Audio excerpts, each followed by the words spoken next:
Steps up, looks for the spray, hits the deck. Lovely movement there coming from Fresh. This guy is a unit. What a dynamic player from Fresh.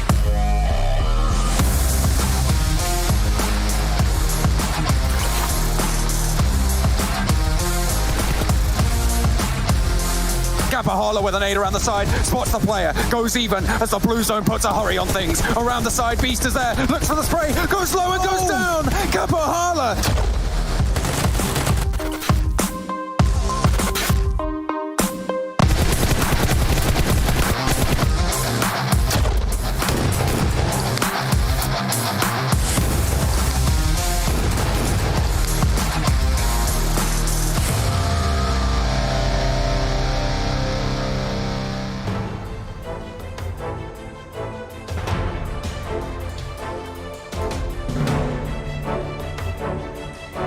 This has definitely been the most exciting weekend when it's come to PUBGMOBILE Pro League Western Europe Season 2, as we've had LMV with the massive step up over the course of these last 2 days. But so has Unicorns of Love, able to get themselves on the board and slowly start to climb up those leaderboards. I'm Jason Kapp, and I'm your host yet again. They have not gotten rid of me just yet. And also, like me, they haven't gotten rid of our 2 analysts, even though one of them seems to keep cursing constantly all the teams that we're watching. We got Colars, we got Max Men here. My first time seeing them. You know what? Max, I like the shirt. I dig it. Thank you. I cleaned it. It's back once again. But yeah, I'm ready for today, man. Let's go. Does it come in adult sizes? Okay. We're starting real quick today, aren't we? Okay, yeah. Thank you. I'm more concerned about the fact that you had to specify that you cleaned it. Like, what's happening over there? Wait, what kind of shirt I'm independent. Are you wearing? What? Have they been clean? Do you need to clarify that every time you're wearing a shirt? Yes, this is a clean shirt. Yeah, this is indeed a clean shirt. Yeah, that's how it is. That's, can we restart this whole thing again? Can we It's really awkward. Let's just take a look at overall stands. We'll just move on past it. We'll edit and post, We're doing it live right now, but we'll see what's going to happen. But we do have, again, Gamelord able to maintain the lead here in first place. If you missed out on our matches yesterday, holding steady, 283 points, looking pretty confident. And I'd say pretty secure, Kalaris. I think every team here in our top 8 is secure going into the finals.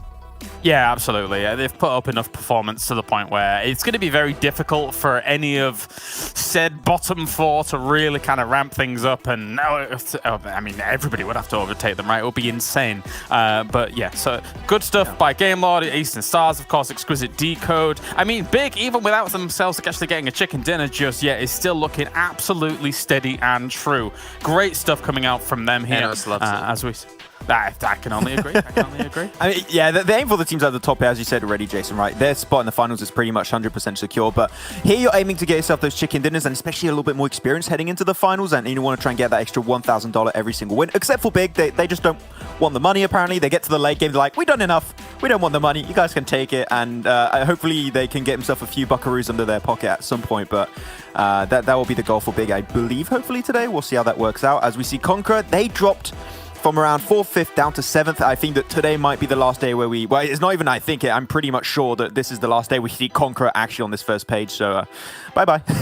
But even still, on that regard, though, I don't know if they're that concerned, right? 181 points. I think they put up so much, so much performance. For me, the big threat lies in 11th through 16th, because you see that big divide between 10th and 11th. I was trying to, kind of illustrate it at the end of yesterday before we'd actually even moved on from this, and I couldn't see the numbers. But yeah, 11th and downwards, those are the teams that need to make up a bit more points here, especially if for some reason that they would then avoid that next super weekend coming up.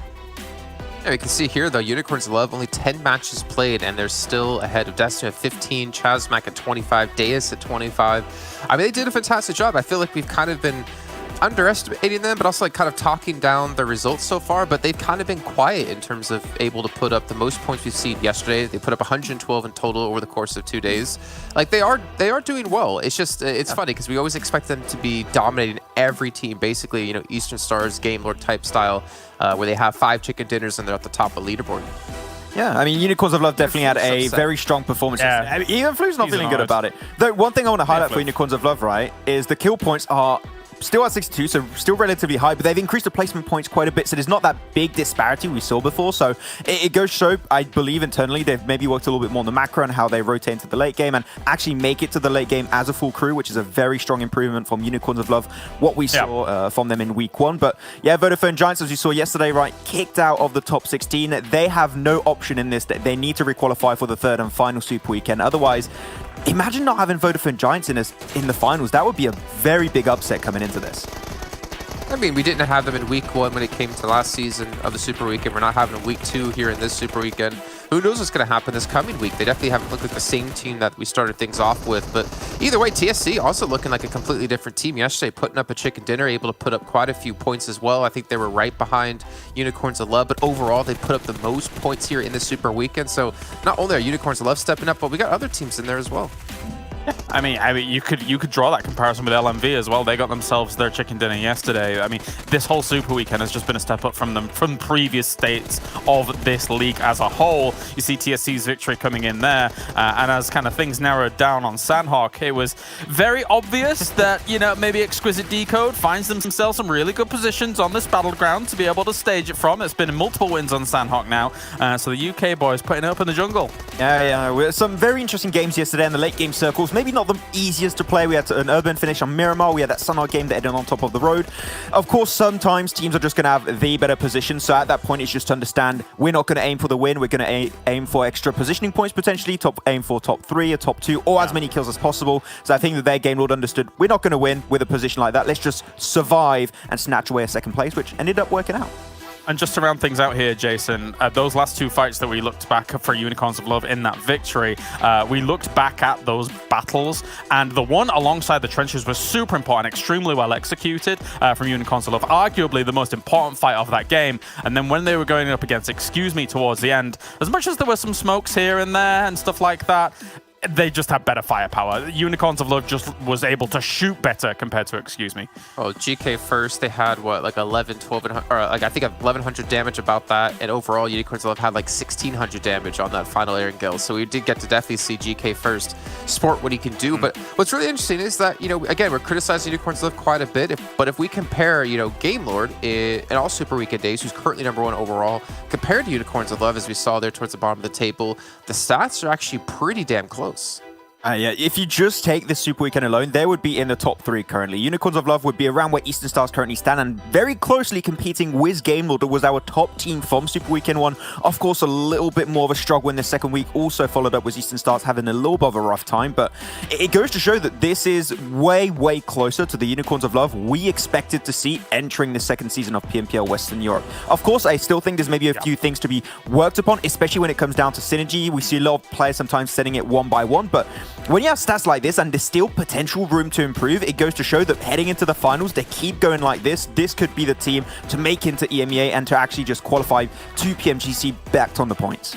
The question is for Unicorns of Love, are they back to form? And I think, yeah, 50%. I think if we get this on a second day, like rounding things out the way they have been yesterday, then I think absolutely we're going to be seeing Unicorns of Love flying through this. I mean, yesterday really was truly a highlight reel for them. There was a lot coming out from Unicorns of Love. And again, I especially like how they were able to take that trench position. Basically, they crossed the T, which is a military term where you kind of like, you know, you don't charge straight into a line of your opponents effectively. And that was very, very important and impressive for them to get the win. And we talked about this entire roster, how it's like a 4-man, 5-man fragger team, right? I had the impression that Lin's been taking more of a supportive role. Don't know if that was maybe intentional inside of things, but especially when I go back to that Miramar game, it seemed like he was there to actually try and set up his team into a good rotation to get into the circle. So I think that Lin potentially trying to lean into the supportive role actually helps out the team a lot more than just having, you know, 4 or 5 fraggers in the team. You know what, Max? I'm going to get your back here because I just noticed something that I don't think you caught. Colaris said, you know, Unicorn is about 50%, you know, of their performance. So, Colaris, do you think they're going to do over 2,400 damage a game and get over 10 kills a game as well? No. That I just, I like what they put up yesterday in terms of what they can do, but for me, it's until I see 2 days back-to-back of consistency compared to like, an up and down. That's what I'm looking for. That's why I think the 50% is there. Maybe today. There we go. You got the voice out of you. Don't worry, I'm just bringing up stuff just to help Max out, to not only make fun of him. We're gonna head to a short little break to learn a little bit more about Unicorns Love. We talked to XT yesterday. We're gonna learn a little bit more about their favorite and most hated drop locations when it comes to our maps. We'll see you in a few.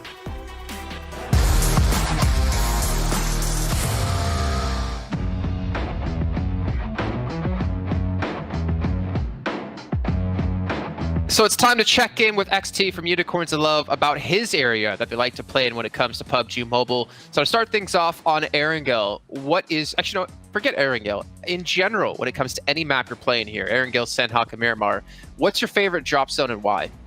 My favorite area of all maps is from Miramar, the Valle del Mar drop. So the reason of that is that we have the control of the main highways, you can say, up to north and towards the east.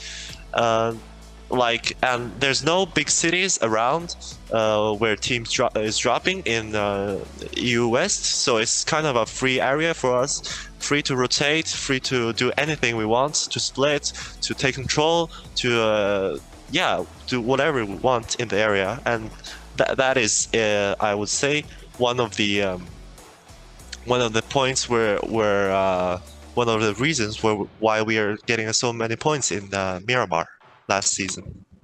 Is there any disadvantages to this place that you drop? Of course, it has its disadvantages. One of them is if the playing path is really north, you don't have a lot of time to go there, especially in this setting where you have really fast zone 1. So sometimes you have to adapt yourself. You have to go to your second drop spot, or you have to think, can I just loot a little shorter, or do I have to take a longer blue zone? Okay, well then let's make this a little bit easier then. Top 3 drop spots in Erangel. What's your 3 favorite? So top 3 spots of Erangel for me are Novo, Drogopol, and Pachinki. Okay, least favorite? Least favorite? I would say Military Island. The military base. Okay. What's your favorite 3 in Miramar? I'll have to go with San Martin, Hacienda, and El Pozo. Okay, least favorite? Ooh, that's a hard one. Los Leones, I would say. Okay, what about your favorites when it comes to Sanhok? Sanhok, of course, it has to be Bootcamp and Paradise. But also I would go with Ruins as well. Okay, what about least favorite? Oof, least favorite. I'll have to go with Camp Bravo. Yes. Okay. Do you guys typically change your drop zones when it comes to what teams you're playing against? Or do you just typically like to play where you want to play from? Well, typically we're not changing our spots, but for before the matches in scrims and stuff, we like to chase other teams away from that, so we keep our area free of enemies. Okay. So then let's test your knowledge of the other teams right now. Can you name a couple of different teams' drop locations on, let's say, Erangel? So 70, in 70, the Destiny is landing there. Vodafone Giants are landing in Pachinki, and Xtreme Slayers, I think they're landing in Watertown, the Water City.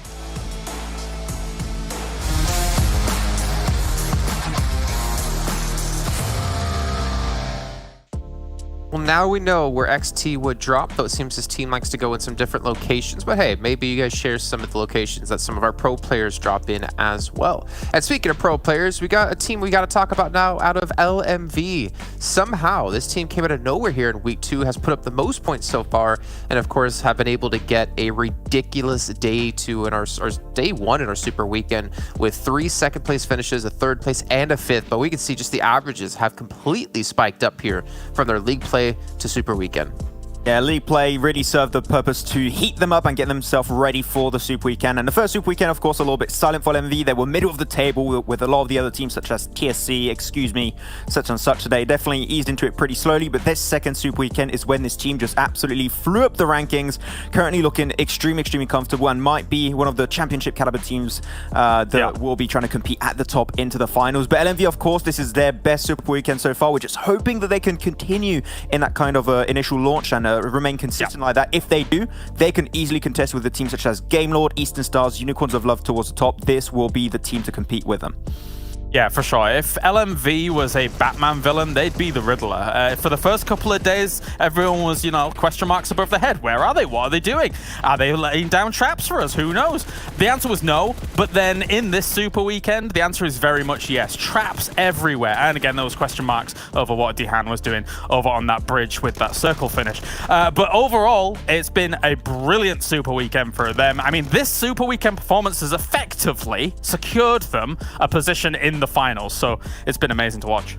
Yeah, they're kind of similar to like oatmeal, you know, they sustain you and sustain themselves over the course of the day, and of course they're delicious. No, I don't know how that makes sense. The Riddler one makes sense either, to be honest, but I get you. Setting out traps, like you're talking about getting the compounds early and letting people rotate into them. But also, you know, if we talk about LMV and their step up, what about someone who's been consistent throughout the entire event so far on a team that Kalaris would be very proud of, as well as John and Blank? Alicio from Exquisite Décode. This guy, MVP last season, and he's proven to be MVP yet again. And he was MVP from the first Super Weekend, of course. Alicio is just always on board. It comes down to it. These are his stats from overall all the days in the Super Weekend. And he is on top of almost everything. Damage almost going to be first. Kills almost first. 2 is 46. He just needs a little bit of an extra push to push himself above the edge. And that will be him in first place above the rest of the competition. So Alicio here able to potentially secure himself another MVP slot 2 seasons in a row. I said it yesterday. I'm saying it again. If that really happens for Alicio, he's just created himself a history of being potentially the best player in the EU region right now in terms of overall stats, which will be really mental when it comes down to it. And I just cannot wait to see what Alicio could potentially do in an event such as the EMEA Championship Season 2 to see if it's really on par with what the international scene really has to offer. Did you see that well-groomed man? Is that Johnny Depp? No, it's Alicio. You've seen his gunplay. You've seen his nades. You've seen the opportunity for him to get long-distance spray downs as well when it needs be. I know we just saw a clip of Daddy. That was weird. But Alicio here, just being able to constantly put up the numbers. Like, we might not sometimes see teams constantly be consistent, but guys like Alicio, even when a team, you know, sometimes might not be consistent, this play is from time and time again. Brilliant stuff. I think Kalaris, it's a contractual obligation for Daddy that whenever his teammate gets highlighted, he has to have at least one clip in the highlight reel. Maybe. Otherwise, they owe him a lump sum of money. But my question to you two is, and it's going to be a very difficult question, I feel like, to really answer, but you're talking about Max, how Alicio, you know, if he can do MVP again, he can really prove to be one of the most dominating players in Western Europe. But my question is, if you put him on a different team, would he even be nearly as close as dominant as he's been here in these last 2 seasons of PMPL? I mean, that's the thing, right? We talked about this many times, how keeping the same team helps you get yourself built up, especially on an individual level. We saw teams like Gamelord do really well, coming into the second season doing really well. This was the old Laco Nostra MVP, now Exquisite Décode UK. I think you put Alicio on another team without players that can't set you up in such a same way. I don't think Alicio would be able to do something similar, but that is, of course, down to the team. We'll have to see how roster changes could potentially happen, but I think that if you take Alicio away from the team, he might be able to perform that well when it comes to fragging, but in terms of getting yourself into the late game and being consistent, you need teammates around you. So I think it will definitely change how he approaches the game quite a bit. I have a slight differing opinion. I do think some of his plays have come off of some raw individual skill as well. So there is the potential that he could on other rosters, but, you know, we differ in that. I think James is starting to believe that it's coming home then. You know, I didn't expect that kind of answer. You can see... Oh, man, what did I just start? You can see here our schedule for today. Erangel, Miramar, Erangel, Sanhok, and Erangel once again. Same time every single Super weekend. And of course, we get to league play. Things will change up. I believe we're going to Sanhok Miramar this coming week, if I'm not mistaken. But you all at home, as you get excited to see what will happen next week. And of course, today, you got to remind you guys once again that the Esports Awards are still going on, where you can vote for PUBG Mobile as the Esports Game of the Year and the Mobile Esports Game of the Year if you head over to esportsawards.com/vote and get those votes in, because together we can be #1. Well, right now, it's time to kick off our first round here of our final day of our second Super Weekend. And we're going to bring our commentators in to join me. Clarus and Max, thank you so much. But let's get John and Blink thing about PUBG Mobile and how exciting today can be. This has definitely been one of the most exciting Super Weekends we've had in any PMPL Western Europe season. Yeah, it's been ups and downs. I feel like it's been one of the most competitive that we've seen so far, so I'm really glad to see that develop. Yeah, 100%, dude. I think it's been extremely exciting, to say the least. I think we've had some incredible plays come through. A lot of these players, and I only can hope that that would continue. I think the guys touched on some really good points on the desk. I think for Unicorns of Love, for us to really have a lot of faith in them, need to kind of replicate that kind of performance today. Though I do think yesterday, you know, that last game was really a return to power for those guys. And it was weird for me because it was almost as if Rollkiss, Lin, as well as GK First are kind of like leading. The First being at the head of that pack, of course, the guy's a nutter. But Fresh, who we really saw as kind of the poster boy for Western Europe, to be honest with you, back in Season 1. Just has fallen off just a little bit. The aggressive plays aren't working. The support isn't there for him. And I think he's used to playing on a team where a lot of things not necessarily revolve around him, but everyone else props him up. When he's playing now with a team that are all individually insane in their own rights and can make those plays on their own. So I think he needs to become more comfortable in playing that position and pop off when he needs to. But I think that Unicorns of Love, yes, I would love to see a replication of that performance today.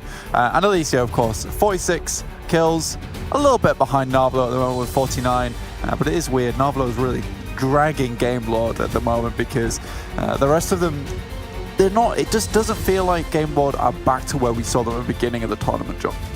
No, it's not quite what we've come to. We haven't seen those big games, those massive performances that we came to expect from them a little bit. But that hasn't stopped them from just posting seemingly very consistent results. They're still sat, you know, what is that, 28 points above Eastern Stars, right? They are still very much clearly in the lead at this stage, and it's going to take something to change for that to be knocked off. And I mean, maybe it's this Exquisite Décode UK resurgence that's coming through that's going to do that, right? You can see they're pretty close on those standings. They're pretty close up there. Of course, Unicorns of Love, the team that we talked about really starting to pop off, they are further down, but that's only because they've only played 10 games in these Super Weekends as opposed to everybody else who's been in both Super Weekends playing 25. So they are really batting out the park right now with 112 on 10. Yeah, they absolutely need to keep going with it. LMV, again, another team that has really struck us all by surprise. 206 points there. Fantastic stuff from them. And Big's just still swinging by. I think for Big, there hasn't been anything big about them at the moment. They've been a very middling-sized man for the time being in terms of that team. Average. They've been very average, middling-sized man. Okay, that's the technical term. All right, John. Okay. Just yeah. allow it to happen. Look, I don't know. We'll have to consult with some middle-sized people. I mean, we're both over 6 foot, so we don't know what that life's like. That is true. I'm over 6'5", so you know I'm a very large man. I'm 6'7" and jacked, so like don't even. Yeah, so it's kind of not even a big deal. All right, I only look small on camera because you know in real life I'm actually huge, but the proportions make it look weird. Big though, I think that they can do better. I think that they can do better, and I don't think this is me saying that they're doing badly, but a want for them to almost not sure their true colors, but I think there's a little bit more in the tank that they can give each day. I'm not sure what it is about them. I think sometimes it's the over-aggressive rotations, sometimes it's getting caught up outside the blue, and I don't think the dropping in Severny helps that cause, to be quite frank with you, because obviously they have to move down quite frequently, past Rozok, past the river, and a lot of times teams are already in position. So I'm not sure if a change of drop spot is in order for them, but they seem pretty comfortable up in Severny, so you know, I'm not going to force them to do anything. It's their prerogative. True, it's true. I mean, to be fair, we were talking yesterday about teams that could potentially challenge for Pachinki, and I mean, we sort of settled on Eastern Stars might be wanted to do it, but I feel like Big could also be right at the top of it, because Eastern Stars don't necessarily need to change from Melter. I mean, they've done pretty well from there, I feel, like over the last couple of games. Big, as you say, something does need to change for them, and that might be what they can look towards if they want to go for that. But maybe they've figured something out about Severny. Maybe it's just a rotational issue. Maybe it's user error rather than an issue with the spot itself. Yeah, perhaps. It's so weird that we're using words like user error as well as improvements when they are fourth in the leaderboard right now. But I think that's because we do see this team so highly, John, that we believe that they can do more. And I think that a team that could perhaps do more on their hand is probably someone like Eastern Stars. I think that for them, it feels like sometimes their games are so off, and then other times their games are so on, it's unbelievable. Backing up. Put it out, duking around with Rana from Nexus Gaming. Nexus Gaming are having backup sail on in, so it's looking a bit more shaky for Ex Machina. Still, yet to take damage. The squad rolls up. 3 players now to deal with. 4 Romanian Boys not yet on the move, not quite close enough to do anything about this. Able to jump out the window, get the flush. 4 Romanian Boys, they lose a player early. You know, I'm starting to see a bit of a trend forming with Nexus, is that they take a team that feels relatively comfortable within their position and then capitalize on that. I think they've done that a few times now, and this time it's 4 Romanian Boys, and we've been saying a long time that no one drops Gatka Fields, no one heads west side other than 4 Romanian Boys, and they have the pick of the litter when it comes to looting in the early game. And this time Nexus just swings out, takes some shots, gets 1 kill, provides himself with a little bit more room to breathe on that western side, whilst also striking the fear of God in 4 Romanian Boys before just heading out. I think this is great from Nexus, and if you can identify some good positions around the map which are not very defensible, go for it, just take them down. I think 4 Romanian Boys certainly have got a little bit too comfortable in their split towards Gatka at the moment, and you can see them there, they're all just unified, just deciding, you know what, there are a couple of people about, we can't keep splitting up as a 4-man. All right, we've just had word that there is going to come in a rehost for the lobby, which means at the start of this game, you know, it looked a little bit even, but Nexus Gaming, unfortunately, that kill isn't going to matter. We're going to be heading back to the studio. We're going to get this game rehosted to start things off, making sure everything's all sorted out. But, I mean, not really too much was gained or lost there. Maybe 4 Romanian Boys are going to be a little bit more comfortable in their split, though. Yeah, perhaps. I mean, they'll be like, oh, no split at all. It'll be a case of just group up, form a wall type of deal. So, interesting. I don't think we don't know why the rehost came through, unfortunately. So, I can't give you any information on that time. Sorry, guys at home. But, yeah, we will have a rehost and we'll see what happens going forward. I think Erangel, fairly fair map regardless. People will be dropping in their usual spots. I think the only difference here is that, you know, that even circle that we got towards the center and then a very kind playing path might not be the same for our next map that we get through.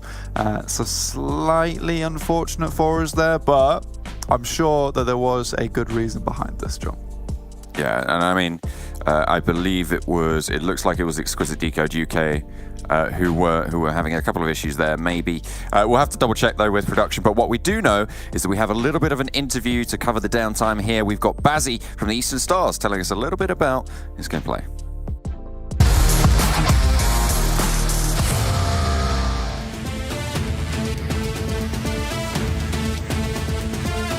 Hey everyone, we are back for another player interview, and this time around we're going to be joined by someone from Eastern Stars, and it's going to be none other than the man, the myth, the legend himself of Bazzy. Bazzy, before we go into the questions, how you doing, man? I'm very good. What about you? I'm doing good, man. Doing amazing. Feels good to see you smiling out there. I think, especially after your first week, you can definitely be all smiles about it. You guys did absolutely amazing. But I wanted to know, before you actually entered this PMPL, what expectations did you have with Eastern Stars before beginning this PMPL? Before beginning, we are just hoping to achieve the qualification to the global tournament. Oh, for EMEA Championship, you want to make it there? Yeah, of course. Okay. I mean, talking about EMEA Championship, if Eastern Stars make it that far, what would be your aim? What would be your objectives for the EMEA Championship? The first 3 places. Top 3. With teams like Na'Vi, Canina Power, such and such, I think that is a very big aim. So hopefully it'll work out for you. I wish you best of luck on that side. But now, when it comes to the rest of 2021, you've still got quite a few events to happen. Do you and Eastern Star have any wishes, goals, and hopes for the rest of 2021? So we are hoping to go far as possible at PMPL and stick together. Okay, I like that. Able to build a little bit more synergy. I mean, you guys definitely have really strong synergy. We'll see if it can go even further and beyond. But to wrap up this quick little interview here, I wanted to know, what will you do differently from the first season of PMPL now into the second season? What's been happening that's different for you guys? It's almost the same thing, but we improved our strategy. Okay, I mean, it definitely feels like you guys improved that strategy, getting 3 wins in a row. Absolutely insane. Well, Bazzy, thank you very much for answering all of these questions, and I just wanted to wish you best of luck to you and the rest of Eastern Stars heading into PMPL. Thank you.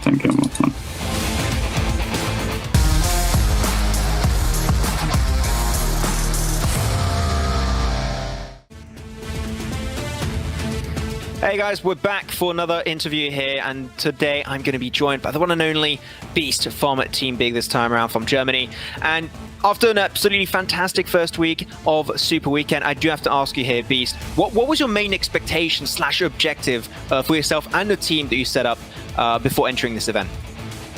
We were expecting to obviously go to EMEA at the end, but first of all, like, finishing on the top 3 in PMPL this season. Definitely getting real close to the top 3. We'll have to see in the next Super Weekend here, Beast. But talked about EMEA Championship Season 2, and I want to ask, if you do make it to that event, do you have any inherent goals in mind you would like to potentially achieve in that event? Yeah, also in that event, EMEA, we want to reach the top 3. Perfectly would be the top 1, and we're fully trying to get the best we can. Okay. I have the impression number 3 is like your lucky number, so you guys are continuously aiming for that. I mean, top 3 is definitely good. Put yourself on the podium, you'll be real comfortable. But I want to know, especially for you and Team Big now, that this newly formed roster after splitting away from Destiny, do you have any new maybe goals, hopes and dreams you would like to achieve by the end of the year? Oh, but the end of the year, we definitely want to increase our communication and also our team play, and make it to PMGC. That's going to be it for me. Thank you so much, Beast, for this quick interview, for the insight you've been able to give me today, and I wish you best of luck for the rest of the event. Thank you.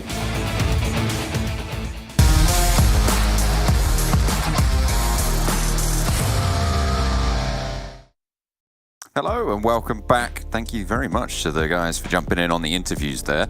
Some good, insightful stuff. All Hopefully Big are going to be able to... Sorry? They're all done live.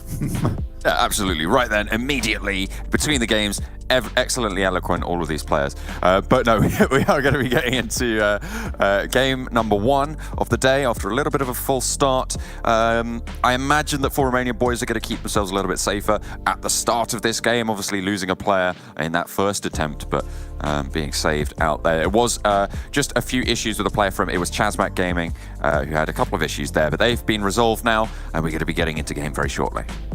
We resolve things quickly here. I like that interview with Beast, to be honest with you, in the case of just like, so where do you want to finish here? Probably top 3. So EMEA Championships, where do you want to... top 3. PMGC? It's a top 3. So what are you thinking of doing for the rest? Oh, you know, just want to get that top 3. But it's like, okay, then that's his main goal, and that's fair play. If that's what he wants to do, he's going to make it happen. You know, that's a goal. That's an achievable goal. Guys at home, you know, got to set yourself some achievable goals. If you can go above and beyond those goals, great. But set yourself some achievable goals. Achievable goal for me this morning was get dressed. Difficult for me sometimes, but this morning I made it happen. Extra proud of myself today. You know what? I'm proud of you too, man. Thanks, man. Done really well. I appreciate it. Yeah, I know. Great. I know. So, straight into game again. And this time we have our playing pair from the southeast side heading up towards the northwest, towards Zaki. So a lot of areas available. Obviously, Eastern Star's getting out very nice and early here, with Deus Sirens also going straight down into Novo. Exquisite Décode UK, straight to Pubg as well. So there is a lot of benefits to this playing path, especially the direction that it's flowing. With so many teams on the eastern side, I mentioned this before. A lot of easy spots for a lot of players. I think Romanian Boys could be slightly late to their Gatka drop, which might give Nexus a bit more time to be like, oh, you're going to come across there. Maybe we'll. Maybe. Oh, Watch out. yeah, they got to. Watch out. They do have to be careful. It looks like they've dropped a little bit further north than maybe they would have done before. You can see Doran out a little bit late there, almost over Everest at that stage. And I imagine the one thing that they would change is the speed at which they would come to back up their team, because you know Nexus likes to have this really fast backup style, especially in these early scraps. You get into a fight, 2 of your players rock up, and immediately you have an advantage. You're basically guaranteed to get that kill. If you can get that kill before there's a response from the team that you're crashing on, there's no way that they can have any response. You just go, you leave. That's exactly what they did last time around. The circle, though, it's pretty different to the last attempt, and it's going to pop down southwest. Yeah, so this time we have a bit of a different circle where Romanian Boys could be far more comfortable with this one, right? And Nexus similarly the same. LMV picking up some vehicles, going to head down towards Primos, have that looted up, this time in the blue no longer, as they will be calmly in the circle for the time being. Primos can be a nice little bit of sanctuary for them going forward. Eastern Stars, however, it goes in roundabouts. Now Eastern Stars are in a rough position. I genuinely think that at this point in time, John, for Eastern Stars, I'm not sure I like the Melter Power drop anymore. I know it's one they're comfortable with, but just looking at the lobby, like every single time, it would be fine if you had only Exquisite Décode up in Pubg, possibly a team of Milter, and then one in Yasnaya. But the fact that you've got inhabitants towards Shelter as well as Mansion, it makes this like leaving of Milter Power so much more difficult than it needs to be. So it's a bit confusing for me at the moment. I think Eastern Stars are also having a rough time because of it. I'm surprised that nobody's on the farm split right now. It's just an open area of the map. Team Doom, they're in Milter main. They're sort of playing in that city position, but there's no one around farm at all at this stage. So maybe that's where Eastern Stars could turn their attention to if, you know, when it comes to the next Erangel games, when it comes to this specific lobby as well. So we'll have to wait and see. But at the moment, they are stuck in a traffic jam. Stuck in a traffic jam. I think it's one of those cases where if you get into that scenario, you've got to really think quickly, but also at the same time, you begin to worry, right, John? You're like, when am I going to get in? When am I going to get in? And the game's slowly slipping out of your hands. So it's a little bit of a scary one to be part of.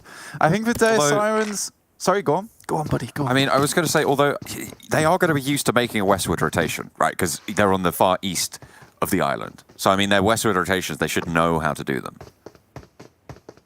Yeah, they should. They really should. I think that obviously it's an easy enough rotation to make.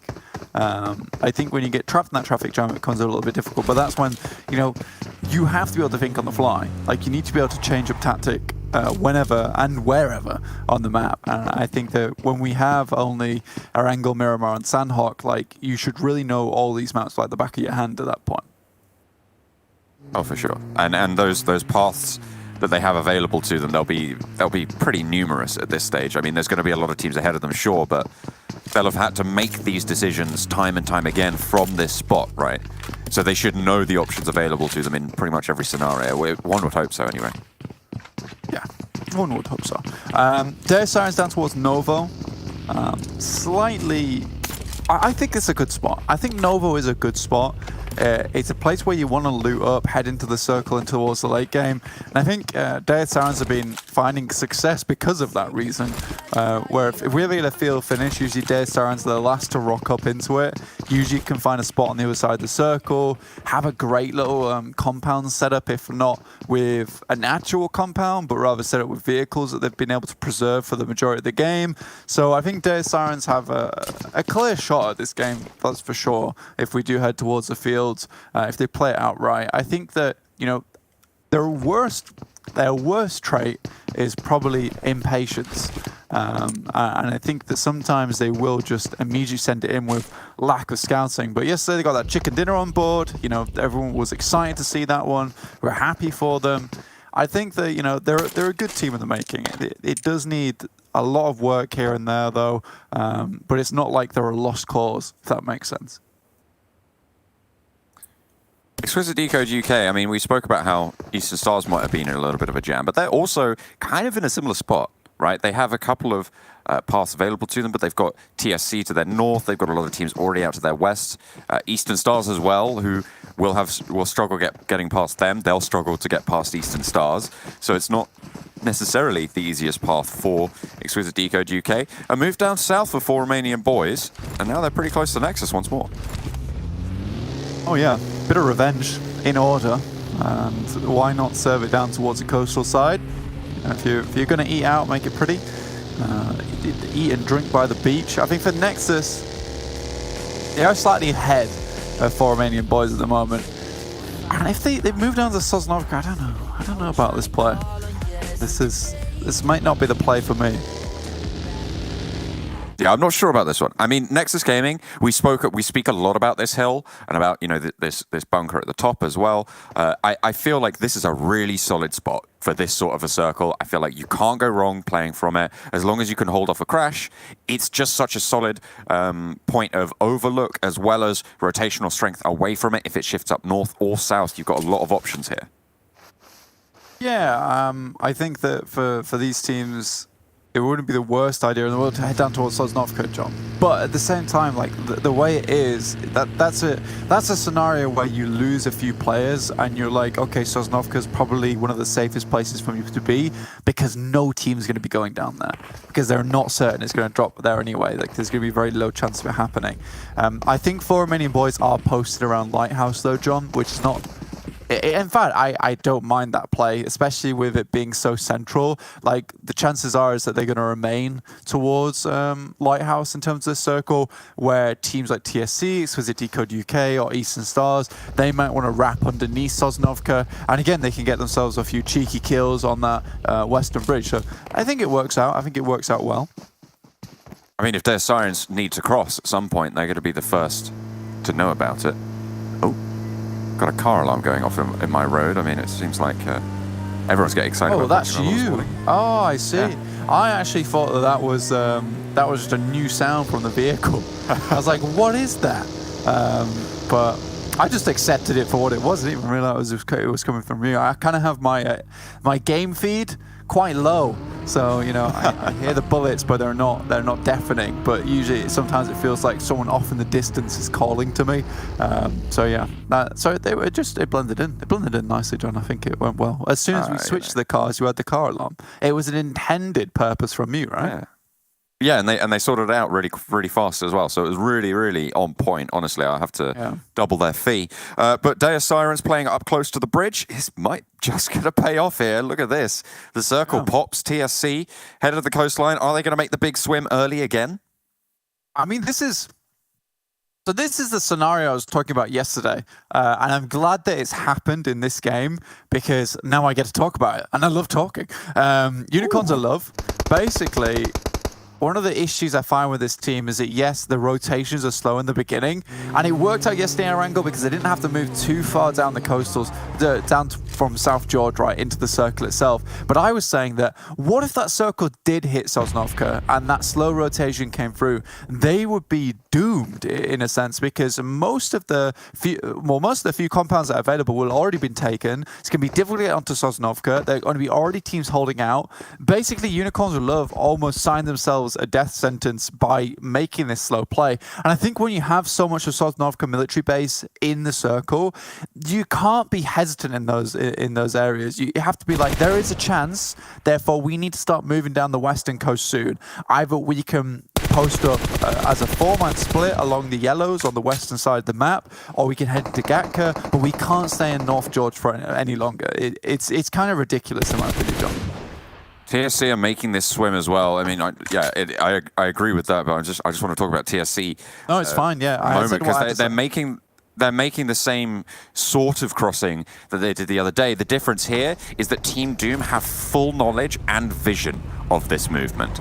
TSC now really under pressure. You can see Buho took a couple of shots, really needs to try and surface at whatever point he can and get to that beach. It's an open beach as well, and they need to be careful. The fast cross came through from 4 Romanian Boys. Deus Sirens didn't go at the bridge.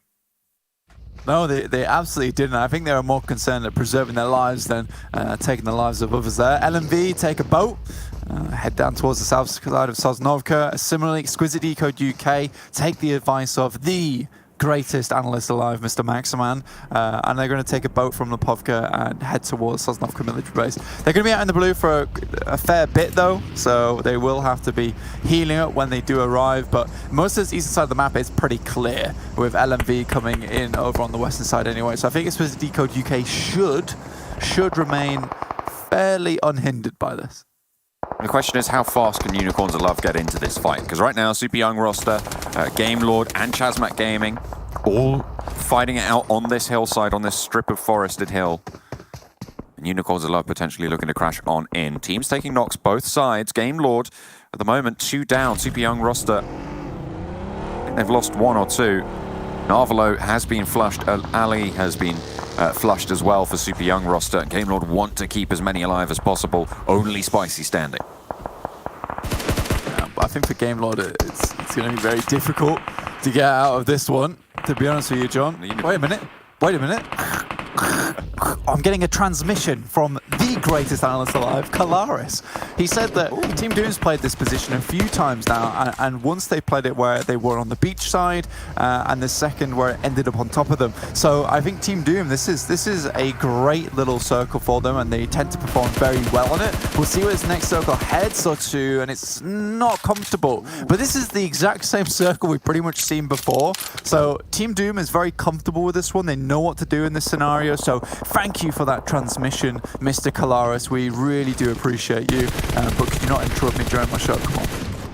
Goodness me, what a rude analyst. Second best analyst in the world must be now. You're going to be bumped down the rankings there. Rollkiss drives out into the open, gets sprayed down. I mean, I don't know what you expect there, but Unicorns of Love got to follow it up with a crash onto Super Young roster's position. GK first, breaching through the door. Faker takes care of Lin in the meantime, and that's a flush. Unicorns of Love suffering here, but GK first wins out his fight. With Rollkiss down in the open, it's really down to GK First and Fresh here, the duo for Unicorns of Love. Alush low, needs to get this res up onto Faker. A long-range nade there. Is it going to hit through the window? Not quite going too far there, but Fresh putting the skates on him, pushes Alush up on high, and an excellent coordinated nade, but it's not going to find the damage. Not going to tickle just yet. Fresh down below, wants to put one up as well. That could be good, but it's a little bit too high. They do confirm the kill, however, and leave Alush last standing for Super Young roster. And around the back, he goes with a nice long-range nade, and Fresh places it perfectly. I think that you could see how quickly that fight was progressing, right? And then there's a very clear reason for that, is because, again, it's this late bloody rotation, John. And they're like, we must finish this fight as soon as possible. Luckily this time, the fight they take with Super Young roster, who they seem to be coming against every single time, and no doubt, you know, you've got the North George and the South George team. It makes sense that those two guys would be going against each other a lot. But instead of the guys from Super Young roster being left out in the blue where they can't loot them, this time Unicorns of Love should get a little bit of supplies to go forward with. A little bit, but they have got a lot of teams in front of them. Will be tricky terrain. Do they stick on that northern side? Do they try and head down south? I mean, the bridge is treacherous as ever right now.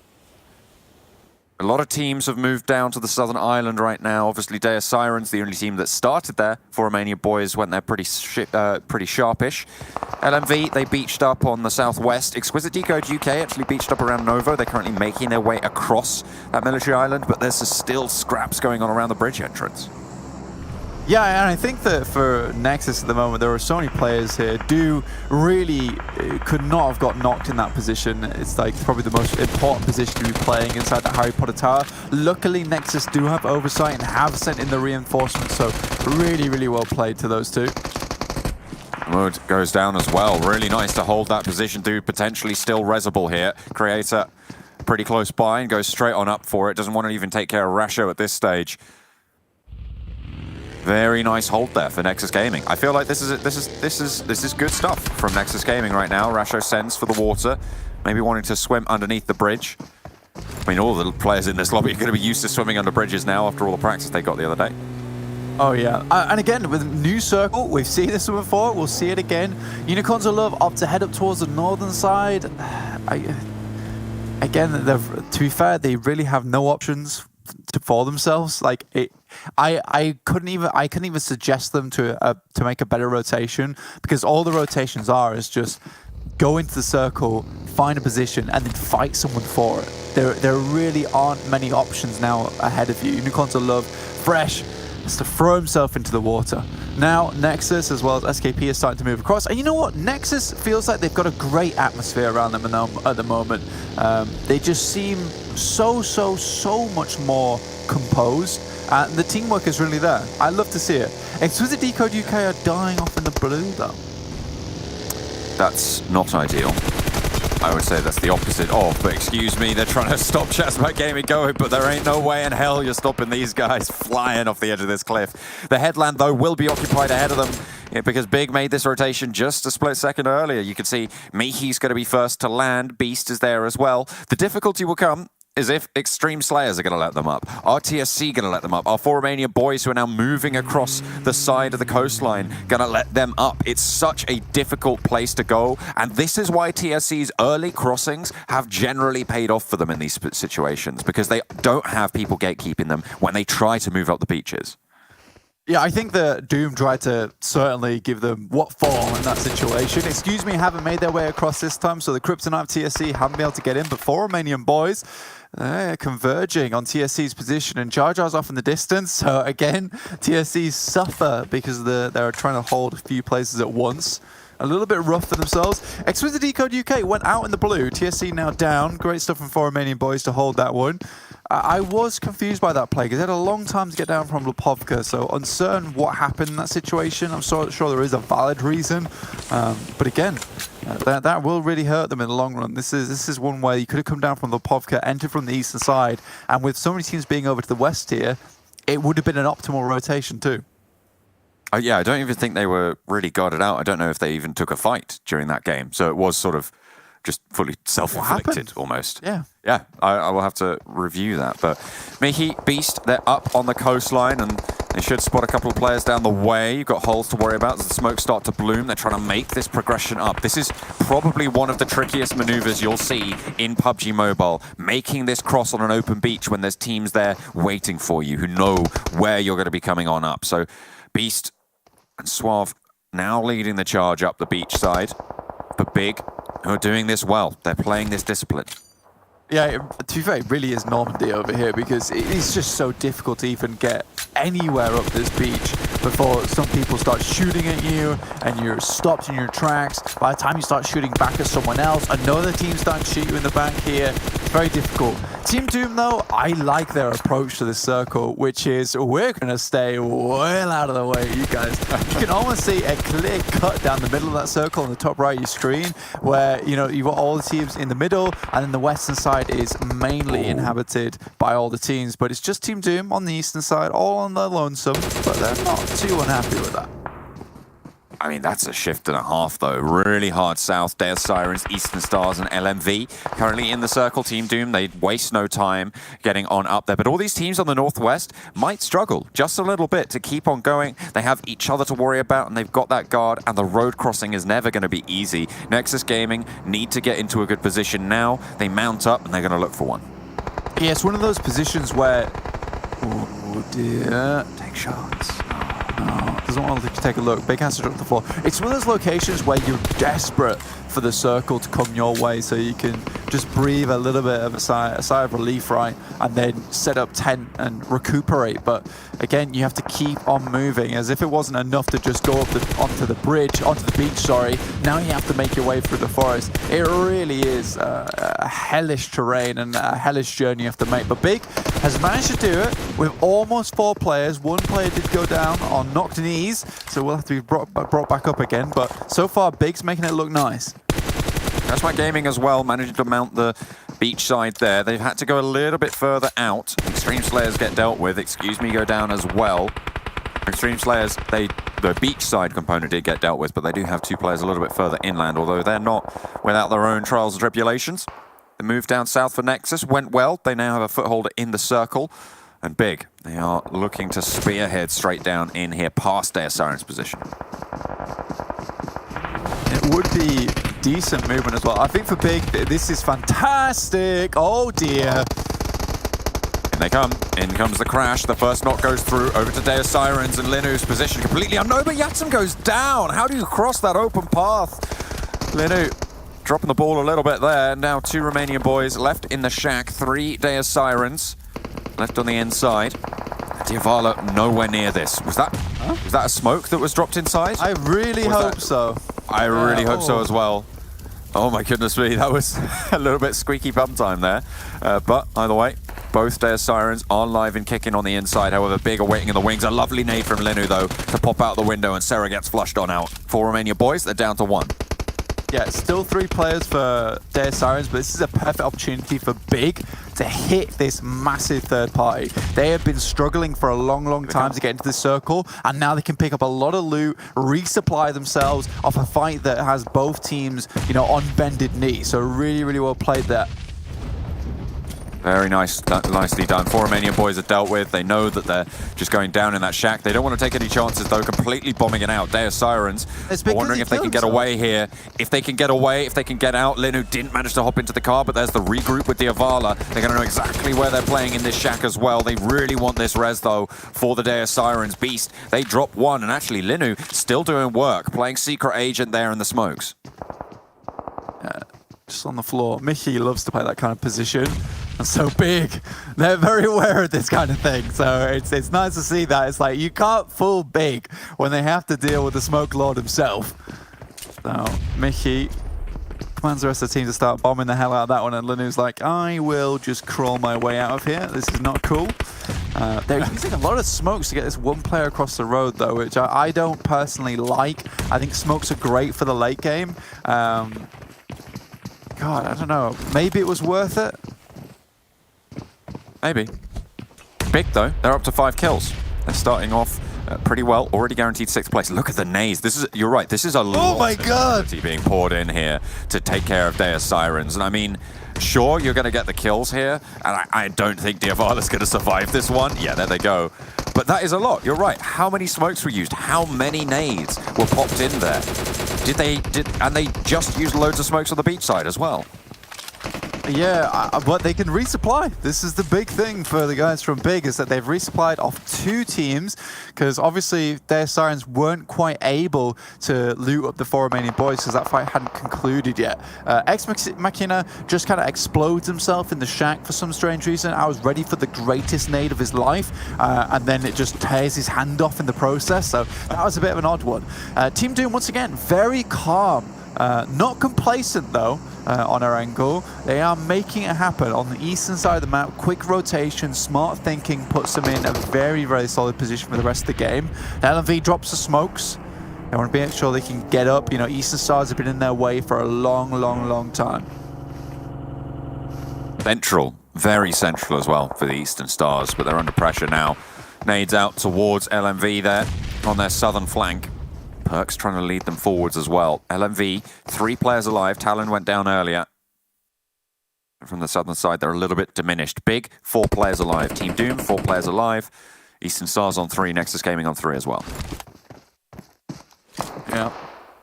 Looking to get these points in the upward numbers for Big at the moment, with 8 on the board so far, with 4 players alive. Not an easy feat to make it across that water with 4 players alive and then storm your way down the beach as well and get a couple of kills. That's a lovely shift for Big though. They'll be really happy with that one.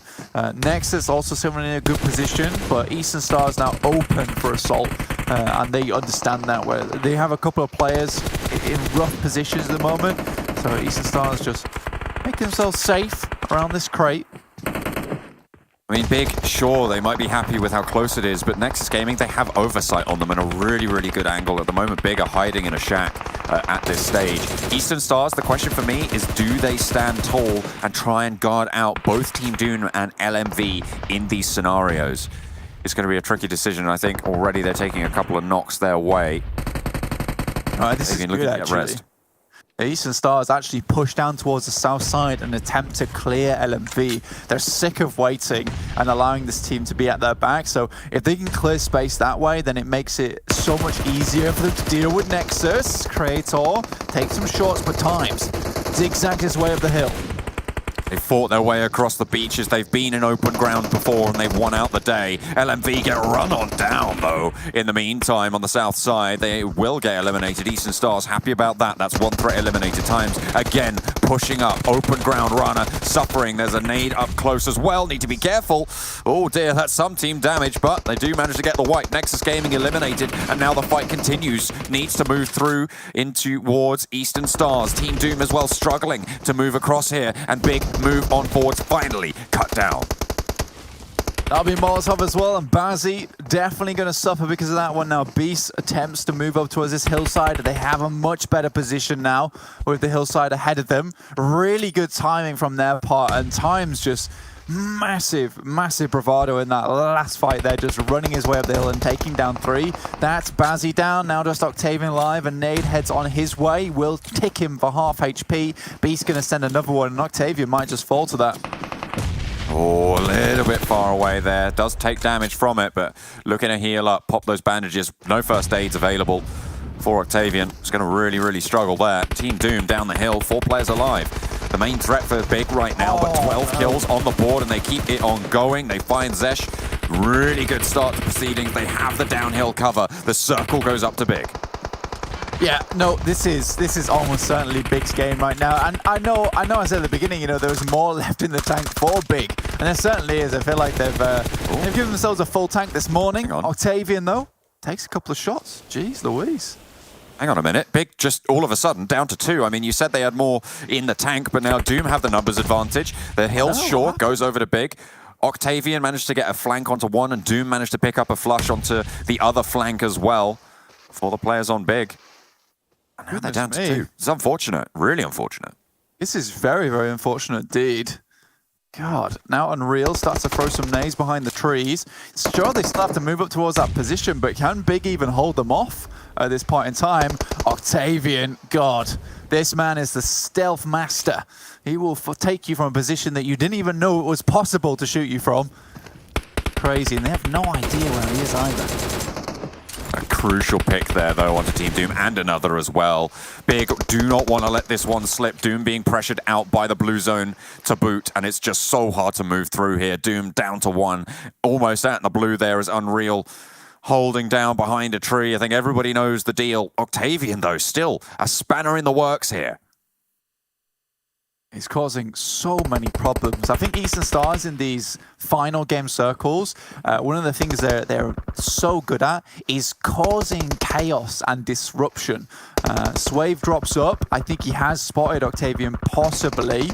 No, it's Unreal instead. God, they're still both making it in at the moment. Octavian is biding his time with the MK14. Oh, he's definitely... He definitely knows something's up there in the grass. He should have spotted something, and Octavian finally goes down. Now Big can turn all of their attention over towards the last player from Team Doom. Unreal looks to try and hold off against two. Suave jumping up Mihi all this time, crawling ever closer. Doom from the grass rises up across the beach, across the forest. They reign supreme here, and Big have plenty in the tank. That is a huge game for Big. Massive, massive game.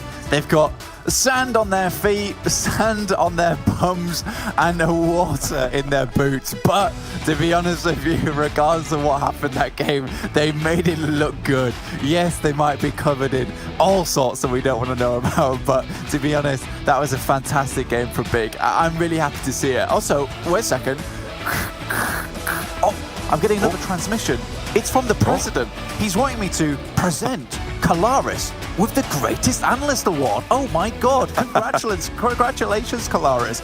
Honestly, yeah, the Team Doom have played fantastic that game. I think that they're approaching that circle, their understanding of where people played to set themselves up for that end game success. Fantastic stuff overall, and you love to see it. I think that that's a team that really understands that one particular position. That's so weird.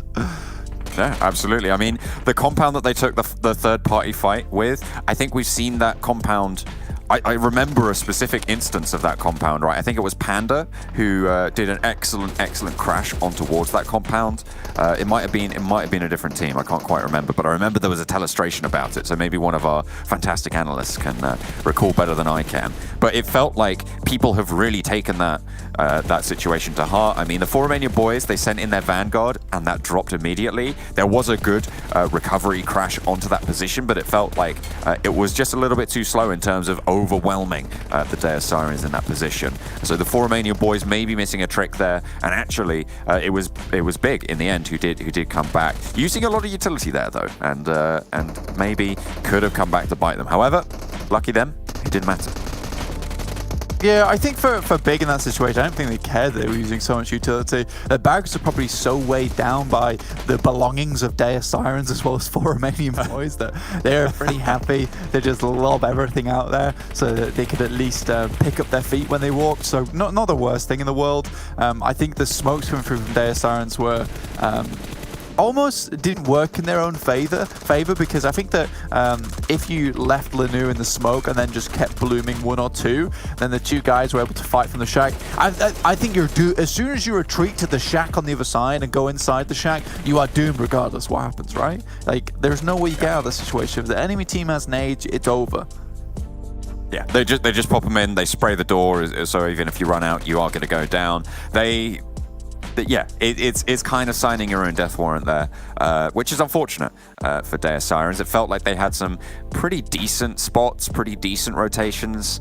They were a little bit maybe too split to be able to hold down that compound, but either way, they go down to the winners of the game. Big, able to stand tall and with it put their first chicken dinner on the board. It's got to feel good, especially on the first game of the day, to be able to earn that cool $1,000. We're going to head to a break. We'll see you in the next.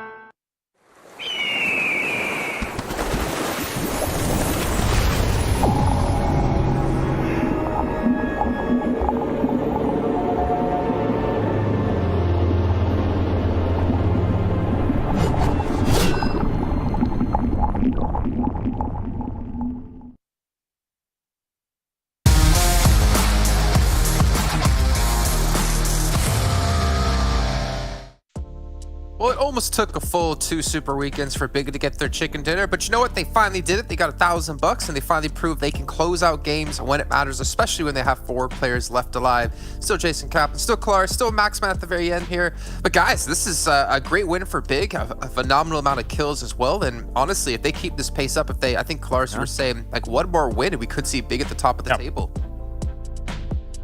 Yeah, it's phenomenal, really, because, I mean, not only do they get themselves the victory here, but then they get it from Severny over towards Sosnovgrad. So they're not only traveling the furthest, they're having to jostle for position the most out of a lot of these teams. I think a brilliant start here for Big, and it's going to give them a lot of confidence going forwards. I think this is just the Kalaris game, because everything you've been talking about, you know, Big, how they've been really strong, potentially rotating away from the north, and Doom, you've been talking about their position on the cliff up north of the river, down south, and how they're, instead of just standing next to the cliff, this team actually went for the eastern bridge. I would love to see more teams go for similar rotations, but Doom are the team that, with circles like this, have just shown that they are just so strong. There's definitely a method to the madness, and Team Doom seems like they've broken the code right now, and they were able to get themselves a top 2 with 15 points, so definitely a big performance from Doom when we want to see them a little bit more consistent than the 2 wins they got so far. Yeah, Blank, I was literally talking to him mid-game because it was too important to ignore. The fact that Team Doom seems to have a lockdown on how to deal with these circles. And what's really cool about, you know, the position that they had on those cliffs on the North Shore is in the previous 2 games that they played that, yes, they got the victory, but then even though the circle shifts almost identically to their previous win, they make a different move. Why? Because they see TSC swimming, decide that, okay, they're going to be hitting the beach a little bit quicker than us. Let's go that eastern bridge and play from there, where they get the excuse me hill from the previous game that occurs, which actually was one of the more powerful spots in that previous game, despite them actually winning. There's a lot of details. I'll shut up, Jason, because I could go on forever. You guys are like not catching on to one of the biggest disappointments of that round, actually. Exquisite Décode UK. No, is that Big got 31 points because they got 15 points and 16 kills. Now they're not balanced. They were at exact same placements and kills, and Thanos is just tossing in his bed right now. He's not happy. But yeah, obviously Exquisite Décode as well, 0 points. TSC Legends, 0 points. Super Young roster as well. But Mihi, gotta give a shout out to him. 1,000 damage done, 6 kills. 6 kills in his opening match. Yesterday combined, he had 10 total, and he was our number 3 player overall when it came to kills. Yeah. So this is pretty insane just in the first one to have that. Yeah, and you got Swerve, of course, on top of that, the support of Team Umbra when you think back at last PMPL season. Definitely when I think back at Team Umbra, right, I think that Swerve was definitely the outlier of the team, and then the fact he's picked up was now Big is a really good showcase of how talented this player actually is. So a really good step up from both Mihi and Swerve in this game in particular. But Rana, we talked so much about the side of Nexus Gaming and how we had Dexter, of course, the side of Sushi, and how Rana actually started stepping up really big time at the end of PMPL Season 1. It feels good to see him back. Hopefully it's just not a one-hit wonder where he's top 3 player, and actually just not going to be the case for the rest of the PMPL. So I hope we can see a lot more of Rana. Whoa, that is leaps and bounds ahead of the rest. Whoa, the hell was that Big? Not Sanhok numbers right there. Let me tell you that much. That's Big blasting out of control. They had a great spot. I mean, even their push up against, you know, dislodging Deus Sirens and then just absolutely bombarding the position, that shed that they had. What was it called in French? I can't remember. Gitoun. That's right, the Gitoun. They bombarded the Gitoun. And Linu had nothing to answer back for that, even in French. That was, yeah, brilliant by Big. Hey, their transitions through this game were fantastic. They do interviews together as a whole team, and they die inside of a shack together as a whole team, okay? I want to see the interview. What do you think, Max? You know what? We'll keep it up, agree. Actually. Yes. Yeah. We'll see how that works out, the interview. But yeah, it was fun. Some good insight on the team. You did it, so I hope you know how it actually went. But let's maybe dive further into Big and the performances. We've been saying, again, like Big, the only team in top 4, top 5 with 0 chicken dinners. They're able to keep up with teams like H-Stars who have 5 chicken dinners. But it doesn't really tell the story of kind of their stats, right? Obviously, they're playing well. They haven't had any breakout games until here.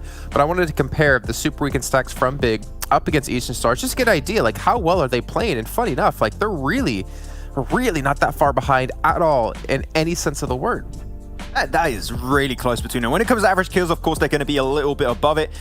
Big is not a team that's really always going to be focused around those positioning points because they maybe had a little bit of a hard time closing off games from time to time, but really they make it consistently towards that top 5 position towards the late game. So even then, their positioning points are not too shabby. I mean, they got even a longer survival time than Eastern Stars. Goes to show they definitely got something going right for them. But when it comes to closing off games, I think that this game in particular just going to give them that little extra confidence boost that if we have a strong position, go out for it, take control, be aggressive, and I think that might be the difference maker for the rest of the games today, potentially next Super Weekend, and hopefully even the finals. So we'll see how that's going to work out for Big. But yeah, really big step up from the team. Yeah, I do think you could, between Mihi and Beast, call them big brain gaming instead, because quite honestly, what they've been able to put up, not only in terms of forming this roster, but also the consistency beyond that. Like, we've not looked at them this entire tournament and thought to ourselves, oh, these are the team to beat. No, but they have just been consistently there, up at the top, to the point where maybe some teams have ignored them a little bit in terms of the threat level that they do present here. And now seeing them win on the board, I actually would not be surprised if we see a second win from them today, considering that they've got the ball rolling now. I mean, they said it. They said in the Discord, right? Hey, back-to-back win, they said. So we'll see how it's going to work out. That I think has weight to it, like Maxman calling a prediction of a team winning a round. I'm not so sure. I'm not quite a believer, but I'll give Big a chance to make me a believer. Let's dive a little bit further though into Big, I guess we could say their top player, Mihi in particular. Obviously doing the interviews before. I think even Banks last season, an interview with him that unfortunately didn't get to show on air. But this man has been able to put up some really good numbers. I mean, look at that, 8,700 damage, 44 kills. Like, he's competing damage-wise up against Alicio. He just hasn't been able to lock down as many. Yeah, just needs a little extra push to be potentially contesting with the likes of Alicia. But man, he's going to be top healing. He's just a tank in these games. He's just taking all those bullets every time. Good to see from Mihi, yeah. There's something to extract from that, because the last time we looked at Mihi, these numbers were not dissimilar in terms of the weight that they hold, right? He had big damage, and still, in the previous time we looked at his graph, was one of the highest people when it came to healing. Again, you know, we accentuated it then, and I'm accentuating it now. He knows, and they know, how long they can take fights, how much they can then move back, heal up, go back into that fight, and the more times you're doing that as a player like Mihi, I think eventually the more times you're going to be winning things out, because if you can judge it better than your opponent can, and then that you eventually get that knock after all that heal back and forth damage battle, yeah, Mihi's winning them.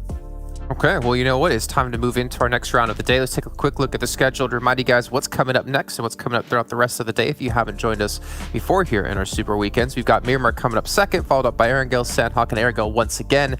And Clarissa Max, while we do have less than 2 minutes of time left to go, I'm going to ask you for what you love to do, and we love to make fun of Max for, and Clarissa loves to gloat about, though he's a very modest person with a 4, your predictions. Real quick here, what's your predictions for this match? Okay, I'm not going to go with Big. I don't want to curse them on the back-to-back win, so I'm going to go with Game Lord. I'll follow Imperium's instinct. Let's go. Our production is trolling, and they're saying Virtus Pro. I'm going to go with Eastern Stars. You know, why not? Okay. Well, there we go. We got Eastern Stars. We got Game Lord, even though Max is a cop-out, pretty much taking Imperium's choice. But let's head to our commentators, maybe get an idea of what they think as we bring back in John, Allen, and Blank once again. Gentlemen, welcome back to the show. Who do you think is going to take this one? It's coming home. Exquisite Décode UK. I mean, they were out in the blue last game. They've had a lot of time to think about what they've done. And hopefully they've figured it out. Yeah, I think maybe they have, maybe they haven't. I'm not sure what to figure out when it comes to dying to the blue. Slightly unfortunate turn of events there. You know, sometimes you get caught up in too much thinking, unfortunately for some teams, but that happens. It happens sometimes. It's not a big deal. Move on. Still towards the top right now. Big, however, looking mighty fine. And it's great to see, you know, it's a team I wanted to talk about at the top of the day, and I'm glad that they're able to improve because of it. I'm not saying that I had anything to do with it, but, you know take what you will from that statement. But either way, you know, we're going to go over to Miramar now. Slightly larger map, so hopefully Big doesn't have to be on the war prowl as much this time, coming down from the top side of the map like a panther. Though I'm sure they were very upset coming out the water and having to shake their furs off. Eastern Stars dropping out nice and early, obviously heading down towards Impala, with Décode heading up a little bit further. You know, they love to play on this eastern side of the map, and they're called Eastern Stars for a reason, of course. They do have a relatively large number of eastern drops, you're right. I'm just trying to remember where they drop on Sanhok. That's boot camp now, actually, isn't it? So. No. It's Northwest Island, and then they swim across the boot camp should it head towards the east. Yeah, they do that. I've examined these circles. I have examined these zones. They do the 2-2, don't they? When I go to sleep.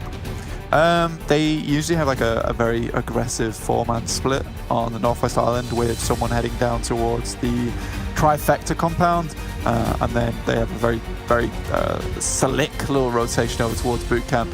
But yeah, we'll see what they do on this next Sanhok, because it could be interesting if they're trying to change things up there.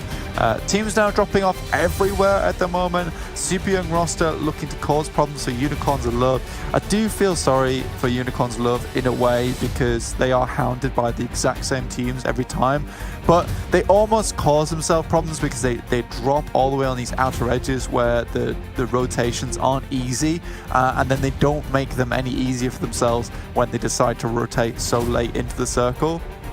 Again, we've seen what they can do when a circle isn't too bad for them and they're able to take their time and make it happen. But I do think there needs to be some emergency protocols when it comes to sudden shifts, and they need to be able to, you know, drop everything, stop this 6-minute rotation and go a lot sooner. You don't have to be fully looted up. You just need to be in a good position.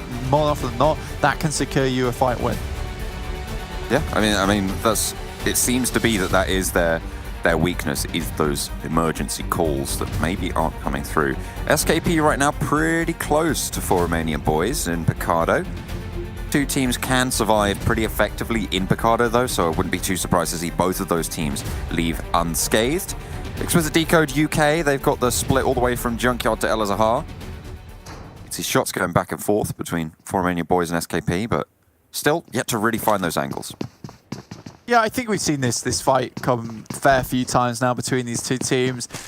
It's pretty placid, to be quite honest with you, and no one really wants to do anything in this situation. Most people just want to loot up. It's the occasional warning shot, you know, the poking that says don't come over this side because, you know, it won't end well for any of you. So they do need to keep an eye out for them, but nothing much will happen. That is very sad for SKP. Whoever decided to show those stats, I think that was not cool of you. Yeah, a bit mean indeed. 0 kills, 0 average kills. That is painful to think about. I mean, they have currently got 25 points over the 11 games that they've played in general. This team is underperforming and not looking too hopeful, really, to qualify for the final stages. It would take a really big turnaround from this squad. Yeah, I mean, we saw a little bit from SKP when they won that Erangel, but I think that was due to a lot of teams fighting around them, and then basically they caught a break towards the end of the game, and I think Xtreme Slayers... That was in league play as well. That was in league play as well, so not even in a super weekend. So unfortunate stuff for SKP. Now I think to play with the top 16 from last league play. ChasMac Gaming down towards the center. I think that ChasMac Gaming, you know, it's kind of rough to really talk about this team. I think that for ChasMac, they don't seem like the worst team in the world, but they also don't seem to do too much a lot of times. There are certain situations where they find good compounds, not able to hold them out. Sometimes they'll gatekeep teams. It feels like their strategies are very stretched, I'd say. There doesn't seem to be any kind of one set personality for this team. It's still very much creating the mold with which they wish to make themselves, but you know, what a place to do it, eh? What a place they can try and find those ones. Dude drops out onto the bonnet of the car, straight on in. Nexus Gaming gonna start to move just a little bit. I imagine not too far though, around Los Leones. Really the only team in Los Leones. Yeah. Okay. So very quickly, John, and I hope we can get a map for this to really explain it properly. Is that can you see where Unicorns of Love are playing right now? It's yeah, I can see that. It's not an extreme split, but they are quite far from one another. Yeah, Unicorns of Love, fresh as well as GK First, down towards Via de Mar, and the rest of them, you got Lineup and La Terriera, as well as Rolkis and Minas del Valle. So, you know, you do have these outposts for these teams, so they can decide where they want to go depending on what Lin or Rolkis does spot out. Now, I'd imagine that Rolkis perhaps would have seen super young roster, but with the way the terrain plays in Chumacera, it's not unlikely that he has seen nothing. Though Lin's position up towards La Terriera has a lot of elevation, so he'll have good sight lines around him. So if I'm Unicorns of Love and I had to make a prediction of where they were going to go, I would set up towards Monte Nuevo and then past into Power Grid. That would probably be their optimal rotation. The question is how fast do they make it, because a lot of times super young roster, because they play so close to Unicorns of Love, they often find themselves making the apt rotation a lot sooner than Unicorns of Love. Unicorns of Love go to the exact same location and Super Young Roster's waiting there to take a team fight. By that time, Unicorns of Love lose one player, the rest of the game becomes more difficult. It is something that happens so frequently that I can talk about it that way with certainty, which is why you know it's a problem. It needs to be dealt with as well. I mean, sure, Unicorns of Love had a good day yesterday. They had a good entrance. Like their point scoring has been pretty decent, but we need to see that come back. And I mean, that first game on Erangel really wasn't it wasn't impressive, right? In terms of having those rotations on time, in terms of getting those points on board. We'll see if that rotation prediction comes true. At the moment, it looks like Fresh regrouping with GK first and Rollkiss regrouping with GK first and Fresh. And that question is, do they move up to Lin, which I imagine they are looking to do. CPR and roster maybe not directly in their way, but still in the wings, ready to strike. LMV very far out to the northeastern side right now in Campo Militar, and yet to move from there. Looks like they're mounting up at the moment. In the center of the map in the meantime, for Romanian Boys, they finally take a knock, but it's very resible here. Yeah, very resible indeed, and you know, he drops one of the vehicle's wheels to make sure that he's protected. But yeah, this is this fight between the SKP team as well as 4 Romanian Boys coming through. Excuse me, love to drop for his location, usually thinking that SKP is so preoccupied with 4 Romanian Boys, not going to take shots on, but Kosti is most likely going to get dropped out of the vehicle. That is very lucky that he was able to get away with that. Yeah, shouldn't have really been able to do that, but either way, Lux on your side. Beast looking to control the cross here towards the players from 4 Romanian Boys. But nice nade around the side there from Rasho. It's another knock. Oversight from Beast looking to spot the players. He does so. Rasho takes a hiding there. Doran wants to stop the players from SKP moving too far forwards as well. Modi needs to be careful. We'll be able to spot out a player. Pushes in through the building. Looks for the flush. Should be able to pick that up. Nicely done for Romanian Boys, not on the ball to cover the window. So SKP really pushed them to this point of contention, and in a way, Biggs kind of corralled the guys from SKP like a sheepdog into taking this fight with 4 Romanian Boys, because they can't walk backwards for fear of taking shots from Big right now. Unicorns of Love do make that rotation that I mentioned earlier up towards Monte Nuevo. It was smart, and I think that taking Lin's position where he had so much opportunity, so much of an opportunity to scout out early on, is good, but they do get an eastern shift over towards Minas Generales, so still a bit rough. You can rotate through Picardo, that seems to be a hot spot at the moment. San Martin is available.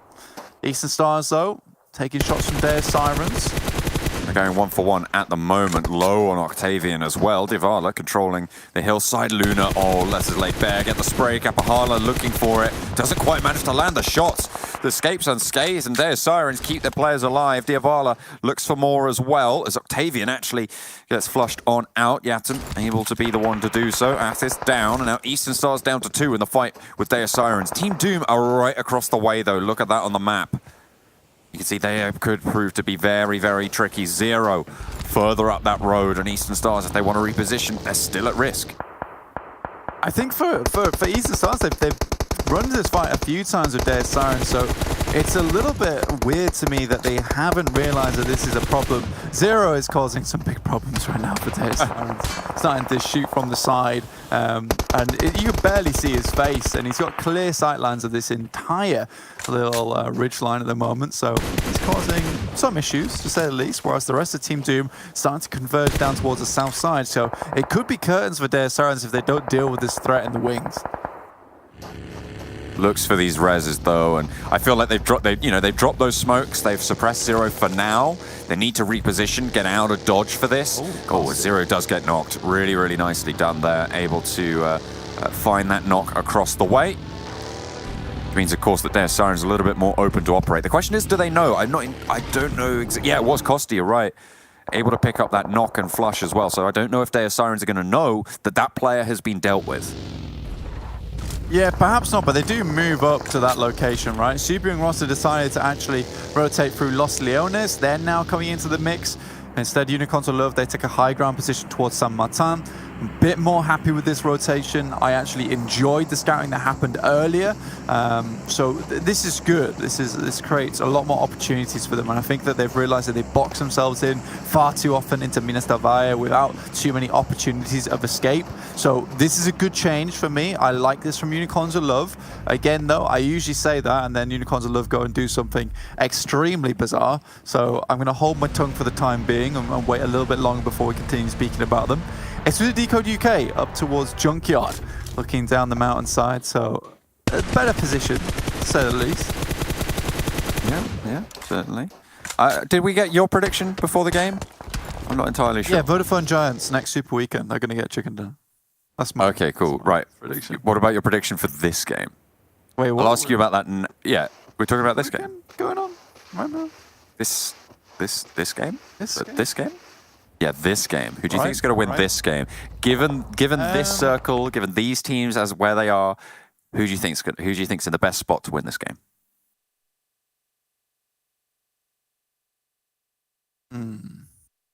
I think right now probably Game Lord. If I had to manage a guess, just from where the circle is at the moment, I think Game Lord's got a pretty decent 2-2 split around Minas Generalis. Like this affords them a lot of opportunities. So this next circle, though, things become a little bit more difficult. LMV starts to get a bit more opportunity into the circle. So it's a rough one to make a decision on, because now Game Lord, they have to make a quick sweep down towards the south side, whereas LMV, they've got a lot of the circle to themselves on the east. So I would be very, very uncertain to who wins at the end of this one. It's very difficult to make it out at the beginning, but with the way Okay, but I'm going to need a name. Okay, Unicorns of Love. I'll give it to the Unicorns of Love. Okay. All right. Okay. I'm proud of them. I'm proud of them so far. And therefore, my pride will extend into a prediction, which, as we all know, is the greatest sense of pride. That's it.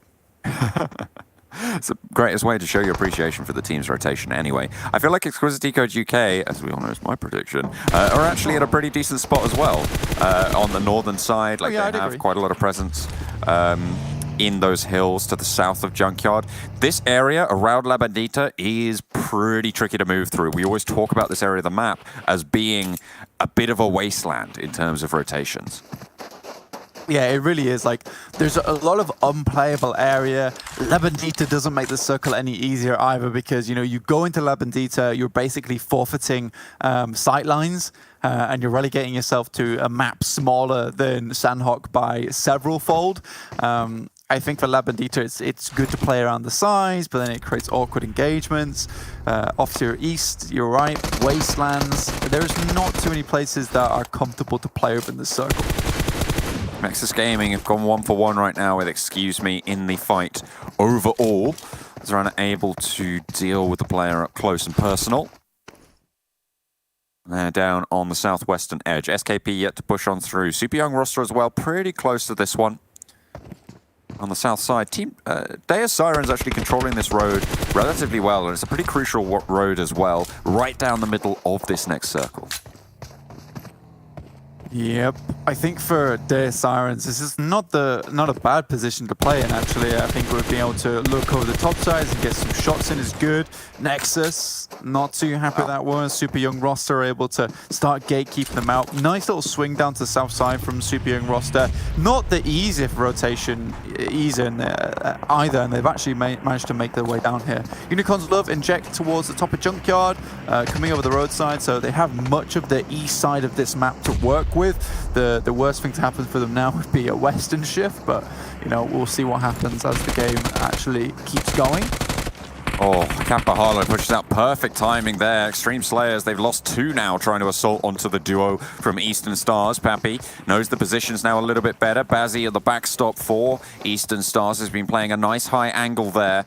Has some good shots through as well. Now with the smokes coming out, I feel like you've got to be worried. When the next move comes in, Xtreme Slayers, they probably don't even want to go into this building because they know they're going to have to get out of it almost immediately.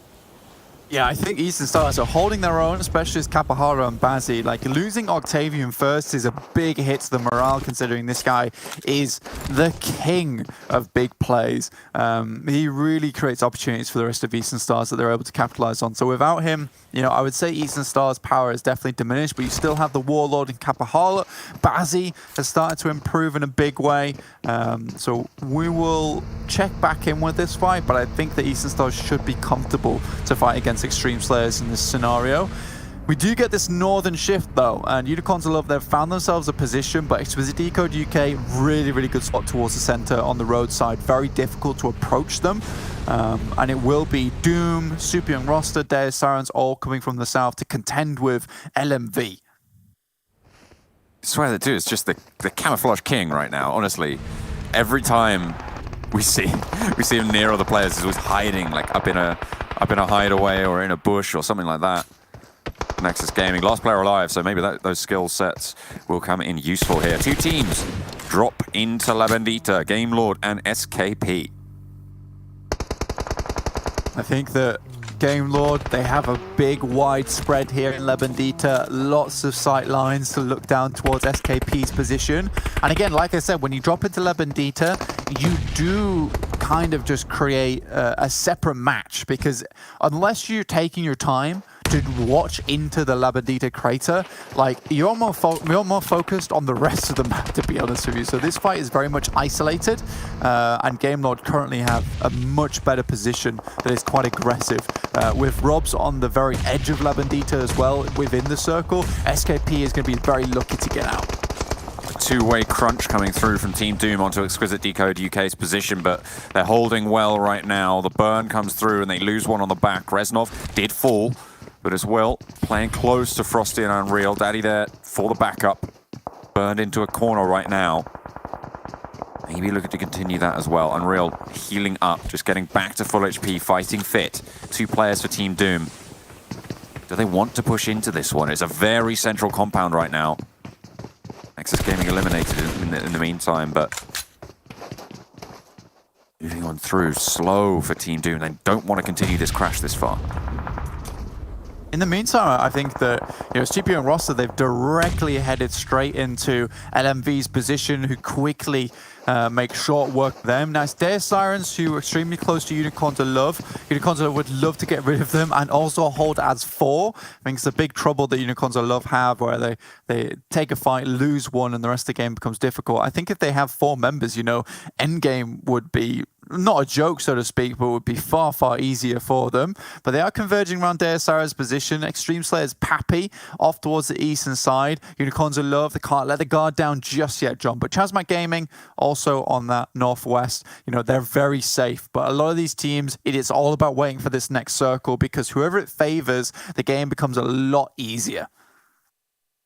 Certainly does. I feel like those pops in the middle just signify the downfall of Team Doom. Yeah, they do get eliminated as Exquisite Décode UK hold a crucial compound with 3 in the center. The Unicorns of Love fight popping off now as Deus Sirens with 2. One of them gets knocked. Lin around the outside. Unicorns of Love, all 4 of them still alive. And they only have 1 Siren to deal with.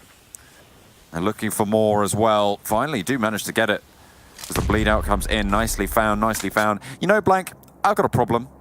Deus is a Latin word and Sirens are from Greek mythology. Yeah, but what can you do? Sometimes you have to have a mixed match of situations to create something good. I mean, you know, got Tex-Mex. That's great. You take that back. You take that back right this moment. Oh, dear. I think the Unicorns of Love, personally, that fight had to go quickly. It's lucky that they did get a little bit of assistance to finish off the final player in Linu, but this means that they can begin to make their approach. Already jumping into vehicles, looking where they can get into the circle. ChasMac have sent Shadowwen out wide towards the north side. It looks like the guys from Unicorns of Love are looking to shift on that road towards the top side of the map at the moment. You can see them here. Just Shadowwen though, remember? Shots. Yeah, they know that he's there. I'm pretty sure Fresh has the bead here. But do they know there's 4? That's the real question. It's so difficult now for Unicorns of Love to make a decision whether it's a good idea to take this spot. Yeah. Yeah, they do have tricky decisions ahead of them. to move on through, and the open ground could betray a lot of teams here. And this is the power of Exquisite Décode UK's positions. Yeah, I think for Exquisite Décode UK, they've got a lot of control of this map. The compounds they hold are very defensible, not easily breached into either. For Big, though, you know, they have a nice compound to play around with, but they need to get a little bit of room to actually rotate into the circle. And Game Lord ahead of them, Big's position is highly compromised towards the next circle, unless they get a hard shift down towards the southwest. But still, that will not keep them safe. If Mickey goes down here, it'll be absolutely terrible for them. Luckily, it's just about his bum that's sticking out, and Akashi's hesitant to shoot that. Oh, here we go. Exquisite Décode UK trying to hold off on the push from LMV. Low HP bars, and Will looks to hold it. Lovely nade around the side, and Hidan's low yet again. Suppressing on the off angle. Do they even know that Will's here? He gets out, goes round for the spray, and Hidan falls down. Finally a knock against LMV. That's unhealable there and gets the flush. Oh, not quite, but that's a lot of damage being found just there. Luff looks to shoot the shots through back into the wall, but Talon falls as well. On the outside, Alicio goes down. Daddy pushes out, and it's a wipe. Exquisite Décode UK hold off on the south border, but they need to get back into form. They need to get back to the buildings and the hold that they had, because teams are running in with no time to spare. Yeah, and that position has become majorly important now for a lot of these teams. Big absolutely has a great play there, which they take down a few players from Game Law. Remember, Big is up with 4 players alive. Fantastic stuff, and now Unicorns of Love, they make the approach. This is exactly what I wanted to see from them. This is an extremely pertinent position within the circle, and I think that they decided it's time to just try and take a little bit of space if possible. Unicorns of Love must succeed where LMV failed. From the top side this time around, and after a little bit of a scrap, the Exquisite Décode UK boys maybe a little bit worse for wear. Teams on the western side not giving it easy either. As Game Lord, Max's prediction, only down to Rob's now. 8 back and forth. I feel like the Unicorns of Love and Exquisite Décode UK don't want to fight this right now. Well, I would honestly beg to differ, because they both Unicorns of Love is shooting out their vehicles.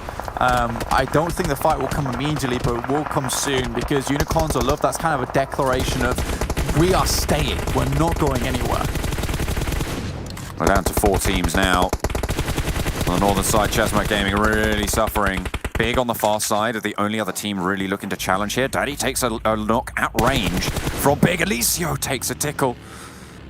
Looks for this res as well. Big getting some cheeky shots in. I think for the time being, if Unicorns of Love, they play this smart, perhaps you're right, John, and I take it back that they're not going to fight this straight away, because they can quite easily keep Exquisite Décode UK at arm's length and deal with all these players who have no cover on the other side of the map before deciding to finally finish off the insurgents within their compound. So really, really well played right now to both these teams to put aside their differences and instead focus on the real threat, which is Big coming in from the distance. The Big would love this win, and it would confirm the back-to-back, which was hinted in the Discord. All power to him. All power to him, is all I'm saying.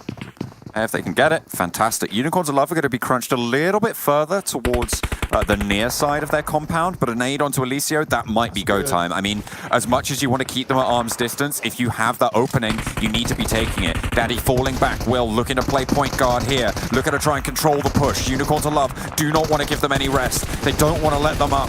And Fresh tries to spray through the door, but Will's holding face miraculously, but finally goes down. Looks for more as well. The res is on the back line, and the push keeps on going. Will getting flushed, and that is Exquisite Décode UK being wiped by the Unicorns of Love. And they survive, all members of Unicorns of Love remaining. So really, really well played to Unicorns of Love here. Managed to keep it up, and you're right, as soon as DK first gets that nade kill, and obviously yes, you're going to have a gentleman's agreement. It doesn't mean you're going to stop throwing grenades over there and hope to God you get a little bit of a cheeky knock. GK first, though, with that opening, really cracks the can. And in that moment, Unicorns of Love, they make a huge push in. There is a loot drop-off in the distance. With the vehicles they were afforded by Exquisite Décode UK, they can now create that flying V that you mentioned before, John. But ChasMac, Big, they all have eyes only for the guys of Unicorns of Love. A lot of suitors available for them, which is why they need all the smokes in the world to make this happen. Difficulty is here that you need to cross the road for Unicorns of Love. They're going to make that happen. Lin drops out wide. It's so dangerous. You're completely out in the open and immediately gets taken down and flushed. Like, that's such a dangerous maneuver. Big now fighting across the way in. It's bullets every single direction. Nobody is safe right now. There's a whirling dervish of lead right now spraying across the circle. As the Unicorns of Love down to 3. Big maintain 4, but 2 of them are down on bended knee. Rez is really tricky here as the blue zone going to crunch them down. Rolkis tries to get it through and manages to get away with it. Mitchie doesn't land the spray. Mihi not quite on the ball there. Rolkis back across the other side of the road, and with that loot crate giving them cover, that is a brilliant position for Unicorns. God, I mean... Rolkis' military vest is screaming in protest at the things it's had to go through to make this happen. Mickey lives with a tiny sliver of HP. Could have been very, very different scenario there. GK first looks over towards Times and Beast. Can't quite see them through the fog. We'll just wait this one out. But Unicorns of Love and Big both in similar positions there in terms of ability. It will immediately flush out one. Fresh is on the floor. The question is whether they can get him back up again. Rolkis is doing great work from that crate. A brilliant operator from behind that loot crate, doing so much work for the team. He's disabling Mihi, getting flushed now. Time, Suave, 2 players against 2 for the Unicorns of Love, but the Unicorns of Love, they're down to 1. GK first out on the back lines. A nade up into the sky, potentially played right on the box, but no, a little bit short. Another one to try and get more done. And Unicorns of Love trying to hold out from the bombardment of Big. There's the fire. That's going to burn. Oh my God, Rolkis, he's living. He's safe there. How on earth is he managing to stay alive? Goodness me, got a full military vest as well. The resupply perfectly timed, swings out wide, but that's going to be it. Big, they're going to be able to take that one down. Look at he split, and Unicorns of Love eliminated. Big back to back. The none before today, but they're up to 2 on the chicken dinner count. I know, I love that. It's a case of, oh, we've got no chicken dinners, so how about we just get them all in one day, regardless. I think Unicorns of Love, though, that is a good game, except from the ending. Lynn, what were you doing? Let's just make that clear. You ruined my prediction, to be honest with you. No, but I think that Unicorns of Love played that game very well, and it's huge, huge, huge improvement on what we've seen before with them on Miramar. Big, though, fighting from that position, very difficult. Didn't do anything massive of note, but made it happen in those final moments, and were able to survive the onslaught that was coming through from Exquisite Décode UK as well as Unicorns of Love. Perhaps it could have been something different that went down if Mickey did take that knock from ChasMac Gaming. You saw how low he got in that scenario. Very, very lucky indeed that didn't come through. Fresh on the backside. I do think the cover created by the guys from Unicorns of Love was a little bit lacking. I think if you drop that flying V formation on the crates itself, it could have been a bit easier. Yeah, I mean, maybe, yeah, there could have been a few ekes out, but then if you're all playing in that flying V, it's a single nade that takes you down, right? You need a little bit more cover. Playing on the outside of that, I feel like if they hadn't taken down Exquisite Décode UK, they might have been able to deal with Big before that move. But obviously, you just can't not take those opportunities, right? As soon as you get that knock, you have to play those percentages because it just makes sense in terms of earning points, in terms of getting as much on the board as you can. And if your Unicorns of Love, remember they didn't play in the first Super Weekend, so they need as many points as they can get. And sure, they've started out very well after that game. That's a whole chunk more points. Their target right now is the highest 15-game team Conqueror, who managed to get 181 points in that first Super Weekend and then didn't qualify for this one as well. And they should be not too far off here, but they've only got 3 games left to play to be able to make up that difference. I think they started the day on around 112, 120, somewhere around that sort of number of points, and they've had some pretty decent games so far. Obviously, I say that they've had one pretty decent game, so they should be able to bump up quite far there to get closer to that 181 mark that they're going to be gunning for. Oh my God, he's so good at the game. He's very good, isn't he? Yeah, you can be frustrated at Unicorns of Love all you want, me being one of them. But you cannot discount GK First for being one of the greatest players. This guy is absolutely insane. You are right though, John. Chicken dinner, you might not get it, but that not from onto Alicia was so crucial, and you take a second place confirmed any day of the week. Yeah, absolutely. It's definitely the good percentage play, and Big, well, they're able to back it and get that 2K on the board on the day. Great stuff coming through from them. We're going to head over to the analyst desk.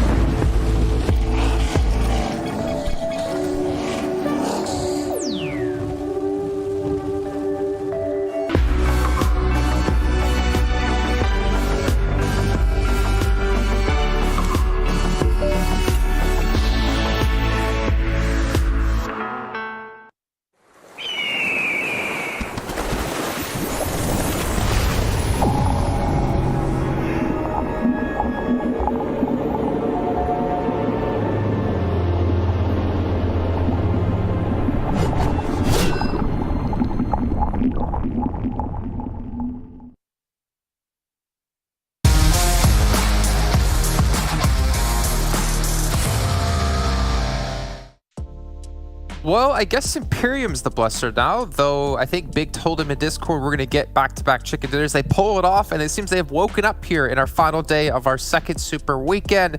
Or maybe they just got themselves a new OnePlus 9 Pro with 120 hertz refresh rate so they could track every opponent in PUBG Mobile and make sure to take them down. I'm sure Mihi has to have one of those considering the amount of kills he has alone today.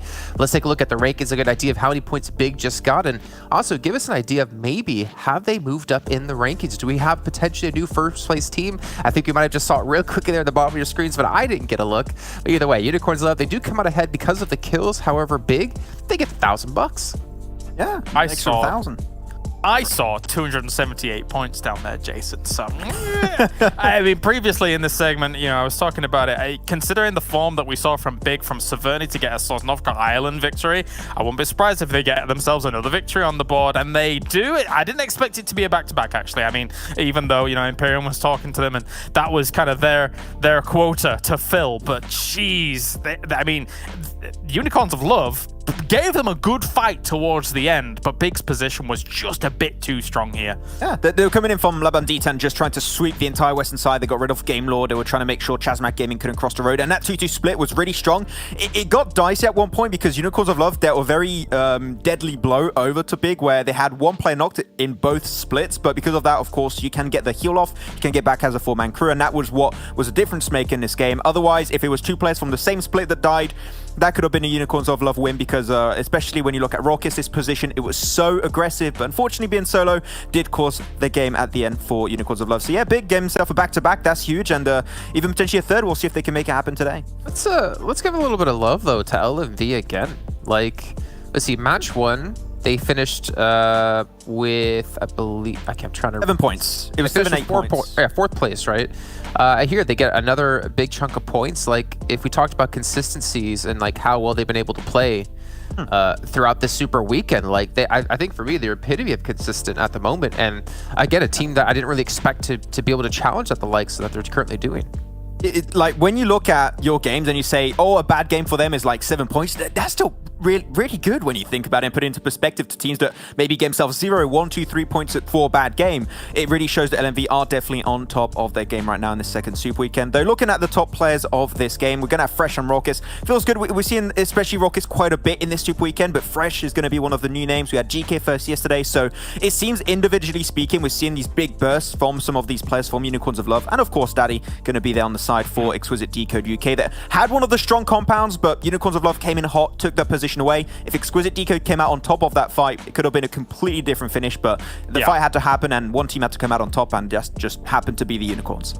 More threats are presenting themselves now as we go deeper and deeper, and it's cool to see, because in the first week, of course, we kind of thought to ourselves, maybe these top 6 are going to be the ones that are actually able to blast out and put up a challenge towards the top. But now it feels like there's like 9 teams or something like that ridiculous in this lobby that can realistically put up a big challenge for for those top spots. And that's fantastic to see the kind of overall evolution of this lobby so far, Jason. Yeah, 100%. I mean, every season we keep saying like the competition is getting better and better, and I think we're just seeing it happen yet again. But we can see here big. Look at the amount of damage they did. They did 20 more for you, Max, just to calculate that. 20 more than Unicorns of Love. Nice. I needed that. Got less than half the kills.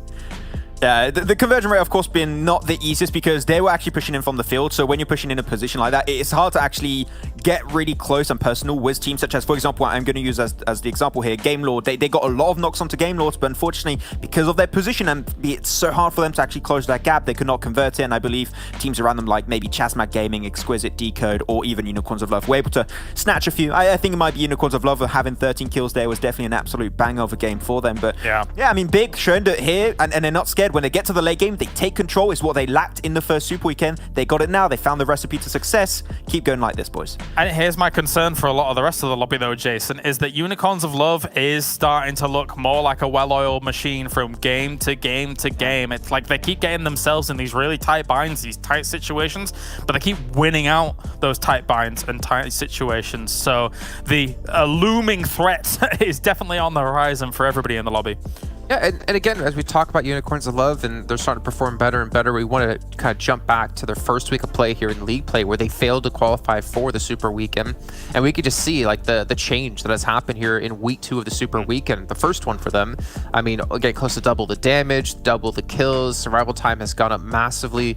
This team is starting to figure things out. And again, if we talk about like these short form tournaments versus long form tournaments, I think we're seeing right now that Unicorns of Love are definitely benefiting off of the longer form at the moment, getting those reps in that we keep talking about for this team.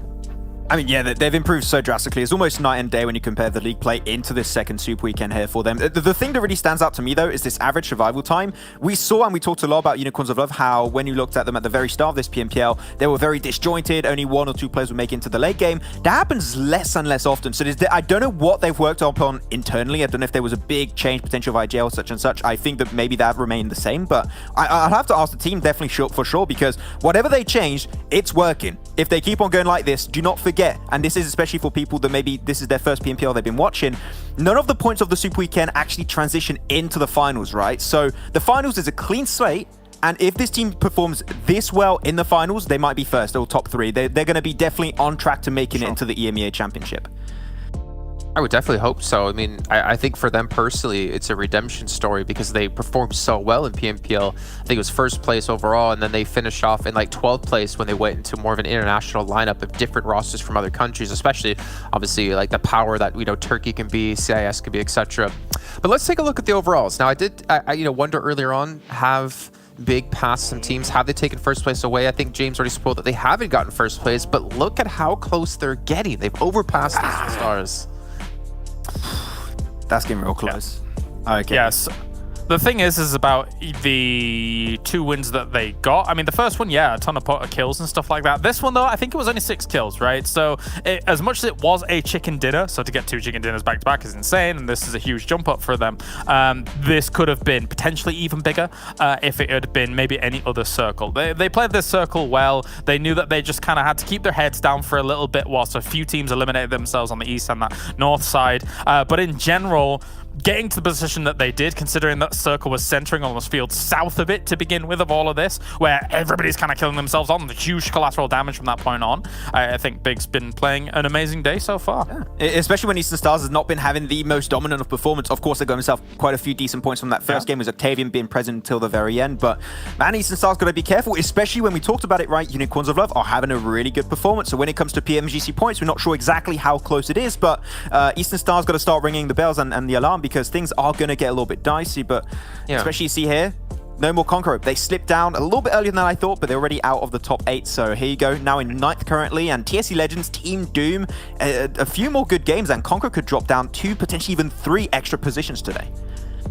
Let's keep in mind, I just want to bounce back to what you're saying about Unicorns of Love. They have half the matches played than basically all the other teams here currently in our Super Weekend, and yet they're in 3rd place at 141 points. Like, if Unicorns of Love qualified for that first Super Weekend and had this similar performance, they would easily, I think, in my opinion, be #1 at this rate, because you would imagine Game Lord wouldn't have as many points, Eastern Stars, Big, etc., because Unicorns of Love would be absorbing them. Honestly, I think this is such a big turnaround and really a testament to what they can do once they get things sorted. I mean, they won out yesterday, right? They were #1 in terms of the overall points gained, I think it was. And then, like, if you look at what they could do today, if it wasn't for Big popping off and having their back-to-back already, there's a very realistic expectation for me, looking at how much better they look in these past couple of days, that they could win out today as well. Again, if Big hadn't already started off the way they have started off here. So, yeah, high hopes now for Unicorns of Love. I hope it doesn't get dashed against the rocks after saying this, but they're looking very formidable compared to prior. Well, we see Nexus also pass Deus Sirens here. Again, the tiebreakers do go from chicken dinners to placement points to kill points. And right now, Nexus do have more placements, so that might be something that comes back to bite Deus Sirens in the backside later on when we get into that third super weekend. And these tiebreakers, as you mentioned before, Max, could potentially decide who gets into the finals and who has to just watch it. Yeah, that's of course going to be a big issue for these teams. The tiebreakers, you never want it to go down to tiebreakers, but unfortunately it seems like that might end up being the case. Deus Sirens, Nexus Gaming, a lot of back and forth.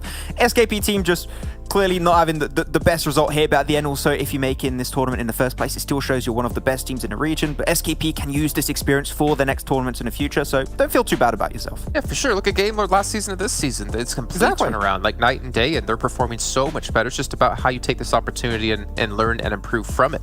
But we do have to get rid of you two. I'm sorry. I would love to keep you around. Maybe we can do a quadcast one time with you two and our next commentators coming in. We got Copter and Imperium join us in this virtual world. We'll check in with you guys in just a few. Klaris looks so upset, but he looks so good today, doesn't he? Copter, Imperium, two gentlemen who are also looking fantastic today. We've had big back-to-back victories. Now Imperium, are they going to do a third? I wouldn't put it past them. They are, like, looking very healthy, very strong, and could definitely see them pull off 3 in a row. There's plenty of teams stacking up to try and take that third chicken dinner away from them. It's a really good question, Jason. What do you think, Copter? I think Big is looking very good, definitely. We already saw a glimpse of that performance on the first week, but they were just able to close those games on the first week. They got some second places, third places, like a lot of placements on the top 5, but now they actually finally have found the way how they get those end games right and actually will get the chicken dinner. So they're definitely looking good. So the strategy book is good, the performance from the players, it is massive, I would say. They're currently getting a good sprays, good shots, and good utility usage as well. So I think it's definitely a team that we have to be looking at. I wouldn't count the third chicken dinner out of the picture, but I think that there's some contesters that definitely want to get a chicken dinner as well, and that's why I'm not going to be calling it out yet.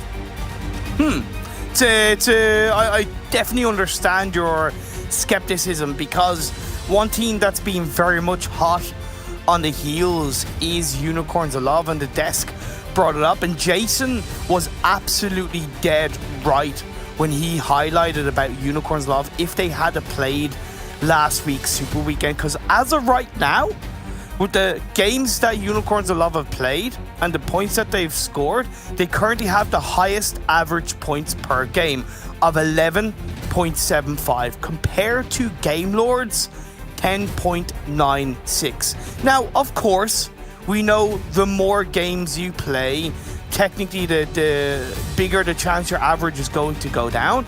But to me, that is a massive sign about what Unicorns of Love have really done to step up their game, to take it to the lobby. And Maxman also highlighted that the finals are fresh. Everybody starts at 0. So if Unicorns of Love keep going on this freight train of a run, they're going to be very, very dangerous come the finals. That is true, and that is what we have been waiting for. We spoke about it yesterday already, that they're finally showing the performance that we have been expecting for a longer time already, and now they are showing it. So it's a complete question mark for me what they will be doing, you know, later matches today and next week. I mean, they have what it takes, but can they keep up the performance? Because that is the fluctuation that we sometimes see, that teams will find the peak performance, but then they are not able to hold it down. So yes, today I think that they will still keep that, but the next week is the question mark for me. But we do have the circle. It's a very eastern one, as we can see. Team Doom is going to find themselves on the middle. TSC, they have a good place. ChasMac. But we know the rotation is going to take a while. Teams will get inside, and they will be settled out. From the two teams that went on the Sosnovka base, they can come. If nobody will be holding it down, of course they can take the boat, start the lovely boatation as well. But it is a question mark how they will want to play that one. Do they want to be early? Do they want to be late? But yeah. It's definitely a tough question that the teams have really got to answer for themselves, and the IGL really comes into play. Deus Sirens rotating through a boat to Milta Power. We know it's a good idea because we're all seeing gods of the game right now. But Eastern Stars have primarily dropped in Milta Power. Now they've tested more on the western side of the map, but multiple players did shoot towards the eastern side of the map, so one could presume that Deus Sirens could be thinking, well, what if Eastern Stars is on that eastern side? What if they do go to that Milta Power area? Is that botation going to be worthwhile? Yeah, there's a lot of places where you can go with the boat, but Milta Power area is definitely one of those. I think it comes all down to the next circle where the teams will be located. I think last time when we saw a circle like this, we had people like stacking from Milta to Milta Power, you know, taking the wood chopping area and the hills down towards Milta Power. So there's a lot of teams on that area. But in the end, the circle didn't come that way, actually shifted back towards the farm area. And maybe the teams won't stack so heavily on the Milta Power area this time. And that could, of course, open up the botation for the Deus Sirens from the current location of Nova Repnoja towards that area. Otherwise, they might be, you know, trying to do a short one as well, straight to the Milta Beach, and, you know, get there, somehow try to find a vehicle. That's the problem, finding the vehicle after the botation. And currently, looking at the situation, I mean, rotation with the cars without the boat actually wouldn't be a bad idea, because there's a lot of space on the farm area and the shark fin compound and the places there, just a little more west from Milta. Game one of the day, big one on a military island ending circle from landing in Severny. And I even put it in the PMPL chat that circle look does have an impact, but it's ultimately not the deciding factor. If you make plays, make moves, play as a team in the right way, you will always have a much stronger chance of countering a circle going against you. So I'm curious what Super Young roster, what Unicorns of Love are going to do in entering this phase one from the west. I think it comes down to the fact that, if I'm completely honest, I think that the first circle is not really that important, because there's so a lot of time, you can get so many heals, you can tank up, you can get inside. So as long as you are aware about the other teams where they are located, and then you plan the rotation accordingly, that you don't run to any fight situations on the first circle, nobody will be gatekeeping, you don't run to any traps, I think then it's fine. And then it's all about the shifts, because we have seen quite harsh shifts. It's not like the circles would be piling there on the middle, even though all the teams, they want to get on the middle. But then I think the second phase, like how you have approached the first one, do you find a place in the middle, and if you're late, you come far away, then there's like a small luck factor, of course. Do you need to do the rotation to all the teams on the middle of the current circle, or can you actually find a way around? So I think it's, of course, it affects. There's definitely some random and some luck involved, but like you said, with a certain amount of knowledge, information, you can get around those obstacles, and then you should be able to find a decent place. So true. ChasMac, going to be around northeast of Shelter Prison. We've seen Xtreme Slayers and Deus Sirens clash up together. Both of them heading towards the eastern bridge. Pappy is knocked down for the time being, but it's not stopping the rest of Xtreme Slayers from pushing forward. Yaplin is going to be hurt by Muzzy. Muzzy comes in to get the knock from the passenger seat. Great aggression from Xtreme Slayers. Despite having a player knocked down, they're like, no, we're more together.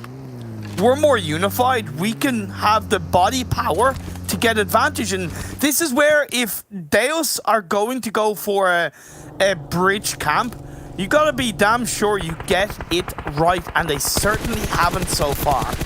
I'm not completely sure, did they try to gatekeep or camp the bridge? It could have been a play, definitely. We didn't see how the situation built up. They could have been just both going towards the bridge at the same time, and then events happened.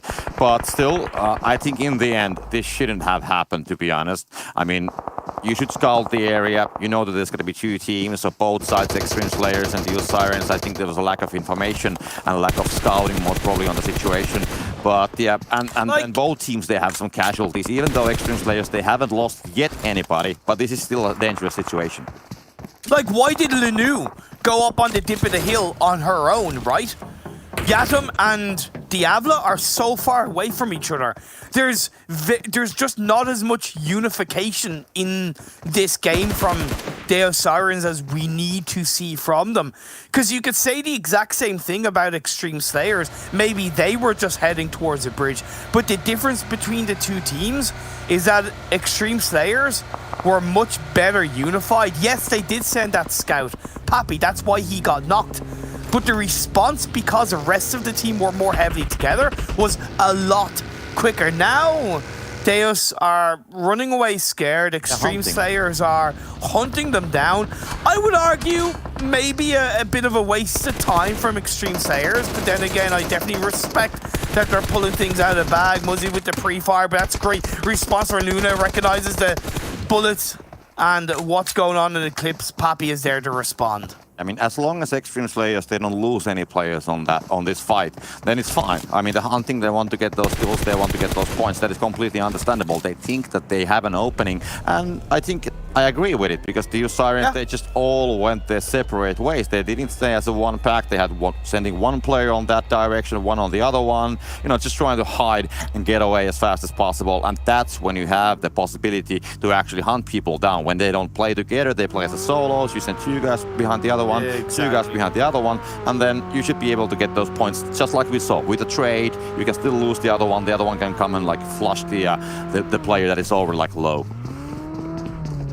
Phase 2 shifted once again over to the east, so we still have about 40 to 42% water. That shrinks that landmass availability massively. So even though it's phase 2, I would argue it's more like a phase 3, 3.5 for all these teams. Yes, the lumberyard is the main priority area of this circle. Yeah. The current circle, it's, I mean, of course I need to verify this from Max, but I think it's about 50-50% of water and land on this circle. I mean, all these math equations, I gotta verify from him. But anyways, it's including a lot of water, that's the main point. And if the circle comes towards the middle of power, all the entrances are very slow, but now we can see TSC Legends actually triggering Nexus, so they will find each other, and we can see nice plays. TSC is going to be defending that compound, and Nexus, they will need to move that one player out. Good response from TSC. When they get into a strong position and play as a team, they really do pull something big out. They've gotten a knock onto Dewey, another onto Creator. That's going to leave Nexus with just two players trying to run away with their tail between their legs. I would say that was a lackadaisical rotation for Nexus. Yeah. I think TSC, as they were defending those compounds, what they need to do, they need to get inside. Those are good compounds to hold this area. The rotations are open, so if the circle's shifting north or even on the western side, they can still leave quite easily. So it's a good place to hold, and that's why they wanted to defend it from Nexus. So they had the same idea about that area. Nexus was a little bit more later, coming from top of that hill, and that's when TSC just decided that they will open fire. We saw Pig as well. They had a small encounter here with the LMV, but yeah, no losses for Big at least. No losses for Big, but we have LMV down to 2. This is where I feel this kind of circle, when you have that landmass shrunk a little bit more heavily, this is where I think the more confident teams come out to play, right? The teams that aren't afraid to make some noise, the teams that aren't afraid to puff up their chest and really protect and control their position in a circle, because like I said, there's a lot less land mass available. Eastern Stars are now starting to exit the blue and come into the western edge of the circle. They have 4 Romanian Boys, ChasMac, Unicorns of Love, a little bit in front of them, all in a line. A nice vehicle driving there. We see a nice 180-degree only flip, but that's going to mean that the car will be staying upside down, unfortunately. But yeah, the landmass is a problem. I mean, if the circle comes towards the middle of power, there's basically no places where you can really hide. I mean, you can go and stay safe, but you will be immediately spotted down, that's for sure. So you gotta make some noise and you will be visible anyway. So if the circle comes towards the middle of power area, it means that you need exactly that kind of players that you just mentioned that are bold enough to make those noisy plays. But now we saw the circle, it's not gonna come straight towards the middle of power, so we have Multa is still going to be included, the LMV sitting on the middle, Game Lord, they have a good place. But when it comes to the northern side, excuse me, for Romanian Boys, Eastern Stars, I mean, there's the hill, but there isn't much to play, to be honest. No. So the cover is very slim. You can hide still in a very far north on the Prison Rocks, for example, but that's pretty much the best cover you have on that side if you don't count the soft covers, the hills, etc. So those teams coming from the north, they have some difficult time. And well, what we're just seeing here, how the four Romanian Boys will be actually approaching it. Oh, I like this from TSC. I don't know if they had exact information on the rest of Nexus being there or whether it was just a little bit of calculated movement going from their previous compound to the next, but they get another knock onto a Nexus player. Rana is down on his knees. Just one player left up. Bam. There is a bit of a third party from Doom that's slowing TSC down a little bit. But I think the worst thing they can do is give BAM any kind of chance to massively respond. The one caveat is if BAM jumps out of the building, he might get third party taken down, and TSC are given the opportunity to keep on going. But that's going to be a DBS. That's going to be a Jaja kill. That's going to be BAM knocked down. But that's what I was talking about with the third party. They pushed in and 3 of their players is knocked down. Great play by Doom. Yeah, there's only one player standing anymore from TSG. So Bujo is no. trying to somehow. Oh no! So we'll go for no! Fall down. Actually, that's gonna be Jaja and the TSC taken down as a whole team. Doom and Nexus, they will kind of like set the whole situation up, and that's the end of the team. I feel bad for TSC on one hand because they really did a good job of pushing on the last player at Nexus, but on the other hand, it was just way too obvious what Bujo was looking to pull off when he threw out the smokes. He should have waited at least 5 seconds while a couple of clips had been wasted from the Doom players and then made the push. It's always difficult, good effort, but in the end, Doom reign supreme. Yeah, true. 4 Romanian Boys, which came from the north, by the way, they made a rotation quite deep here, just on the eastern side hill from the wood chopping area. And I mean, it's not a great place. I mean, there's some rocks, you can hold those, but the Game Lord, they spotted that out, and that's why we saw the utilities thrown towards them. They might be, letting go of a little bit from that battle, because if you go outside of the compound, if Eastern Stars, for example, come from the northern side, they can actually backstab those guys who are peeking from the hill.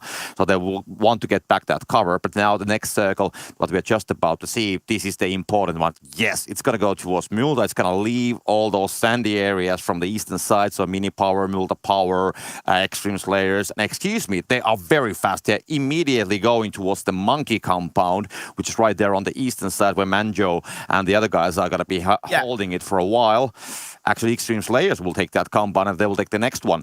But there's a lot of fields on the middle, and you really can't play from the fields. No. That's the problem. There's one shack. That's always a huge problem if you go for the shack, if it's not like the very last circle. So now the teams, I mean, the southern ones, they should be fine, because they already have a presence. I mean, Unicorns of Floor, they should be able to find a place. But the northern teams, they will have some issues because that hillside doesn't provide much of a cover.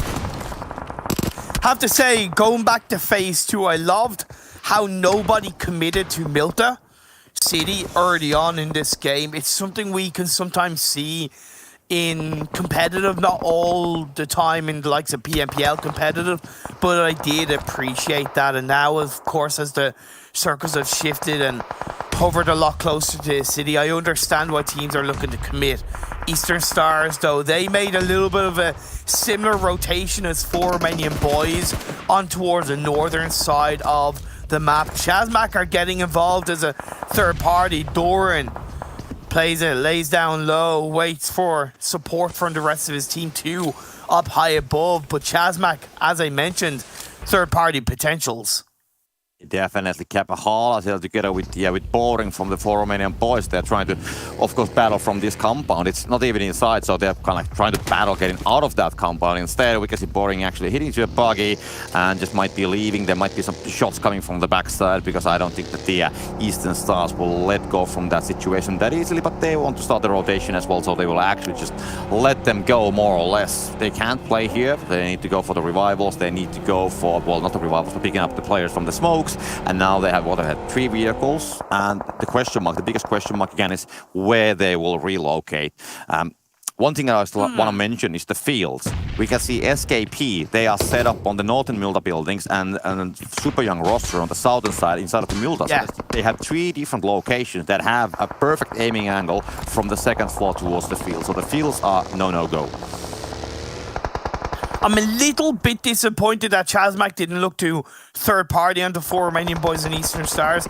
Yes, they prioritized getting into the circle, which I can't hate on them for, but they did suffer a knock in a little bit of time. Unreal gets knocked at the hands of Kapahala, the warlord himself. Just Binny Baz his way through the members of Doom. Nades are gonna go flying in response. You have Excuse Me on the other side. It's a pinch. It's a Kapahala pinches. He's the last player standing. Has to try and move away. His teammates crawling closer to him. But Doom, no. They know that they have the bones to shake it through. Bazzi, who we saw the interview earlier on, drives in and gets knocked instantly. That was a little bit of a misplay. In my eyes, he could have parked by the tree back forward and given them a little bit of space as Kapahala tries to go for the revive, but the mistake is there, and now Doom are just going to swarm in full squad on the side of the hill, and they're going to clean Eastern Stars up because, excuse me, can't really third party this, and that's going to be the end of Eastern Stars. Yeah, there's nothing Excuse Me can do from that angle. But now the question is Team Doom, do they want to go from the north or the southern side of that small ridge? That's the question. They really can't go on top of that one. And if they will go from the northern side, then Excuse Me is going to be waiting there. But we saw the circle popping. It's going to come around the monkey compound. So Xtreme Slayers, they are just holding the only, well, almost the only compound, but the middle compound at least. There's some buildings on the south. And that's pretty much it. Now we can see a battle actually happening from the shack as well. So the shack is going to be in play at the same time. Meanwhile, we can see that the LMV and ChasMac, they are battling here as they're watching what's happening. On the Wizard Tower, Talon's going to be knocked. 1 player on the 1st floor. And, well, also ChasMac, they have some casualties as they have 1 player crawling. But they definitely have the better hand now. Dude is an absolute beast. He's an animal. He's unhinged. But I don't know if he's going to be able to get the best of ChasMac. I think it's a third party onto Acer. Yeah, B's big get involved. Beast gets a knock. That's going to slow things down and give Blue a little bit of space. I was talking in the virtual green room from game 1 and highlighting how ChasMac should change her name from ChasMac to Trazen Gaming because he has really been absolutely amazing for his side. We came into this late game or later stages of the game and they're up as a full squad, but instantly things fall apart. It seems like they find it very hard to deal with pressure. And if you want to be one of the best, you need to learn how to deal with pressure. True. But the northern and the southern side, they seem to be just, popping off because the ChasMac opening fire towards Game Lord. LMV has been taken down. That's 1 as well. And Victor just trying to find the angle towards ChasMac. Will spot them down. The spray will come and it's going to be taken down immediately. That's a hard one. There's a third party from Xtreme Slayers. Big are still in the running. We could be looking for a back-to-back, a 3-way dance for Big and the final day of the Super Weekend number 2. SKP are somewhat behind them on the field. Unicorns Alive got 2nd in the previous game, looking to eliminate Exquisite Décode. A third party from Super Young roster gets a knock onto Lin. Reznov has been absolutely gigantic for his side. Throws a molly. I think that is connecting onto Unicorns Alive once again. GK is confirmed. Unicorns Alive, they're down to just 2. Rokus and Fresh, last players up. Yeah, there's huge damage coming. And there's 1 player from the Team Doom watching it from the Wizard Tower from the side. The spray will be getting connected as well. We can see a Rolk is falling down, and let's Let's see what Resnov can do here. We'll go Brody. Big is going to be taken down at the same time, by the way, as they will come down from the northern side. So it's not going to be 3 games in a row for them. And that's about it. Unicorns of Floor, they will be taken down. And also Team Doom is going to lose the last member from the Wizard Tower nearby. Oh, Ciao Maria. Beautiful name for Milicio. And it's like they kind of said to do, okay, you can help us, but we're done with you. You can go now. Bye-bye. Milicio has absolutely no mercy upon this next shift. Yeah, has gone back down the southwest, and it's in the favor of Xtreme Slayers. Yeah, this shift is complicated because the monkey compound is still partly inside, and that's the only building actually anymore that is inside of it. And there's a thing called multiple floors on those buildings, so they do have some higher angles, and that's a problem for many teams because the only thing which teams can play are the sides of the circle. Yeah. Actually, Super Young roster, they will find a decent place on that southern western side. There's a small ridge there that you can actually play, and that's a place that you can hold. But then now SKP, they might be crashing on that one. That's the one thing because they have to come from the northern side because a lot of movement. Game Lord is trying to find a place because he's Spicy falling down, and Smoothie from Extreme Slayers defending it. Kosti also deals with the Game Lord, and that's going to be a spray connecting, and they will at least for now hold the place. Nice one, Kosti.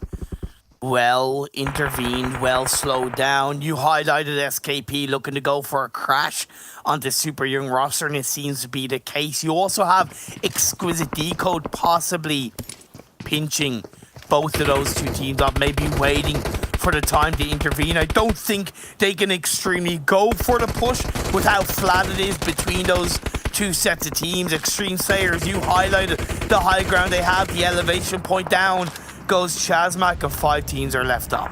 Yeah, it's complicated. I mean, the amount of places to play, it is so small, and that's why we see so lot of smokes on the circle. Super Young rosters that nade towards the SKPs that are connecting. Yeah, there we go.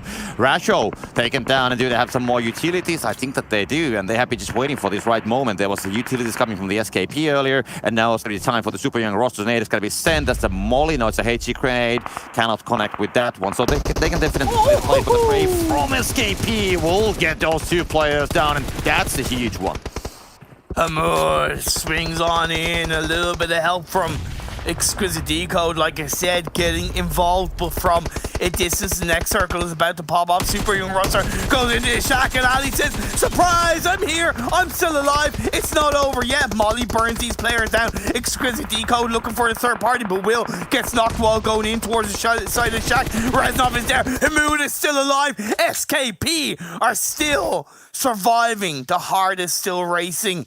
It's beating on board, the blood flowing through the body of a Hamoud. Yeah, I mean, they have to battle. There's only one team that's going to be walking away from the situation, and that's going to be SKP now. Oh, still trying to connect, but one team only that's going to go away from here. Super Young roster is going to be taken down, but only one is going to be trying to walk. But then what they have to face is, excuse me, Xtreme Slayers. They're going to set up close to the zone, so they will have to move later than the teams from the western side. And most probably none of these players who are battling now, they will not make it to the zone. I'm not going to put bets on that one, even if Kyle Aris would say that, but I'm not going to put the bets on the teams coming from the west side. They are just so far away and so open. They should be taken down before they get to the zone.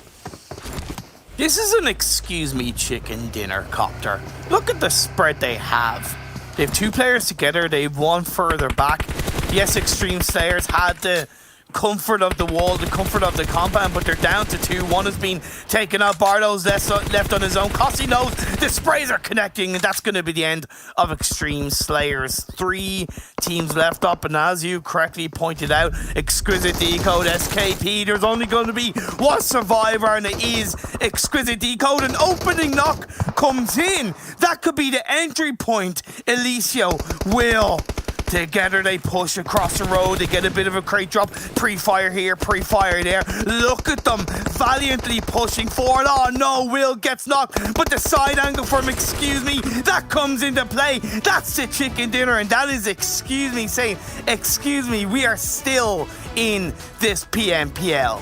Yeah, true. I mean, it's good that they got the opening knock towards the excuse me there in the end, but still, it was a very hard situation. They still had 3 guys up and running, and then 2 players versus them with the more down south location. So it was I wouldn't say mission impossible, but definitely a very hard situation to take that zone. But I think if they would have got a second knock, maybe with a nade or something, that could, like 2 guys at the same time, then they might have had a chance for it. But with that location, that far away, with the completely open field in front of them, it is very difficult. And I think that most of the smokes were used already earlier, because we saw a lot of smokes on that area. So I don't think that they had lots of utilities that they could use.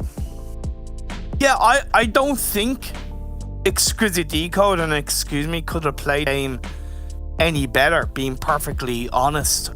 Excuse Me controlled the East. They helped get rid of Eastern Stars. It was actually a third party that ended Eastern Stars at the hands of, I think it was a Mango Nade, if I'm not mistaken, trying to rethink, but they didn't get too involved with Xtreme Slayers. They allowed Xtreme Slayers to do a lot of the work for them, but then swept around on the later stages of the circle. And yes, that shift across the road did make it a lot easier for them. So that's why I said Exquisite Décode and Excuse Me couldn't have played this any better, because it came down to that second last circle shifting across the road towards Excuse Me. Yeah, that is true. We spoke about the circle and the randomness of the circles and the circle as well. And I mentioned at the start that, the first circle is kind of like not that huge. But every time we come towards the end game, the higher the circle number and harder the shift, the bigger the amount of randomness is in the play. That's the bottom of the rule. And we saw exactly that. We had the monkey key compound, which was, I think, phase 6 still, like inside of perfectly, and that was the only building anymore at that point. And then of course the circle just came all the way towards that. Of course Xtreme Slayers, they were holding that building, but as soon as they came out of that building, they were in trouble. And Excuse Me, they were ready for it. They knew that there's going to be a team. Exactly. They haven't been making too much sound for themselves, and it's the timing again. They used the perfect timing to get those guys down, and that's about it. Considering, how much SKP have struggled in this PMPL, I have to give them credit for how overall aggressively they pushed from the field towards Super Young roster. I was expecting a stronger defense for Super Young roster. However, I can recognize that the reason why Exquisite Décode didn't massively third party that fight is because all 3 of those teams knew that there was like Xtreme Slayers and Excuse Me looming over their head from the other side of the road. Yeah, true. I mean, there was only 3 places to play. The Southern was one of those. Excuse Me won that fight. They had Team Doom and they had somebody else contesting that location as well. Yeah, and then we had the location of the SKP team, the Super Young roster, and that push, like you said, maybe I was expecting a little bit more from that push as well in the end. But they stayed just like one hill on the northern side, so they didn't like crash on the same location like directly. They just came like 20 meters on the northern side. There was a small hill between them, and that's when they landed the utilities. But anyways, I think we are done with this game, and we're gonna be heading back to the studio. So we'll be back in about some time, and then we'll see the next game.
Hey everyone, it's time for another player interview here for the PMPL Western Europe Season 2. And once again, it's not just one player I'm going to be having, it's the entire roster of Deus Sirens with me once more this time around. And I'm going to jump right into the first question this time around.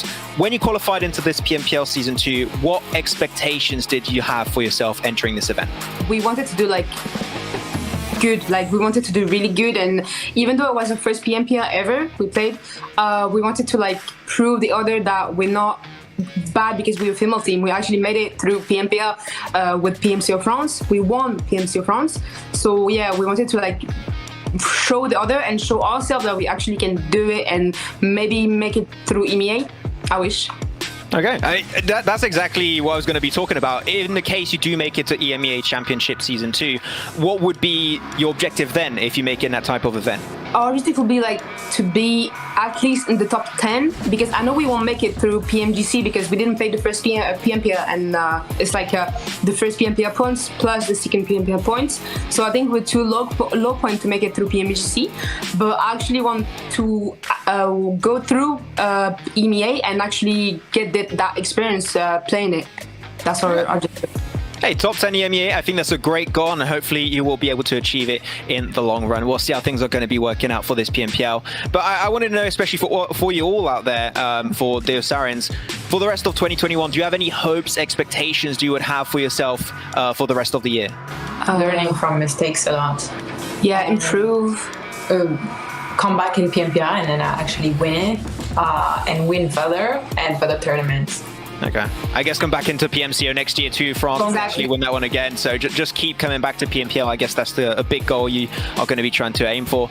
And yeah, I mean, that's all I really had to ask. It's so good to see you actually playing into a boot camp, and I hope to see you making it into the second Super Weekend of PMPL. So yeah, thanks so much for joining the interview, and best of luck for the rest of the event. Thank you so much.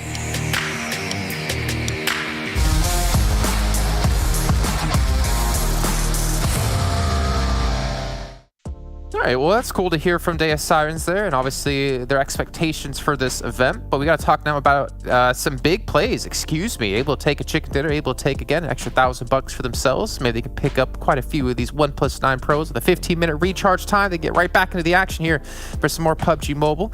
But gentlemen, we've had an interesting finish. You know, we had Imperium call out, is it the back-to-back-to-back for Big? And then we proceeded to see Big immediately die. So it looks like Maxman Curse has translated over to him. But Exquisite Décode coming in with 19 points, Xtreme Slayers with 18, but SKP, this is their best performance yet.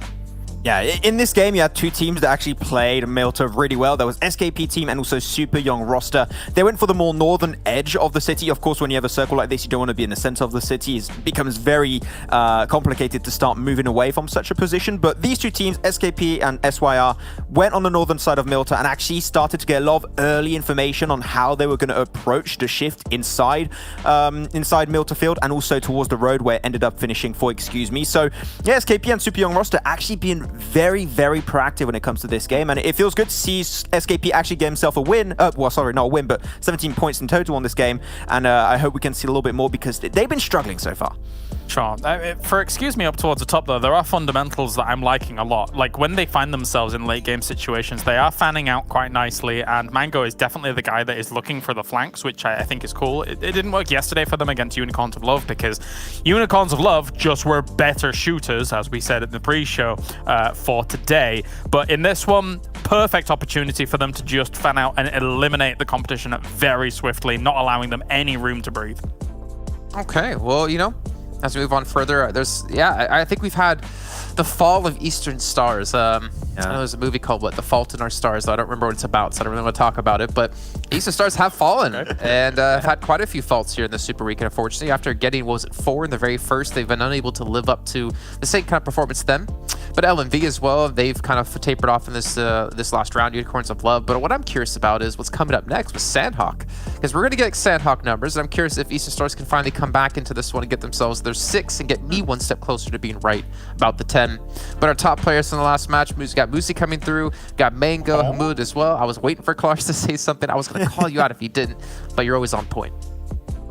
Not really. Sometimes I miss some, but yeah, I'm here for today. I'm here for today for sure. That's a lot of damage coming out from that. I mean, for them in the position that they were at, actually alongside Excuse Me, there was quite an opportunity for a shooting gallery here. This area is pretty flat, not exactly the easiest to play along through. And you know, teams like Eastern Stars, for example, the way that they tried to rotate and like rock up on some of these situations, you know you're going to die if you're going to rock up the way that they did. So like, yeah, some free damage here and there. Yeah, they dropped in Western Gatka. They're like, oh, come on, this circle is horrible. It would have been so good if we went back to Mill to Power. So they were like, we'll just go back to the normal rotation. But they ended up getting gate kept and just got absolutely obliterated by a wall of nades. But excuse me, being a top damage as this one. And as you said, right, Kalaris, in finishes like this, as long as they clear a large portion of the circle, they are not scared to fan out and take as much control as possible. And you had to do that really to make sure that there was no opportunity for Exquisite Décode UK to make that cross happen in the first place. Sure, they had a bit of utility, smokes, and especially that crate, but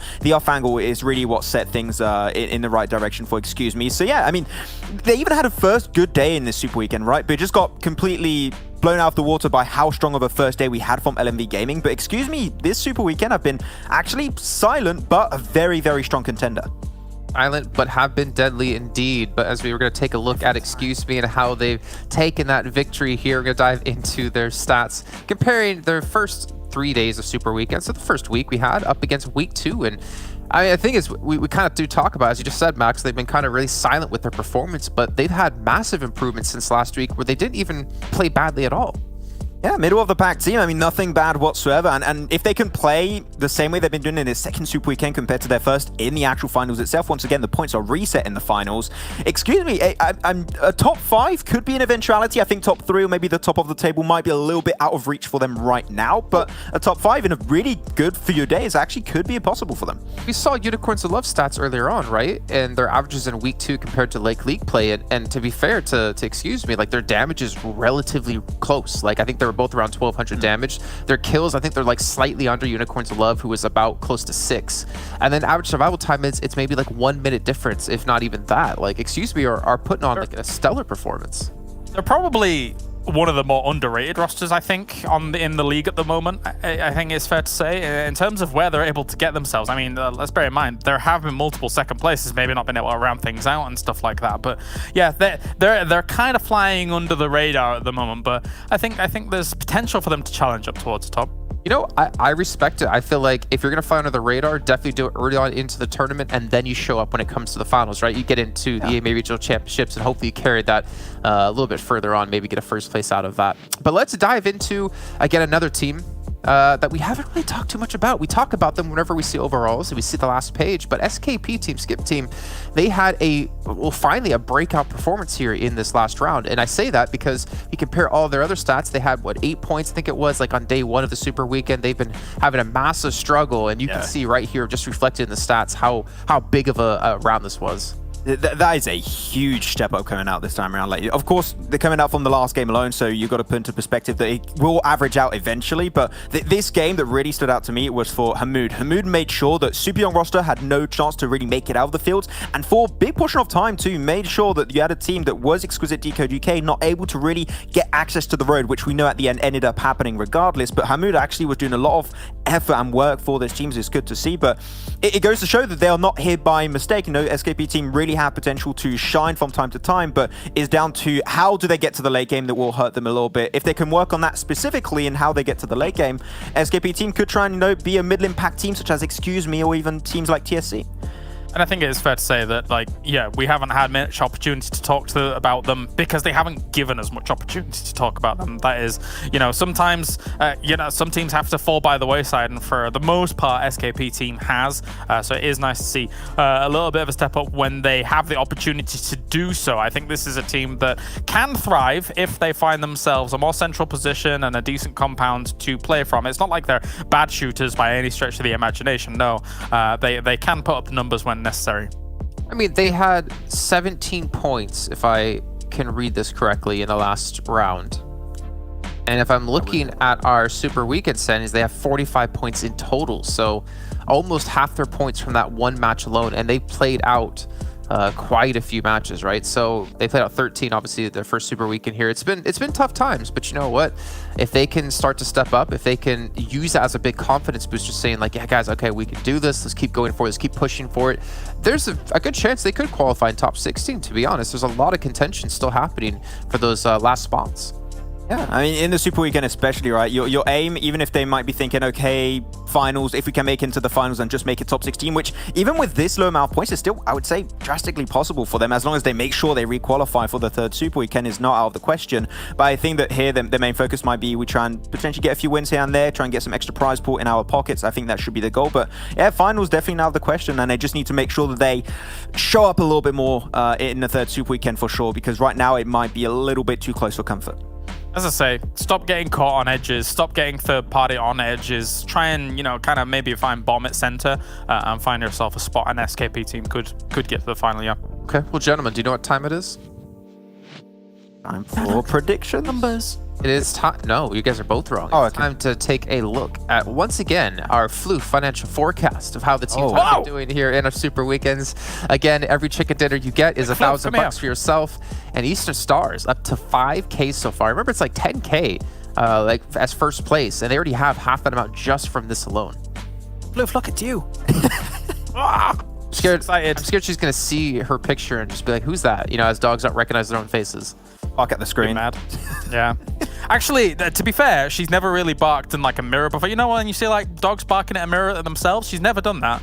She just barks at literally everything else in existence. So, yeah, she's a weird one. But yeah, good job, Fraser. Runs off to her tail too. Yeah. We need to get you to like put the headphones on her and get that put in as well. Like she's a proper analyst. But we can still see though. That's a good idea. Little Photoshop. Yeah. You'll replace me in no time. No, Max. No, that's up. There you go. Hey. Hey, Floof. Is she shaking? What's wrong, Floof? Are you scared? She's just nervous. It's Jason. I'm shy. Jason, why are you doing Jason? I'm not even there. Hold on. I'm not even on that part of the world right now. All right, well, we're not going to be here much longer anyways either. We're going to bring our commentators in, so you two get out of here. Claris, go get her a treat. Obviously you have to pay her royalties for using her face. And Copter and appear, and we can talk about how adorable his dog is. It's super adorable, floofy, cute, much like her owner,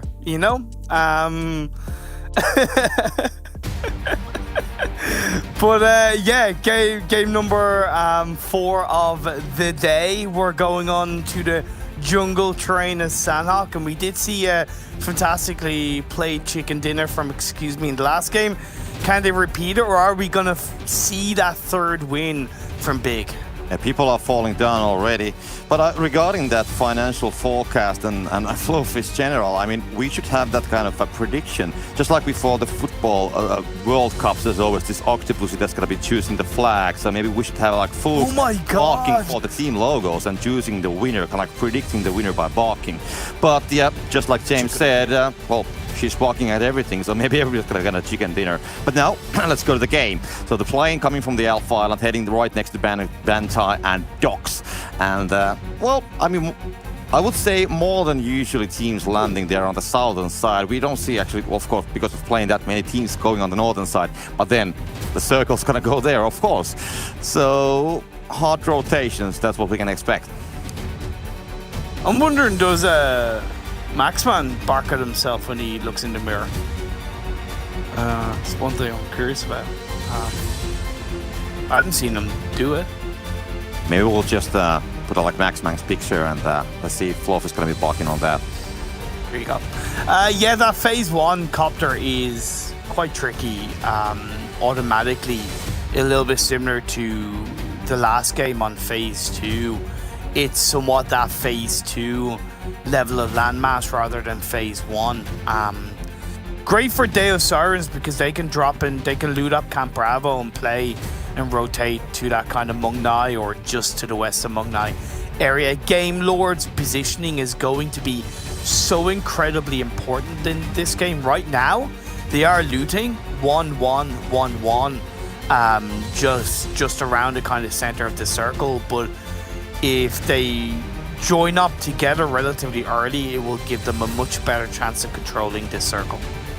True. We had a similar circle I think it was last week, not yesterday, and it was actually hard shifting towards the ruins that time. And then we actually spoke about the game lot's location because they were looting on the same place. But in the end, when the circle moved towards the south, hard shifted towards the south, and then it rotated towards the boot camp and the coastal line. So I think it's the location is good for now, and definitely if the circle's going to be shifting at all, like towards the northern side, then they are fine. But there's still a lot of options, and I'm still going to stick with the fact that I said that the first zone is... Maybe it means more in Sanhok than in Miramar and Erangel, but still I think that there's a lot of options still for the rotations and the game lot. Let's hope that they will have a good place for the next circle for them. But still, I'm not yet going to call it. I'm going to be quite suspicious about it. But yeah, now they have spotted Nexus, and they are right next to them, and this could actually result into something, definitely.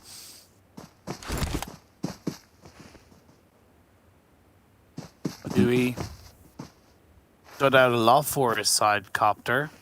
Really been able to make some moves. This is what I was talking about with Game Lord needing to join up together early on in the game. Now, I wasn't expecting a team to push up in their location as early as 3.5 minutes in. But this is Sanhok. You expect the unexpected. True. But Nexus, they only have 2 players. I mean, they have 2 other guys right on the more towards the eastern side, and they are basically just on the middle of all the game lot players. They also have shooters on the eastern side. Yes. So Nexus, they are just put 2 players right between the home game lot, and this kind of like tells the whole story. Bam is down. Duby can do nothing about it, and he decides to go swimming. That's the play. He might want to flank on the western side of the team, but still, I think that the Nexus is realizing that they're in trouble. They're in a lot of trouble. Why would you... That is a very weird decision in my eyes. Your 2 teammates are the opposite side of Paradise Resort, like you said. I didn't notice that initially, and I thought, okay, this is a good push for Nexus. But now, in hindsight, I'm looking at that going, why would you go anywhere near the center of the circle when you have absolutely nobody backing you up and you are really going in blind? Well, I might have to ask them after this game and find out what happened. Until then, ChasMac and Excuse Me embracing each other in around the Tapmock region. Yeah, there's something definitely happening. Those southside hills, you can't really hold them down, but you can at least get some decent angles and kind of like try to find somebody trying to maybe gather loot from the yard of the buildings. But that Nexus situation, I'm still gonna come back to that one because people know where Game Lord is jumping down, so it's not a surprise that there's people, and they know that they are splitting on those compounds. So the only reason, what I could imagine, is that they want to take that guy from the highest hill down, and then maybe kind of like use that against the other members who are like split at 1-1 and 1 on the different compounds, and you do have the angle from that location to all of those buildings actually. So maybe that was the idea, but it is a very risky play. Like, were they assuming there was only going to be one person? Were they assuming there was going to be nobody there? If that's the case, then you know what they say about assumption. Assumption makes an ass out of you and me. So it's one of those things where they definitely do have to rethink how they play it. Yeah, true. I think that those buildings which Game Lord is jumping, the amount of loot is not so high, so it wouldn't make much sense to put 2 guys on top of that hill, but that's just me. Exactly. Let's not worry about that one. That's done and dusted, and Nexus, they did lose some players, and of course Game Lord, they at least got 1 point, so that's the result of it. But for Nexus, they still have 1 guy very heavily splitted from the other 2, so that's a problem for them still. Okay, so evaluate where a few of these other teams are. TSC on our screens are down on towards that southeastern edge of the circle. They have Deus Sirens in front of them, 2 of the Deus ladies in the circle, 2 of the Deus ladies outside of the circle still looting Camp Bravo. Doom are coming into the southern edge of the circle. You have SKP and Xtreme Slayers also down on the south side of this map. Meanwhile, super young roster, they are crossing the bridge from the Charlie Island towards the Alpha Island, so they are trying to, and we can see actually a lot of teams piling there on the eastern side of the Alpha Island. So if the circle's gonna shift on the Bravo, they can try to get on the other side, but the same happens on the Bravo as well. The south is completely empty. Is that a good idea for SYR to rotate onto the Alpha Island? I would say it's a decent idea. Maybe holding the buildings on the corner of the Charlie Island, because you have basically access to both islands from that location, from those compounds. They're also very holdable. If somebody else will be coming on the other side, then it's a different story. But for now, I mean, the location right there on the corner of the Charlie Island, it's a good place to hold. But the well, we just have to evaluate that later, because now this spray is going to be coming from the TSC and Deus Sirens. Diabla taken down. Deus, you're 7.5, nearly 8 minutes into the game, and you're kind of going from your normal looting spot to another small set of buildings, thinking that there's nobody around you. It's just not really the right mindset that you need to prepare for inside this game. Good shots from Luna, though. Do connect onto Bujo before he gets behind cover of the rock. Linu is able to reposition across the road. That's a valuable reposition, but until anything massively connects from either herself or the rest of the Deus Sirens team, there is that risk of nades being flown out. A bit of a missed nade from Diabla. It will give them time to reevaluate where they're looking and where they're throwing those nades. TSC have a lovely blanket around this area, 2 one side, 2 on the other side. I really can't fault TSC's positioning in this fight. Yeah, true. They have a 2-2 split around the compounds, and that's well, that's a decent one. There's going to be a flush as well happening, so one player will be taken down. So now Yatem will lose her life, and that's only 3 players remaining, and one is knocked down as well. It's going to be time for TSC to actually get closer, and now that split angle, the offside angle, exactly that one, that's going to be a problem, because now she needs to get back or die, as we can see that Luna, Diabla, and the whole Deus Sirens, they will just lose that battle and gonna lose their lives. It's just a lack of what looks like awareness and preparation from Deus Sirens. No doubt about it. TSC went into that area knowing, or more valuably looking around for players, whereas Deus Sirens were just happy to continue looting, and they had an opportunity to really play towards that Mong Knight area early on in the game, and they were too slow and paid the price. But phase 2, Copter has popped up. It's gone away from the water back down south, which is a good thing, but it does put a lot of pressure, a little bit more pressure on teams that kind of committed to the northern side of the map. ChasMac, but luckily just ran it from Nexus left alive, and Dewey. Yeah, they're fighting a battle with the ChasMac. Let's say it's gonna be 1 versus, is it 4 or 3?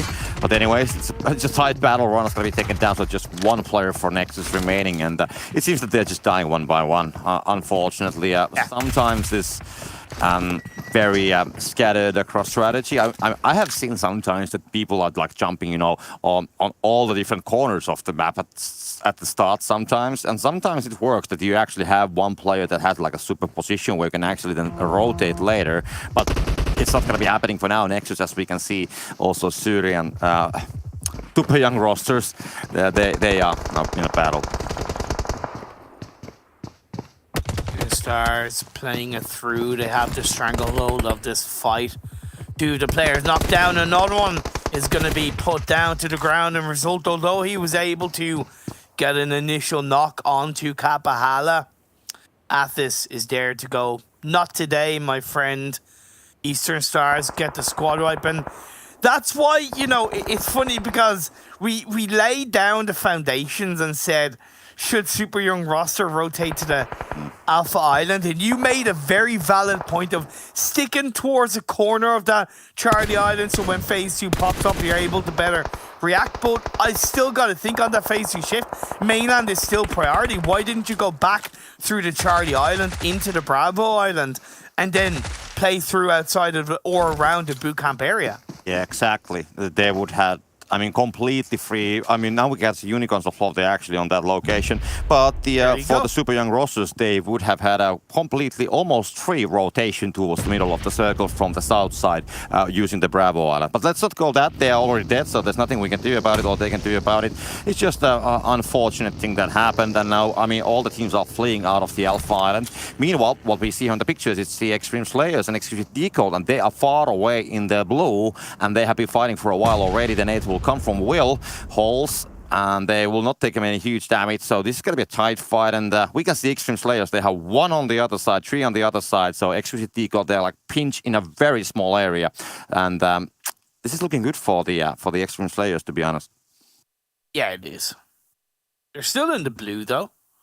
There's a decent bit of space right now in front of them on the edge of the circle, but we do see a shifting back up north. Definitely a mainland finish. And it's very good for both ChasMac and Big, depending on how each other engage on this fight. It's definitely in towards the advantage of Big because ChasMac are a lot more heavily separated. And I gotta give credit to Big because I feel on these kind of northern circles, even when it involves a bit of the Alpha Island, they've been a bit slow to rotate onto the mainland or really commit to that mainland position, but they've been around this north coastline position for quite a while in this game. And this fight is very important. If B can actually hold that, as it seems that ChasMac is withdrawing from the situation, and that northern location, the hill on the north, I mean, that's a perfect place for this circle. Nobody should be rotating on the backside, but TSC, he's gonna come inside, and the spray finally falls down though. But Tam got 2 knocks there before, and now we can see Tony, and the nade that's gonna be sent. Let's see where it's gonna be landing.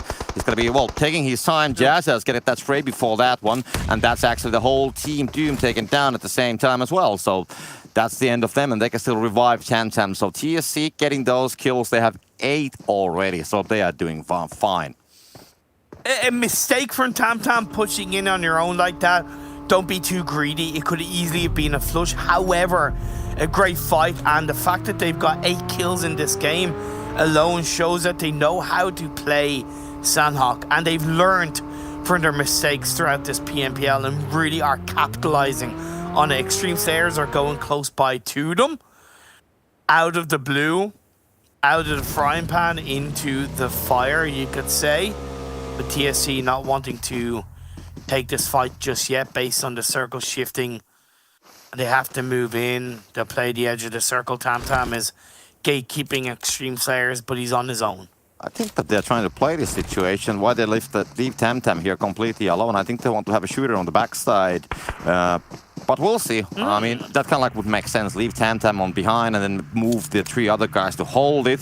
And then when the Extreme Slayer is going to start moving right now, then TSC is going to stop them down and Tam will come from the backside. That would make some sense.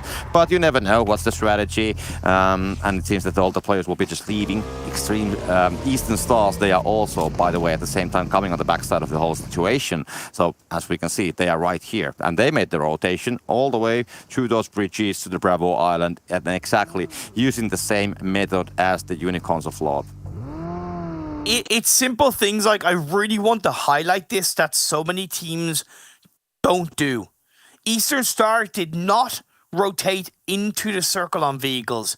They rotated and stopped outside of the edge of the circle, got out, are doing scouting before they hit the inside area. So many teams do not do that, and that was a big moment in my eyes to highlight as the next circle goes once again up north. Big, they're looking for their 3rd chicken dinner of the day. They went the whole of the PMPL so far. All 5 of the PMPL Super Weekend days without a chicken dinner. They come into the final day. They've got 2 already. Can they grab their 3rd? Yeah, this is the location they were fighting earlier, and we pointed out that it's a very important place, and now especially when the circle's going to be shifting that way, we can see LMV, they want to come there. The biggest problem for Big is the compounds on the backside. Do they want to hold the compounds as well? I think they kind of like need to hold them, because otherwise somebody might be shooting on the back, but then they have to split the people between the hill. Yes. Now we have a crash from Extreme Slayers. Extreme Slayers have nowhere to run, nowhere to hide. They just have to go in hard. or go home. There's SKP, potentially third party from the Cow compound. Another knock on the hulls. The revive trying to be laid down. It's just a side of the warehouse buildings. Eastern Stars avoiding all of these and just going, yeah, I'm full sending it into the circle. Gonna make it on towards the outside of the Tapmock area. The other warehouse that is inside the circle is theirs, and they've taken it. Yeah, I mean, they just drive by. Oh, yep. No, we're stopping. We're not stopping there at all. I mean, we hear the gunshots, and they will just take the position where they can gatekeep who's going to be leaving out of this fight. So it's going to be still standing, and now we can see that they're going to get closer, going to be more personal as well. The sprays will be happening from Xtreme Slayers, and that's connecting. Great defending, by the way, from ChasMac, but now it's going to be time for them to fall as well. We can see MZ, Shadowman, they are down. Shadowman going to be flushed down as well, and that's going to be a great knock on the other side as well as Pubg will be taken down. So ChasMac, they get some return damage as well. But yeah, I feel that the Extreme Slayers, they have the advantage. I kind of disagree because Trazen's still alive and he can do a wonderful amount of work. Azer is there. He's through the smoke. The sprays come through. Bardo prones on down, gets a drop shot on board. Trazen's the last player up, but he's going to be taken down. And Extreme Slayers win out on that fight with a little bit of help from a sneaky third-partying Eastern Stars. True. TSC, they are not yet inside of the zone. We can see that battling with the SKP, and we do have a team that's also watching the whole situation. Vitoni spray finals going to connect to Erangel, taken down, and Vitoni just, tries to get a better angle. They still have 3 guys remaining, by the way, and now it's going to be Exquisite Décode. They are trying to come from the same direction, and it's going to be a battle who's going to be actually getting out of this place because I think it's the same. Only one can get away, and it's either TSC or Exquisite Décode. 10 kills for TSC. Does it really matter if they go out at this stage of the game? They've already gotten the same amount of points as a third place finish. But Tony goes in, gonna go for the shot, and that's gonna connect. He has no first aids. He's gonna get knocked. Bujo, the last player up, he's having his own fight against SKP. Luckily, Tam is in around the same area. Will that revive be played out? Hamoud finds Hamodi. That's very positive, but by no way, shape, or form is Bujo out of the woods just yet. That is so nadeable. That is so nadeable. TSC, can they go for the revival? SKP, they have their revival done, so maybe they can now put those utilities, but they don't know the exact location. Bujo's going to be staying on the blue zone and needs to kind of flank. We can see SKP utilities thrown in the different place, so they don't have the information. Now they will spot him down, and they will just hunt it like dogs. The spray will come, and in the end, will they get it? Yes, they will. That's TSC Legends falling. Hunting the last player, TSC like Floof hunts a treat. And now, excuse me, onto LMV. I questioned LMV's push onto this hillside as early as they did in the game, but they've done a good job of controlling it, and boom, excuse me, go out. LMV pick up 4 kills. They're still up as a full squad. Now they have to move down the hill into the circle, bigger in the center. You have teams wrapping around them. Lose knocked down. Eastern Stars are still there to take something from this game. I mean, big, they have all the buildings, they have all the cover, and everybody needs to get down from that hill. I see only one ending for this game because the guys are battling for Romanian Boys. We'll try to deal the damage towards LMV, and that's a lot of damage, by the way. Only one person running, and that's going to be Perks. Tries to find a proning place, but for Romanian Boys, they can maybe still get that revival done, and yes, they will exactly start it right away, so they should be wiping out LMV, but the other battle and the eyes, they should be on the eastern side. Who's going to be the challenger? It's going to be Eastern Stars or SKP. That's going to be serving from the eastern hill.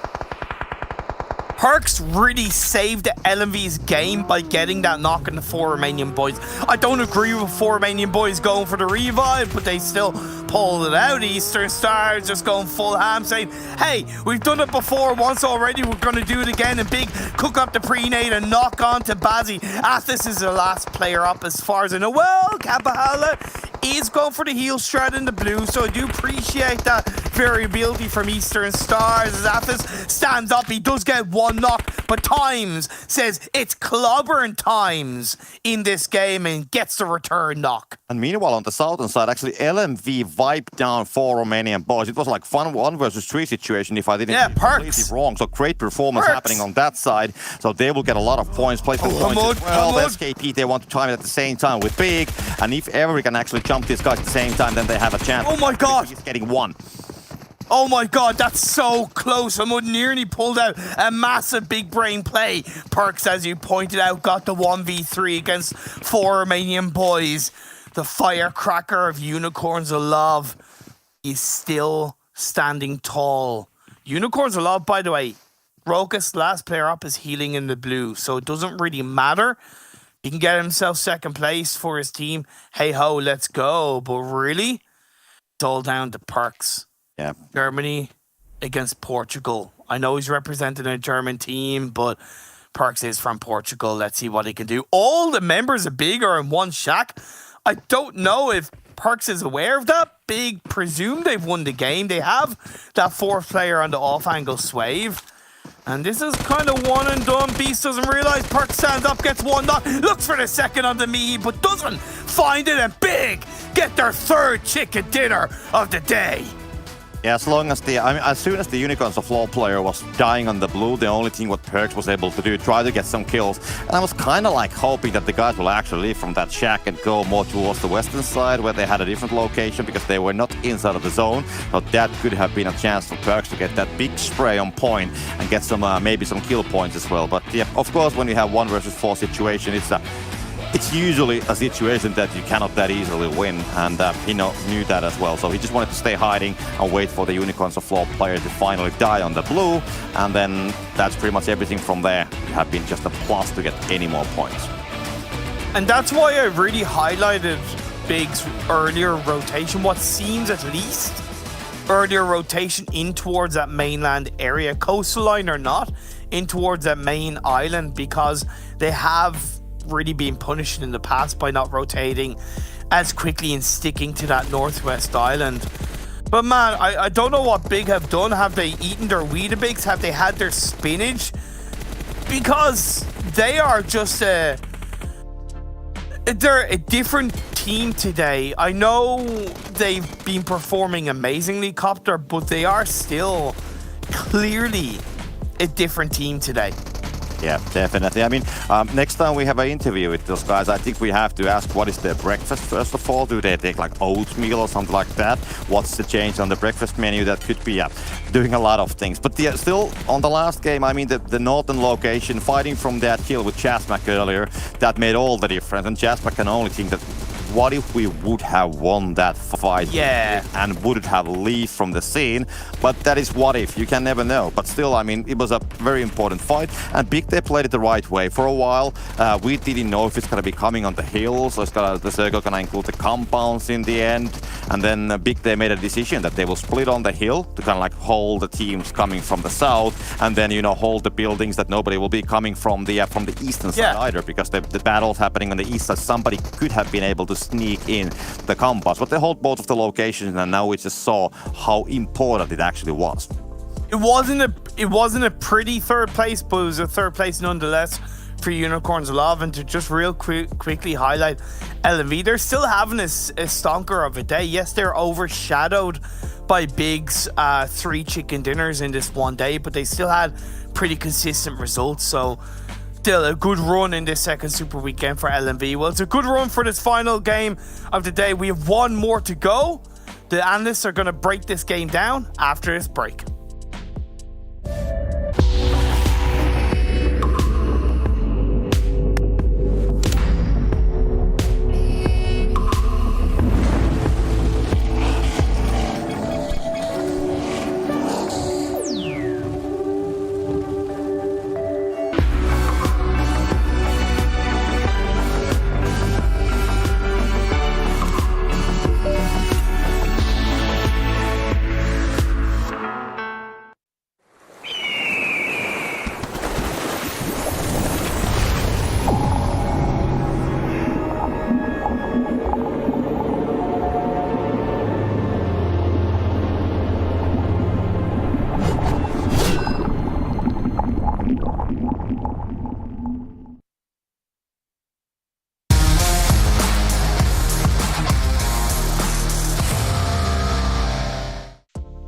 Well, if I can count correctly, that's the third chicken dinner coming in for Big, and $3,000 in one day. They struggled to get a chicken dinner throughout the first Super Weekend. They struggled in day 1 and 2, but it seems like they're just making up for all those lost times, and they're able to take and catapult themselves into the first place position overall within our standings. Guys, this was pretty damn ridiculous, and Big have been playing stellar today.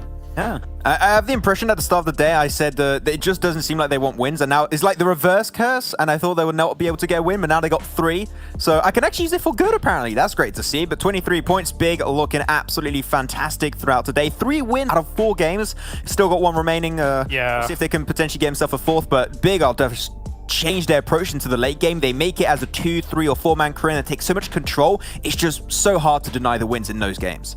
Someone get Limp Bizkit on the phone because they are rolling right now. I cannot believe the fact that they get 3 out of the 4 games here from this. Although, that being said, I mean, we said, after their first win, I wouldn't be surprised if they get a second. Turns out that momentum carries even further. They didn't have many trials and tribulations to actually go through in this game. On Sanhok, a lot of the teams that kind of killed themselves after they come in. The one biggest threat that they had, of course, was that Eastern Stars crash onto them, but they greeted that with major gusto. It's Big Sunday, Jason. Big Sunday. I mean, someone called Coring, so we got some freaks on a leash here. Big. They're just constantly doing it, constantly picking up the points. I mean, LMV, again, it seems like whenever we see, one team do well, LMV's always going to be there. But for me, it's more about SKP repeating the performance they had in the last round, and also Eastern Stars finally having a good round in what feels like over a day.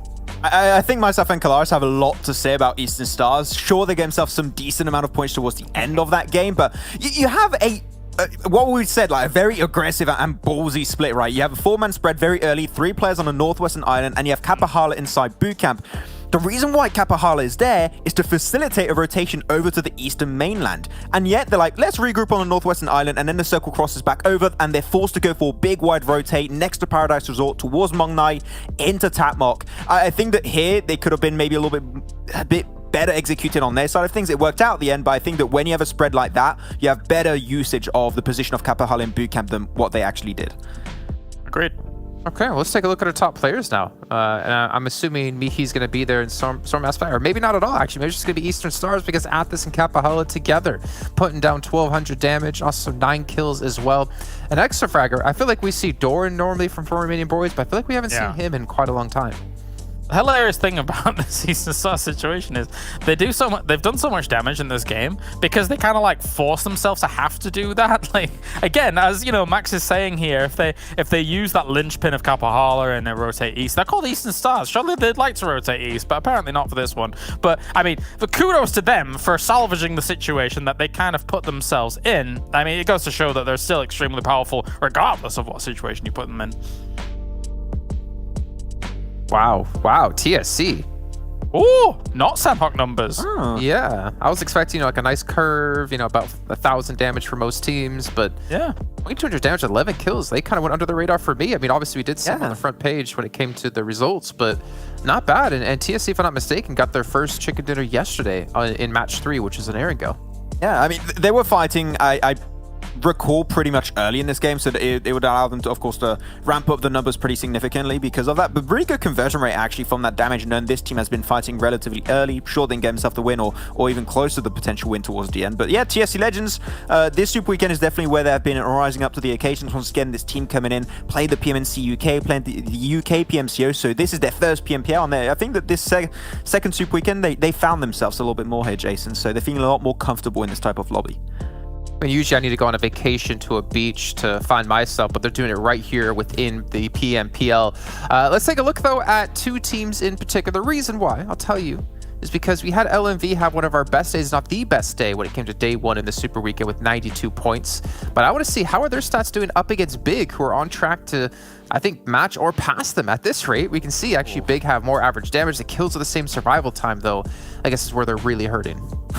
23 minutes is really good in terms of average survival time. And when you're about an average survival time of 26 minutes for LMV Gaming on their best day, that is absolutely insane. The German powerhouses are looking so strong in this tournament. And I said it, we had an interview, we had a little bit of a media day happening with a player of Big, and they did say their intention here is to become the best German team in PUBG Mobile Esport right now. And LMV Gaming are contesting to be the best German. Agreed. Just be the best team in general.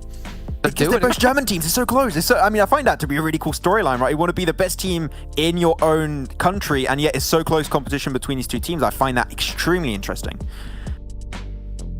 Oh, we can see here average placing relatively the same as well. And I actually don't know how many points Big has gotten today, but I'm really curious to see if they could pass them. I mean, even Jaja from TSC is asking like how many points have they taken over 100, but I don't think that's possible just yet. I think even Mihi doesn't know. He says around 78 he guesses. So I'm really curious to see if they could somehow pull off another chicken dinner. It'd be the most we've had in a single day. It'd probably be the most points we've had in a single day as well.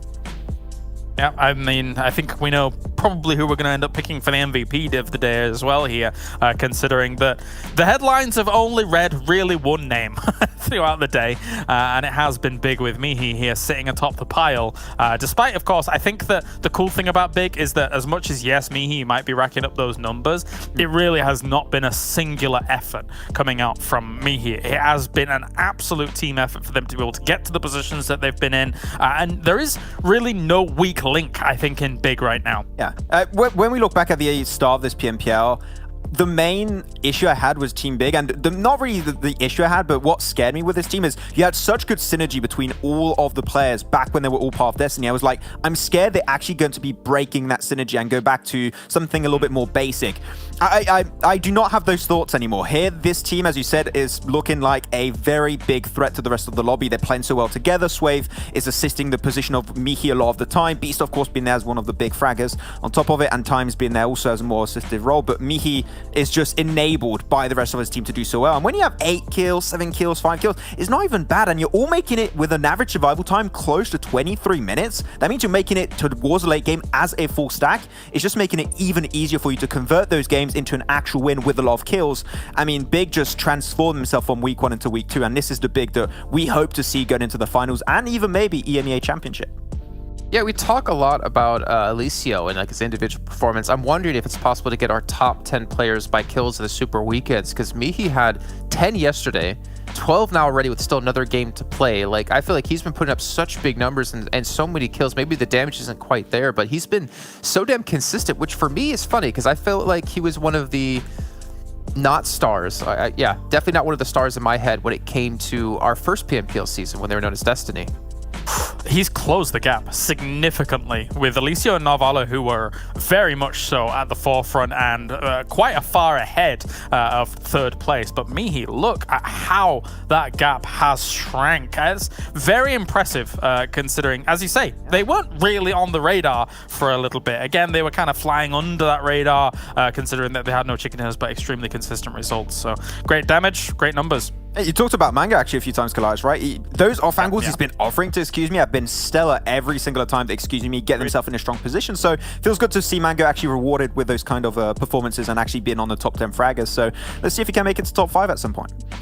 I mean, we might even see Mihi as well, by the way, just break number 1 at the end of this next round. Depends on how it goes. But let's take a look, though, at our overall standings. We've been talking about how GameLord have been number 1 ever since the very first week. We have seen them fall off a bit, or I guess we could say we've seen other teams step up quite big as they pass them. Not in points, but because they have an extra chicken dinner, they are in the lead. Yeah, the wins make the difference. The chicken dinners make the difference here, and Big are just running away with it. Of course, it's down to the difference maker here is going to be the tiebreaker. 3 chicken dinners, so they're going to be above GameLord. They both have 304 points. It's absolutely insane to see. Once again, we mentioned this many times, but I think it's very important to mention once more. The level of competition this PMPL is so much higher. Even the middling teams could be a very close contender with these teams given the right circumstances into the finals. So even though Big, GameLord, Eastern Stars are running away with a really good amount of games these 2 Super Weekends, I think that even the teams at the bottom of this page should not be messed with. Yeah, the skill disparity in our previous season was far more severe. And now it's great to see how many teams are here and present. As I said, you know, it went from 6 teams in our first Super Weekend to what I feasibly see about 8 or 9 teams right now that I think can quite happily, now I'm looking at it, maybe even 10 teams, can actually like challenge at the very, very top of this. And I think that's, what a step up for the region as a whole. On that note, Claris, we have to really keep in mind, because we saw this effect at PMGC, League stage is a marathon. Finals is a sprint. We saw Nova struggle when it came to the marathon point where Foreign men were just running away with it. But then you get to the finals where it's just 4 days of action and you have to perform. Out of those teams, I don't know which ones I'd put my money on, actually. It can be a bit of a crapshoot at the very end with that marathon style as well. I mean, either you actually just float or you completely sink in that marathon kind of phase of all of it. So we'll see how it goes down in the final. Yeah, I mean, as a famous clown does say, you'll float too. But let's see as we head over to our final round of the day with Erangel, bring Copter and Imperium back. Imperium, actually, you know what?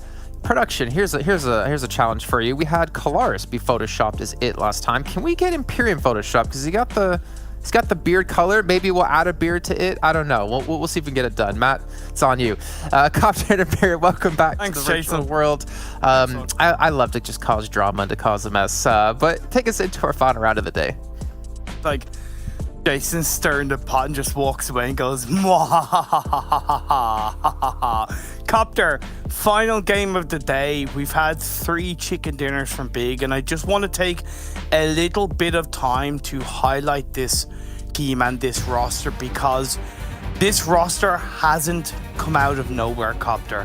Swave, Beast, and Mihi have played together in other teams for the last year and a half. Yes, they may have separated here, they may have separated there, but this team and this set of players have known each other for an extremely strong amount of time. And Duxan, who's a sub in the team, has known Mihi for quite a while. I've met Mihi and Beast in person.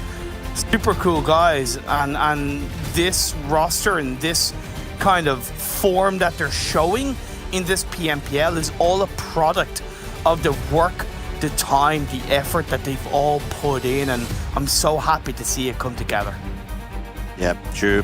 I mean, in PUBG in general, PUBG esports in general, no matter the platform, the team's energy is very important. How the communication works. It's not only about just fragging. It's about like knowing what the other guys are doing when it comes to bushes, for example, if you want to crash a compound, knowing that, yeah, I'm gonna take that one, you're gonna take that one, knowing how they approach those crash situations, for example. That's just one example. That is very important. So the synergy, of course, builds over time, and now, even though they have been playing in a different name in the past, and not having the completely same roster, but close to it, and having a 4th player that they're familiar with it, it's of course adding to that all. So it's a very good one, and now it starts to show. I mean, on the first weekend, like I said, Big, they had good strategies, but they just wasn't able to execute those, I mean, all the way till the end. But now they have definitely unlocked the potential. I mean, if this would be a whatever gaming platform, I would have like our achievement unlocked on there somewhere on the screen. But yeah, I'm starting to be a believer, definitely. What about you? Yeah, big time. I've always been a believer in this set of players over the many tournaments that I've commentated them on, 110%. But the Phase 1 circle is a bit of a pain in the ass compared to the plane path, so it's automatically going to be a lot more traffic on the eastern side of the map. Getting through all of it and really turning around the level of a dynamic rotation is, I think, going to be quite valuable if you're looking at the likes of TSC, Game Lord, Exquisite Décode. Yeah, what I would like to see with this kind of a circle as the last game of the day, I would love to see an ending that is not on the fields, first of all. We have seen a lot of field endings. Fair. And maybe somewhere like between Quarry and Primorsk area, that would be quite fun. Okay. But yeah, that is just my wishes. So definitely I don't think that the circle gods are listening me that carefully, to be honest. But yeah, you can always hope. All you have to do is believe, you know? All you have to do is believe. You say what you wish for, and then you squeeze yourself really tight and go, yes, it's going to happen. And there's a much higher chance it's going to happen. Scientifically proven, no, it's not at all. I mean, if Pig is going to do the rotation on that area, then of course that's definitely a sign, because they have been quite okay with the circles. I mean, on the last Sanhok, they got the plays quite early. And I'm not going to say that they were lucky with the circles, but definitely the gameplay, which stated earlier, helped with those end circles, so I'm going to call that. But yeah, as we are watching Game Lord, they are looting Yasiana. There's nobody around. I mean, TSC is right there on the eastern side, but still like 500 meters away, so they're not having any kind of engagement going on. We can see LMV, they are starting the rotation. They are, well, not that far away. They actually are right there on the ferry pier area already, so they're actually taking that southern place. And you know, on the south you have buildings. The thing with this circle is that on the southern side there's a lot of buildings, and also on the northern side. And then just on the middle, west, east side, it's like some compounds here and there. There's still plenty of those, so all the teams, they should be able to get a compound. But still, the next circle gonna be most probably shifting those edge compounds away quite heavily, and that's when the problems start. But you have to be choosing actually what do you want to play. LMV have done this before, but I do have to give a shout out for the awareness they showed on this drop from the plane path. So they dropped onto Military Island. The reason why is when you have that easterly plane path, there's a much bigger chance you're going to have that traffic in front of you, whether it's maybe SKP, a rogue for Romanian Boys player, and of course, more importantly, Nexus. So it made sense for them to drop on that northern side of the Military Island, grab 3 or 4 vehicles, make a really early rotate across that western bridge and go to Primorsk. Yeah, okay, their looting phase is going to be naturally slower than a couple of other teams, but when you're talking about that sensible early game play, keeping yourselves up as a full squad, props to LMV for that. Yeah, one thing that I have been taking notice here is that, I mean, the Military Island team, so we have Xtreme Slayers, Deus Sirens, they always go there. We know that they are looting there. But nobody is looting the farm area. Nobody is looting the buildings on the southern highway towards the west from the farm area. Nobody's looting Sharkfin compound. I think that there's easily loot and landing spots for 2 teams that are actually on that area. And that kind of like surprises me, because we haven't been having like a huge amount of military circles, so the teams would be actually benefiting from the Military Island location. So, and those places, they are not bad, because they are on the southern side of the island. They are quite much on the middle, allow quite easy rotation to most of the circles, even on the Military Island as well. So that's what I'm wondering, that why some teams are so persistently dropping on the Sosnovka Island. This is the final game of the day, the final day of Super Weekend number 2, and I love what the desk was highlighting about how all of these teams, or so many of these teams, have really stepped up to the plate. We are seeing this kind of situation where any number of 5, 6, 7 teams can win a game, can pull out massive performances, can really show up, and it's going to make that build up, the evolution into the finals a lot more exciting. It's going to make that kind of fight for that kind of 16th, 15th spot a little bit more spicy. Thinking a little bit into the future, that I'm really looking forward to that. But as teams are starting to rotate into this phase 1 circle, there is that naturally more space now for Exquisite Décode and Eastern Stars, because they've taken their time to move out of their normal drop spots. True. Well, engagement with the TSC and SKP, a couple bullets fired, like just defending the location that they're currently having. We do have one Wanderer right there on the northern side of the TSC as well, but that's not going to be causing anything for now. We can see one player from the ChasMac, so that's 3 Shadowmen, by the way, quite close by on TSC. They're just rotating, I know, but still, you know, drive-bys and that kind of things can happen.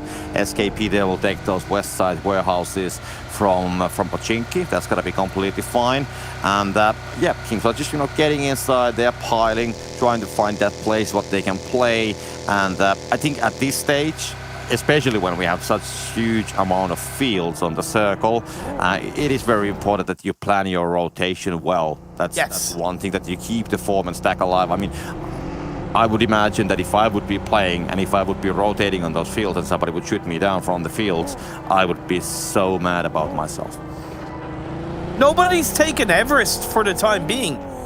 SYR didn't go there. I understand Unicorns Love don't rotate early, so I wasn't expecting them to go there. But to me, Everest is a pretty good spot to control in this first circle. True, it's fine. I mean, you get a lot of information. That's the biggest factor. It could be, of course, in the circle. Sometimes we see end circles going there as well. But now Nexus Gaming, they were just holding this place. And one player from Xtreme Slayers, I think it was Pubg, who actually just drive through. They opened fire, and then the rest of the Xtreme Slayers, they were right on the backside. And instead of engaging, getting like a full-fledged fight going on, they will decide to go around. So they want to get those 4 players, and the circle will be closing soon. So then kind of like the timing isn't the perfect for opening a new fight. Next circle shifts up. It does go over to the east, a little bit north. It's the perfect time now for Deus Sirens to, if they want to go over the Western Bridge, to go over the Western Bridge and go onto that compound that Doom at times can hold on to, or if they want to, go back into the eastern side of Military Island and go across the Eastern Bridge. The more time they take, the more they hesitate, the harder it's going to be if they want to go over the Western Bridge. I think they just want to scout it. Let's see what they will do. I mean, for example, the Ukrainian blue buildings right there on the eastern side of the bridge, that would be one place to go. But yeah, we're going to figure it out, and they're going to figure it out, and we're going to see what they will do. Meanwhile, for Romanian Boys in ChasMac, they are having a battle. Well, a little bit of a battle. There's also Doran that got a cheeky kill onto Big as well from the underside of the hill. So SW2D3 trying to deal with 4 Romanian Boys. That's a good start. Getting a knock on the Exo Machina trays and opens up into Sarah. That's a second knock in the favor of ChasMac Royal. Just pinched behind a tree. Doran is far away, unlikely that he's going to be able to get to his teammate. And ChasMac, who at times have played somewhat separated in this game, will have full control. They get the third knock. They're going to get the third kill. And team-wise, that's a lot better from ChasMac. Yeah, there was Royal was holding that place right behind that tree outside of the building, and it's a good place when you have crashes coming on top of that hill. Usually the people will park the vehicles and just rise up and kind of like have a peek what's going to be visible from the windows. But usually that to be successful, you need a second player that's going to be having an off angle from the distance. But this time they just didn't have any more players on the scene, so they will lose 3. And I think one player, Doring, which you pointed out on the northern side, is going to keep his life, so he can try to get salvage some points from this game. But yeah, it's complicated for him, but he's pretty much on the middle of the circle, so it should be fine for now. But yeah, it could be that the 4 Romanian Boys will just not get that kind of result they were hoping for. Not at all. LMV have a fantastic hillside position. It's a bit of a risky hill because it's still at risk of, as I say the word risk twice, there's that opportunity for Xtreme Slayers to stab them in the back from that quarry hill area, so they do still have to be aware of that. But when you're talking about getting that elevated information onto TSC, onto potentially ChasMac on that phase 3 shift, if it continues down in that area, LMV are looking good.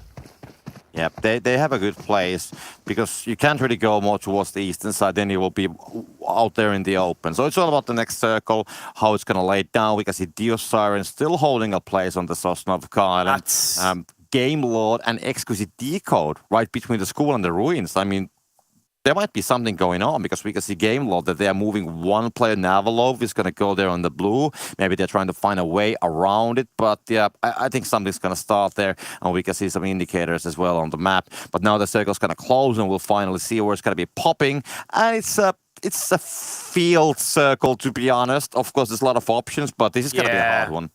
Yeah, it's going to be a hard one indeed. Pachinki Hill, unoccupied, open for the taking by Eastern Stars. Now they'll start to move, and I still think it's too reactive. It's not proactive. They should have made that push across the Western Bridge. But luckily, because it shifts more up towards the northeast, less teams are going to be looking in their direction, so they'll be able to get away with it. But can they find a position inside the circle? Can they find any kind of control? They are going to be going in blind. TSC react and are going to go onto one of the hills towards the center of the circle. Getting there for ChasMac is incredibly important, but one of the ChasMac players is forward while the other 3 players are behind. SW2D3 a little bit isolated, a little bit at risk, but for the time being, he's staying alive.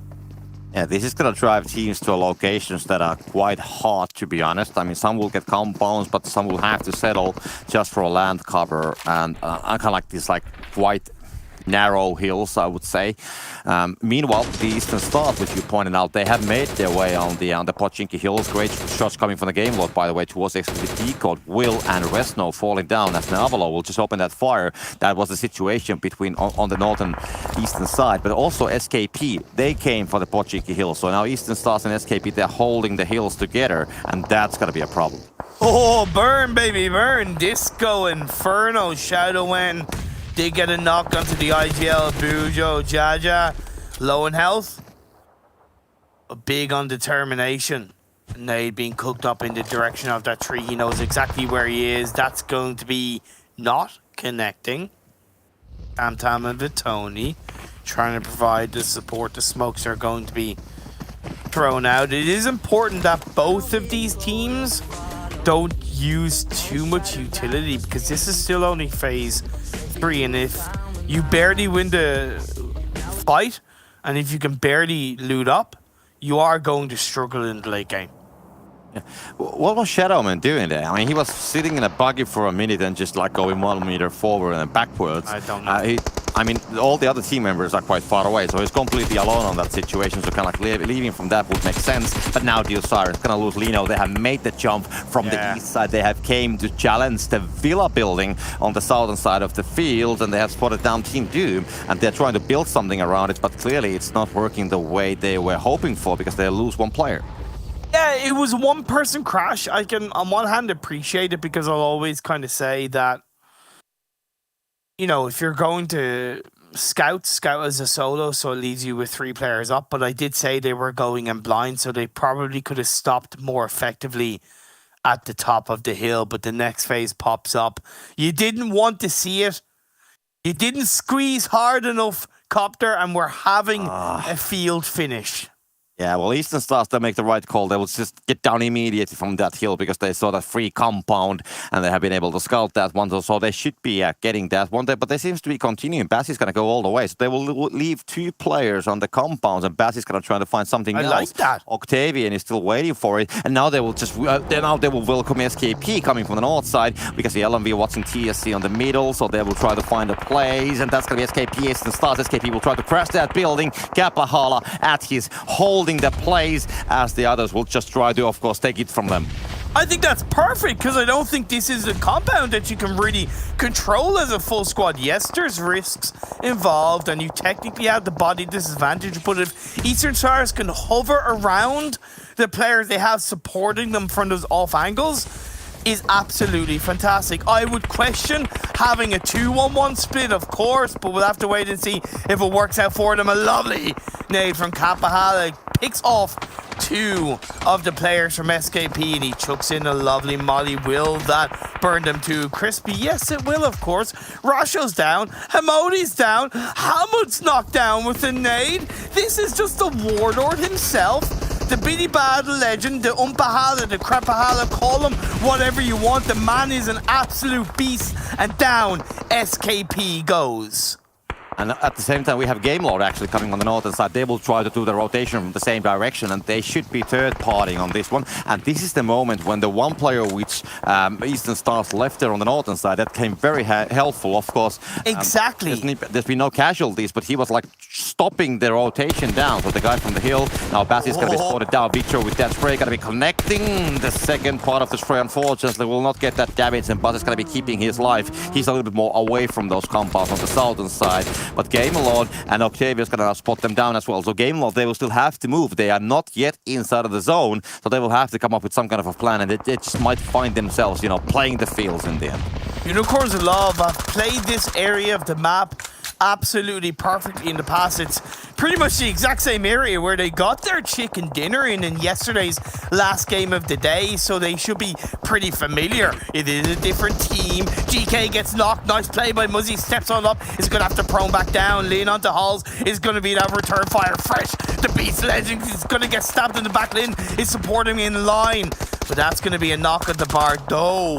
Muzzy is one of the 2 players left up. Pappy is trying to cover in front of him, and that knock onto Rokas is important, as Fresh is going to get taken down, and Unicorns of Love, they don't survive this one.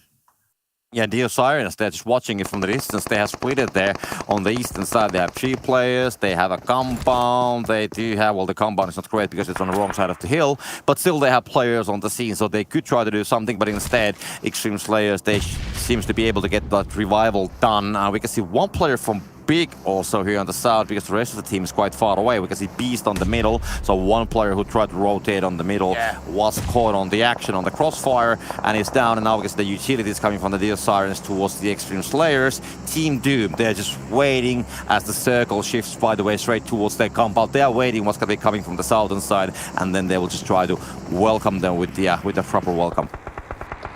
LMV, they're down to 2-3 players, but they have a 2-1 split, so that's really good. And you can see the replay of Talon picking that kill up onto TSC, and that was the squad wipe. So great resistance from Talon to keep the dream alive for his team, as well as get a couple of kills on board. Excuse me, Mango, after the chicken dinner, said he won that to make Imperium proud. Honestly, man, like him and every single one of these teams in PMPL, you're constantly making me proud, win, lose, or draw, so to speak. It's an honor to see these teams play in the PMPL and the evolution we're seeing across the way. This kind of circle is very tricky though, Copter.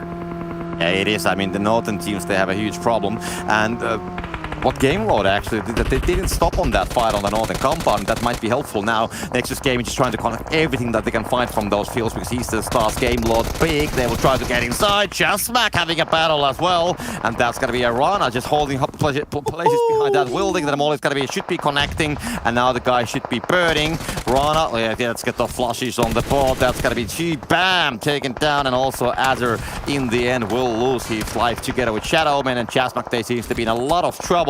They can't get the people inside, and they will just lose their lives. They are eliminated. Yeah, it's just one of those things, right? I could argue ChasMac maybe could have rotated a lot more together in a tighter way and just had the crash at the same time, but that's easier said than done. I know that for a fact. The circle shifting towards Doom's compound is absolutely perfect because not only do they have the safety of the building, but they even have the elevated position where they can get onto one of the roofs if they want to and really cover that northern side. The only fear is that they don't want to get stabbed for the teams in the south. Yeah, true. I'm just wondering about the northern side because the Eastern Stars, they're just waiting that something bad's gonna happen. LMV is gonna be taken down in the end. Extreme is gonna find those guys. Rana, the last player from Nexus, they're trying to spray. I mean, at one point he was like 1 HP, but he's still alive at least for now. But how long that's gonna last, that's a completely different story. Team Doom, they have the elevated position, just like you said. They have a lot of visibility. So, I mean, Deus Sirens holding that southern side is a good thing. And we do remember that they got the chicken dinner earlier, and it was exactly from that same location, well, a similar location. Oh, Beast steps up as the last player, big, and says anything he can do, I can do just as good, and no doubt about it. He's looking to shut down the players from Eastern Stars. Nobody on that previous circle outside of, excuse me, was in the center of the circle. They were all on the edge, and this next shift goes against Doom. They have to move out of the comfort of their buildings while Beast continues to fire, suppress, slow down, shut down, gets 1, gets 2, gets 3, that's Beast!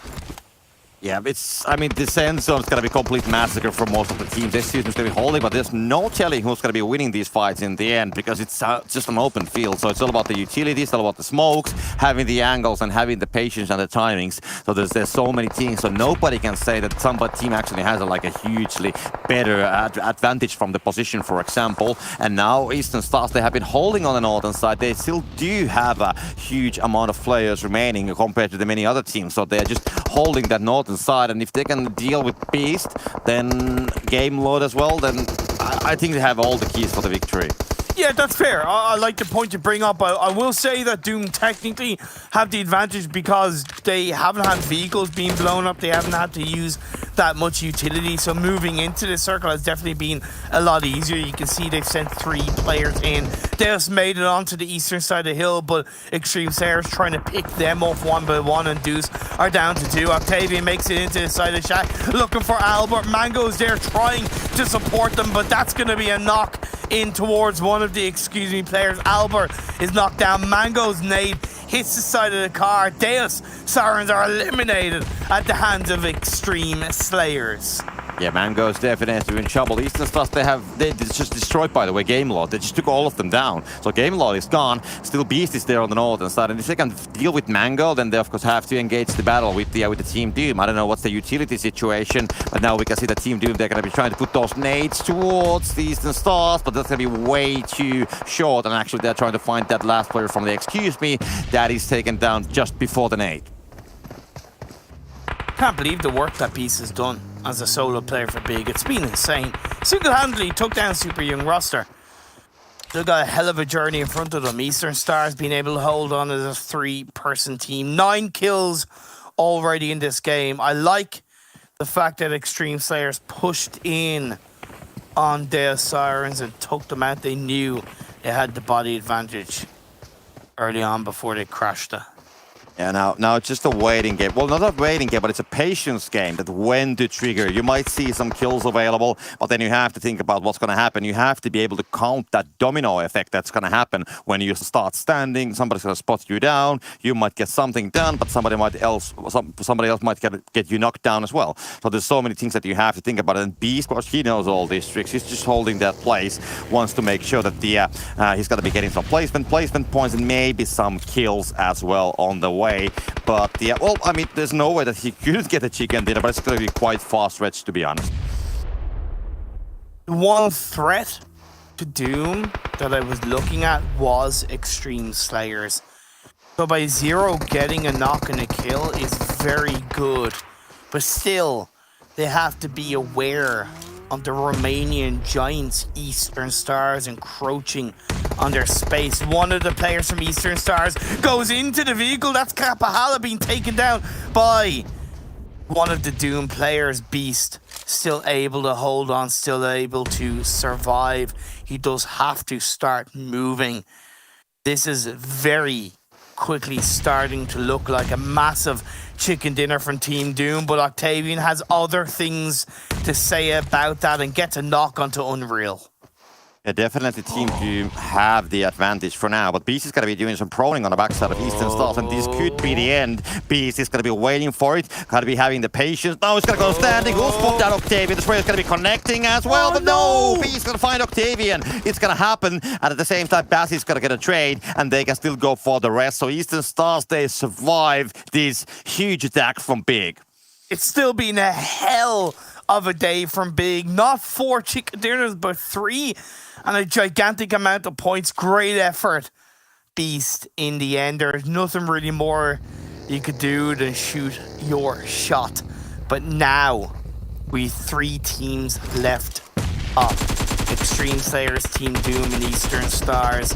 Like I said, pretty impressed with Xtreme Slayers in this final game, but Octavian gets a knock on the Muzi, being pinched by 2 of the remaining teams in this lobby. Now it's Pappy and Bardot. Make that Pappy the only one standing tall, the only one able to do anything for Xtreme Slayers in this final moments of the game. The spread from Doom is perfect.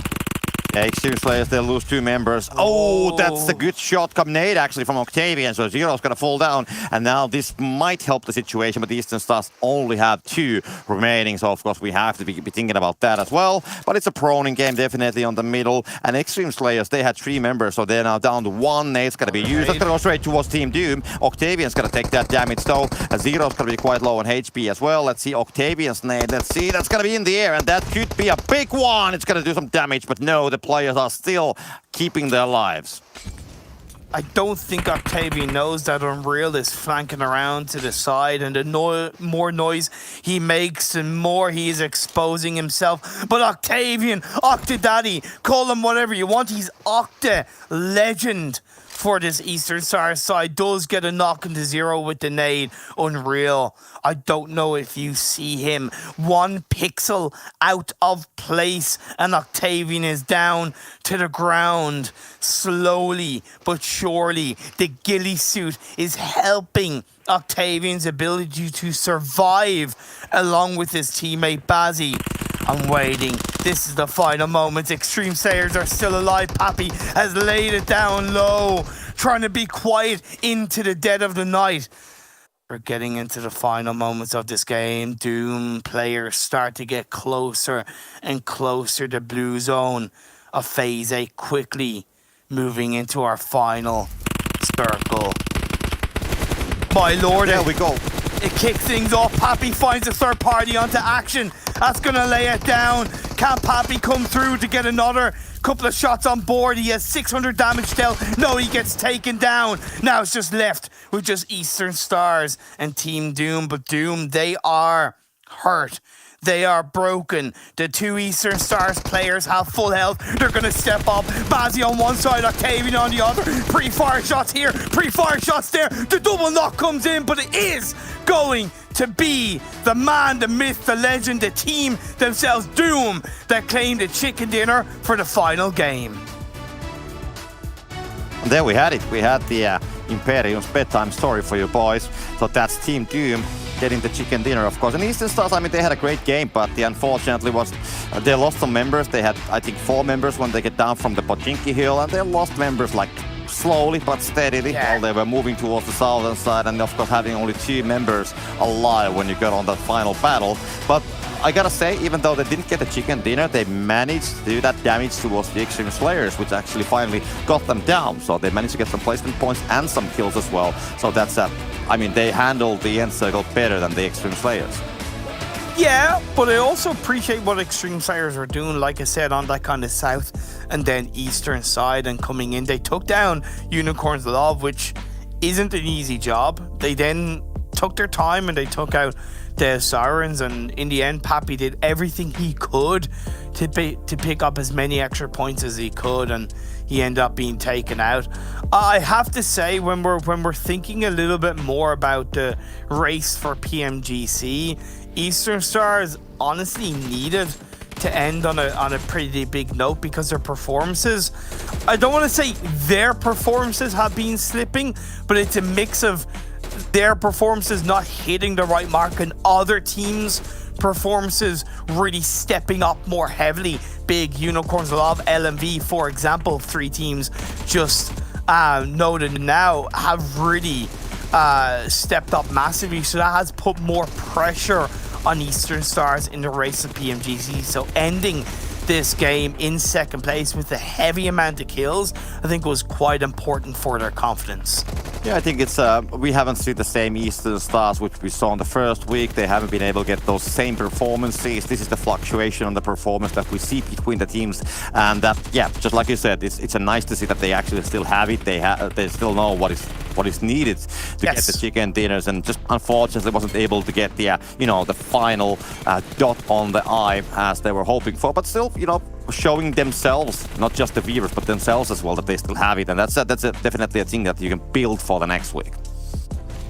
That 3-piece from Beast was phenomenal. I think the third kill was a tiny bit lucky because it happened to be in the exact same direction as the second player from Super Young roster that he had knocked. But when you get those hit markers and you're able to hone in on them, that's perfect. So well played by Beast. But as the final moment saw, there's nothing really much Eastern Stars could do.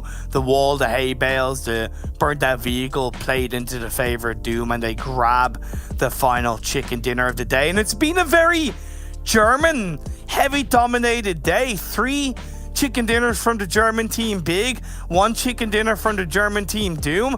Like, a lot has been invested in that region over the past year and a half of PMCOs, and some people scoffed at it. Some people questioned why there needed to be a German PMCO. To me, Copter, that is what you see. That's the result of what you see from the effort that's been put into the German region.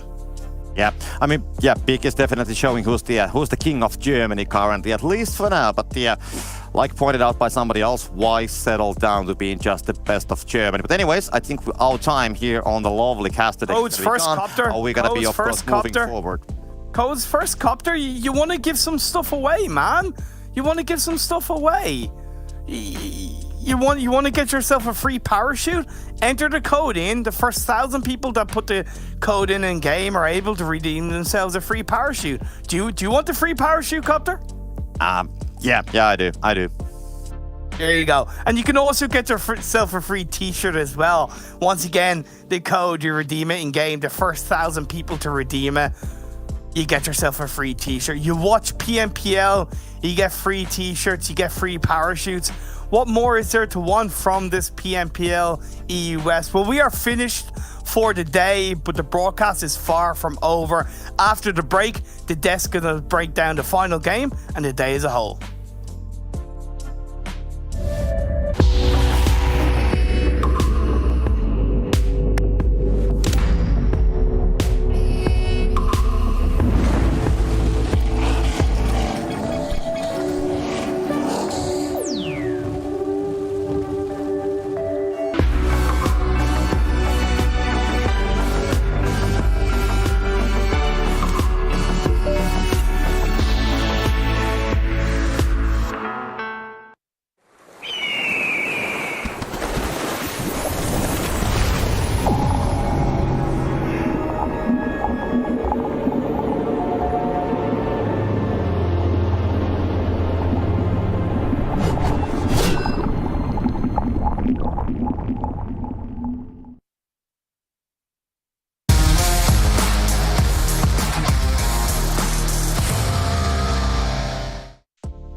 Not a bad way for Team Doom to finish off their super weekend here, the second super weekend overall with a nice with a nice chicken dinner, an extra $1,000 in their pocket. I wonder what they might. Yeah, well, it's early in the day for me. What they might buy with that money? Maybe a 1+9. Who knows?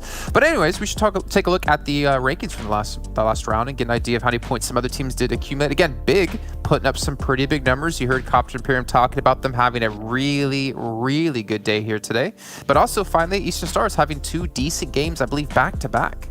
Yeah, I think it's just down to the fact Eastern Stars needed to have some good games to close off today. This Super Weekend, they've been pretty much invisible from time to time. Of course, got himself a win at one point, but Game Lord was starting to run away with a huge lead, and now also you look at the fact that Big has overtaken that spot earlier, actually, towards the top. So Eastern Stars actually finishing off the day with a really strong 23-pointer is really good for them. But yeah, Team Doom, able to see them every once in a while. They get himself a win every single day, it seems. So Team Doom able to close it off properly, but one nade, Kularis could have changed everything there, but luckily enough for them, Kapahale didn't have any. That's the thankful situation for some of these teams that are clumping up in these field finishes where so much utility has already been expended to get themselves or other teams into those positions, right? As opposed to Team Doom, who, for the most part, should have won this game given the position that they had in those buildings to then have to transition out of there into the fields, because they should, in theory, have had more resources than everybody else scrambling about there trying to survive like field mice. Like field mice. Okay, all right. ChasMac 11 points as well. Excuse me, 9 points. You got Deus Sirens in there with 6, and LMV as well at 5. I feel like that's maybe LMV's worst performance, or like a round worst performance, which is actually a compliment to them because of how many points they've been getting so consistently. Game Lord, I feel like it's been a long time since we've seen them in like the top 3, or obviously taking a chicken dinner. But you got Nexus in there. Unicorns 11, fortunately having a quiet end to their super weekend, the first one. Exquisite Décode as well, down on 0 points. The thing that when I look back at this entire second Super Weekend that really stands out to me in these rankings, and especially in the overall rankings that we'll look at later on, is Romanian Boys are just fell off, it seems. We have not seen too much. Of course, you have a specific game or two that maybe goes well for them throughout the Super Weekend and a few extra kills, but man, this was the team that we built up as to potentially be the newcomer team that will contest with the teams at the top. But no, you have teams like LMV Gaming that have been doing extremely well, teams like Excuse Me that's been getting really good points, super young roster, and Romanian Boys are just not there anymore. I don't know if this is just a bad Super Weekend for them. We'll see if they come back next Super Weekend, but they've just not been playing on par of what they showed in week 1. Yeah, I mean, night and day, right? I think this roster still holds the damage record for our games in the tournaments with something like 3.8k, I think it was, coming out in that Yasnaya finish that they were able to blast with. So it really is night and day. To think about how they were performing in that first couple of days of gameplay compared to recently, where have they gone? I'm sorry, I just got distracted by production doing a phenomenal Photoshop of Imperium looking like it. Wow. Oh, wow. That was haunting. I swear you could sneak that in on a graphic and no one would ever know, and then they'd spot it and have nightmares forever. Our top players though in the last round of play here. Octavian. Whoa! Yeah, I mean, okay, so Octavian did great, but just to kill. Come back to yeah, that's actually very strange. What the hell? They have to show this picture. That was a very genuine what the hell. Yeah. Well, I'm in two minds. One, they have to show this picture of Imperium at some point before we finish this day. And then two, yeah, how the hell did this happen? I mean, the thing is that Octavian is constantly a standout player. And Imperium and the guy and Copter were kind of addressing this whilst this game was going on, right? Like, he constantly gets himself in decent positions. He's constantly trading. But to only get 1 kill is almost impressive. Considering the damage. I mean, I wonder who's been stealing those kills away. I don't know if it's like his teammate able to snatch it away every time. If that's the case, then great. But if he's just other teams around them taking them away, then unfortunately a little bit sad for them. But Zero's been pretty consistently at the top here. When Doom gets some decent performances, Zero's always the very big outlier for the team. Of course, Action from time to time does join the mix. But I think Zero has been rising to the occasion a lot of these games, and I'm just really impressed by Zero's performances right now. So yeah, keep on going, homie. Yeah, you talk about individual standouts, right? We talked about Alicio before, how he's MVP last season, how he's on track to be MVP again here in Season 2. But if you look at like individually, like Zero definitely has kind of that same effect within his team, his same team. But let's take a look at our damage and Easter Stars. I mean, you saw Octavian doing like 1,100 of that 2,900, but only gets 1 out of the 11 kills. Is unfortunate. But then you see Team Doom at 2,500. I feel like this is probably some of like the most damage we've had in our like top 2, top 3 teams in a match ever this season. That's like 7K between the 3 teams. I think this is one of the games that's the most top-heavy in terms of overall damage done. Like 2,000 damage or so coming out from ChasMac Gaming, no big surprise. But Doom, a lot of the damage that they had this game is due to the fact that they were one of the teams going towards Longwood, and they had the compound right up north of that, the transitions into the fields. And their game plan was, we clear all of the south, and we just take control from the fields from those type of positions. So yeah, Team Doom did exactly the game plan that they had to make come together to actually get control of that field finisher. I think that the damage really speaks for itself, that they were trying to be as controlling as possible, and it worked out at the end. Speaking of control, I'm going to do exactly that and take us into our next segment by taking a look at a recap of what all happened today with our victories. Now, I can tell you what 3 of them are going to be really easy at the top of my head because they're going to be big, as you see in round 1, 2, and 4. But excuse me, sneaking a win on round 3 and Team Doom, as you just saw on round 5. Now, we kind of mentioned these past couple of days, I feel like the Super Weekend hasn't been as explosive. We haven't seen many results with like 10+ kills so consistently, but this one definitely was starting to get up there, especially with Big starting with 16 kills in their first chicken dinner ever in their Super Weekend. Told you, man. Big Sunday. There we go. It's time. Let's see if that continues throughout the tournament. But Big Sunday is definitely here. I mean, even in this last game as well, after getting themselves 3 chicken dinners, we had, I think, a 3-piece coming out from one of their members as well, in terms of an amazing spray transition coming out. Beast, I believe. I think, yeah, like they have actually dominated today, and rightfully so. It's about time. It's about time. Well, it's funny that you mentioned Beast, because as we move on into our daily MVP, we have a little bit of time before that. Don't worry. Oh. I'll chill a little bit before getting into that. But yeah, I mean, Big in general, it's been good to see them kind of rise up. They knew that they had to try and convert wins. And the way they approach these circles seems very different from what we saw from them in the first Super Weekend, right? I think that this team able to find the best entry points every single time is definitely a thing that's been setting them up. And they don't have easy rotations. Don't go looking at this and say, oh, they had circle luck all the time. This team on the first game they dropped North Severny. It was a southern circle towards Melee Island. And they actually did one of the best transitions, one of the best positions to actually convert that into a win. So they're actually working hard for these wins. It's not really luck of the circles. They're actually putting a lot of effort for it. Okay. Well, gentlemen, you know it is time to do our MVP. So, like always, we do our prediction from you two. Who are you predicting, Kalaris? Mihi. Hands down, Mihi. That's going to be my choice. You're wrong. It's oh no! Imperium. Oh my god. It's awful. Stop. Best part about this is, you know how he uses like the paper boat to like lure in the kid? I bet Imperium's sitting there holding a 1+9. He's like, hey, you want to play some PUBG Mobile? And they reach for him, he grabs him. Yeah. It's tempting. It's tempting. Max, I can't believe you didn't pick me here for this MVP. I didn't have time to pick. What do you mean? I was going to go for me. I was going to that since the very start. Took too long to answer, so you ran out of time. Imperium, like surprised me, okay? I was completely off my game right there, and I did not know how to respond. But yeah, Mihi, no big surprise, he's going to be the MVP today. Beast was very close. I would love to know exactly how close Beast actually was to being the MVP. It might be down to a kill or two because Beast had a really strong last game, and that survival time does help quite a bit. But Mihi, we talked about this a few times, right? About how he was with Destiny, and I was maybe a little bit scared about the synergy not being there. But the team just plays so well around Mihi. He's set up every single time for these specific moments where he can just shine through every game. And if they keep going like this in the third Super Weekend, and once again the point reset into the finals, this could be the once again first place team in this event. I mean, look at the accuracy coming in from every single one of these moments as well. Long-range sprays, long-range taps, sprays on moving targets going through smokes, kind of evaluating that exact movement into the smoke and then knowing how that's transitioning through. It's really, really well played by Mihi today. Okay, well, you guys are talking about number ones. I feel like we haven't hidden the fact that Big have taken that number one position away from Game Lord. Let's see by how many points to see if there's been any other movement here on any of our pages. We had Conqueror, who fell off the first page onto the second. We'll see if they've fallen farther down, as Eastern Stars have passed Game Lord as well here. So Big, now our new leader at 315 points with still one Super Weekend to go. That's pretty impressive. 6 points ahead of Eastern Star. Of course, Eastern Star's down to the fact that not their strongest Super Weekend by far, only having himself one chicken dinner, had himself 4 of those actually in the first Super Weekend. So definitely they're going to be looking at this, hoping to do better in the last one. But Game Lord also not the best performance, but you start to see a little bit of a big discrepancy between the teams. For example, 3rd to 4th is actually a pretty big lead that's starting to be created, 4th to 5th. So we had 6 teams starting to really be strongly at the top, but you're starting to have a pack of 3 teams that are starting to separate themselves from the rest. That can get dangerous as we move on forward.